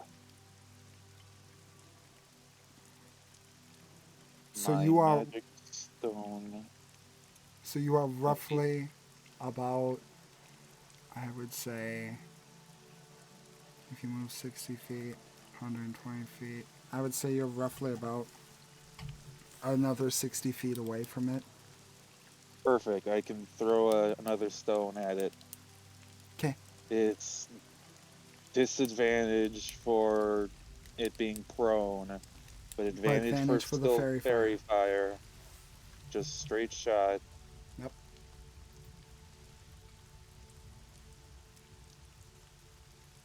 19. That might Misses. not hit. Yeah, no.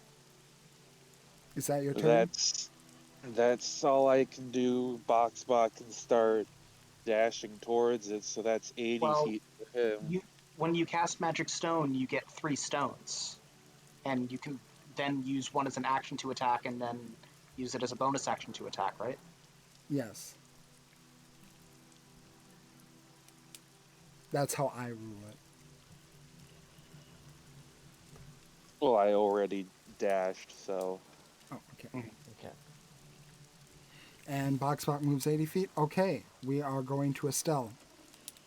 Uh, Estelle's first point of order is not not Puddlefoot, but Leona. So she is going right back down to the ground to where she is and making sure she's okay. I'm fine. Let's stop this thing. Right. Won't hurt anyone else. And how much movement would you have left after going to Leona? I would say that would be about 25 feet that you move down because you moved 10 feet up, 5 feet back. So 15 feet actually. Okay, so I have 15 feet movement or 15 feet left. You used 15 feet of movement. I used 15. Okay, so I have 15. So uh, it still has fairy fire on it, and when I move, if I move a full 15 feet, it is within 120 feet, so I could use guiding bolt again. If you want.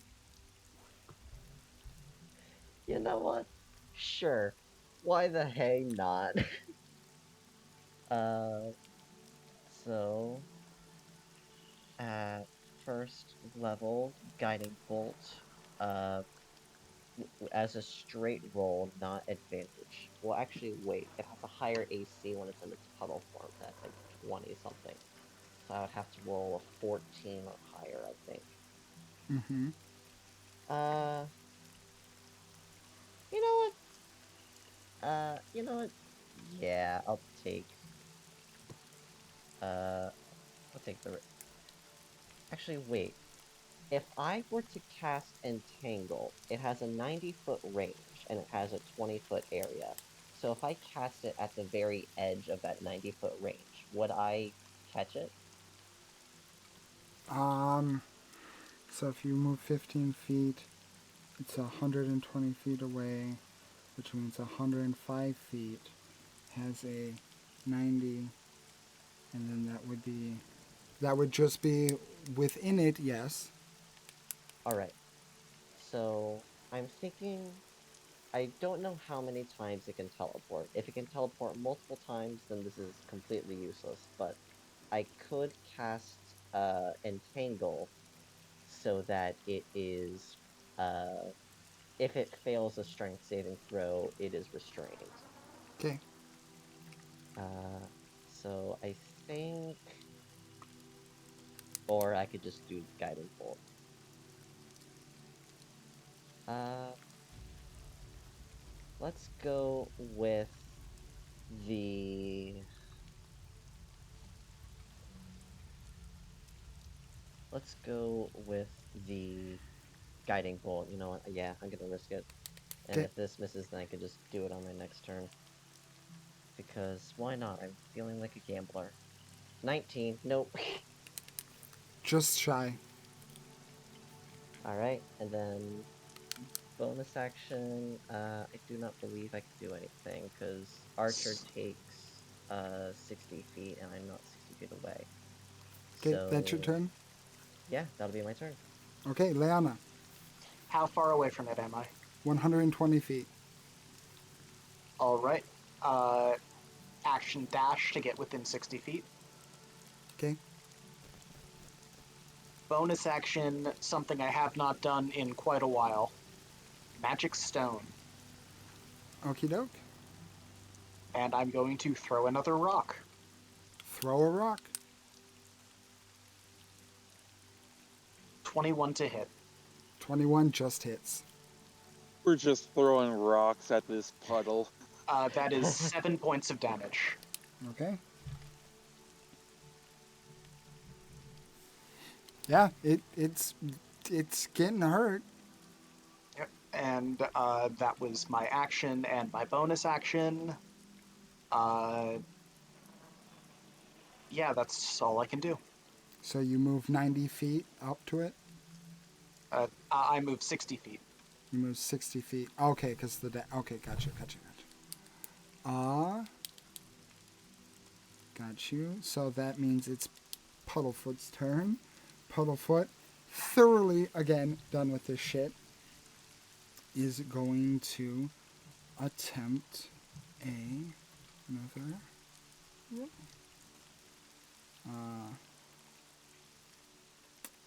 Okie doke. So the, yeah. You see, from what you can tell, that the fairy fire lights are now gone, as they seem to go lower and lower. And while normally you can see fairy fire lights in any distance, it's hard to see it underground.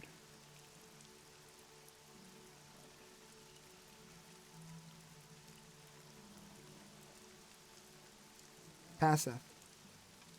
Yeah. Um.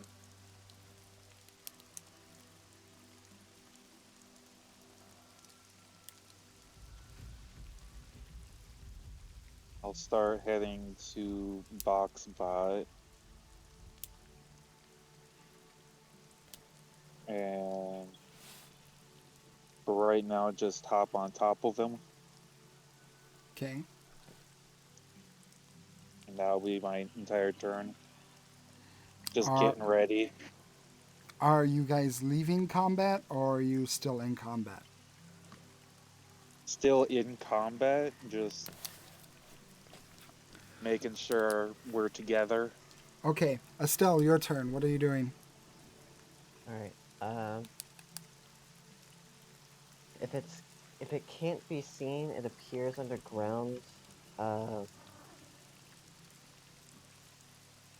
She is... She's just going to say aloud, unless it comes back for us, we can't do anything else like this. Let's just go on. Yeah. We won. Not every day you can say you fought a fairy tale. Yeah. Not every day you can say you fought one and lived to tell the tale. That too. That's gonna be a All story. right. That thing gave me the heebie-jeebies. It ate me. Yeah, no, I saw that. That was messed up. Or actually, I didn't see that. I was running. I didn't have to breathe while inside it. I don't understand. That's weird. And as you guys take this time to just kind of wait for a moment And another moment passes, and it seems like you have successfully fought off Puddlefoot. That is where we will end for this week. Holy shit. Oh, that as soon as you said legendary action and I saw the numbers roll, it's just panic, panic, panic, run. Yeah, I'm not used to running legendary creatures. I forgot all of its legendary actions, and it should have used a legendary resistance against the fairy fire. But that's my fuck up. I will do better next time to run a more accurate simulation. Right. This was pretty terrifying as it is, man. Yeah, I was gonna say, without all the extras that we got away with, I don't think we would have been able to damage it enough to make it leave. Yeah, this No, was yeah, the one hit that it did on me, that was over half my health. yeah, this was I dumbed it down a little bit because I originally had this set up for 7 people. No, this is a CR15 creature. Yeah. As a level 4, a It had- level 4 party. It A has level 4 300 hit points. I was waiting for you to run at any point. We would have if it hadn't eaten me. Yeah, no.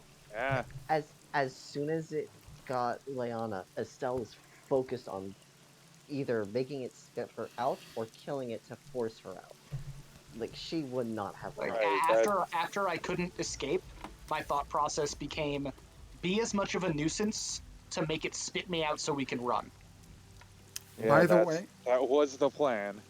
By the way, because I was supposed to be somewhere half an hour ago, you guys, Leanna, you do see Yeah. that your cards are left behind in a puddle, Yeah, she will collect them. and because of what you guys fought today, you level up. Yeah. Let's go. Thank you guys so much for tuning in. We love you, and have a wonderful night. Bye. Have a good week, Thank everybody. you. Bye.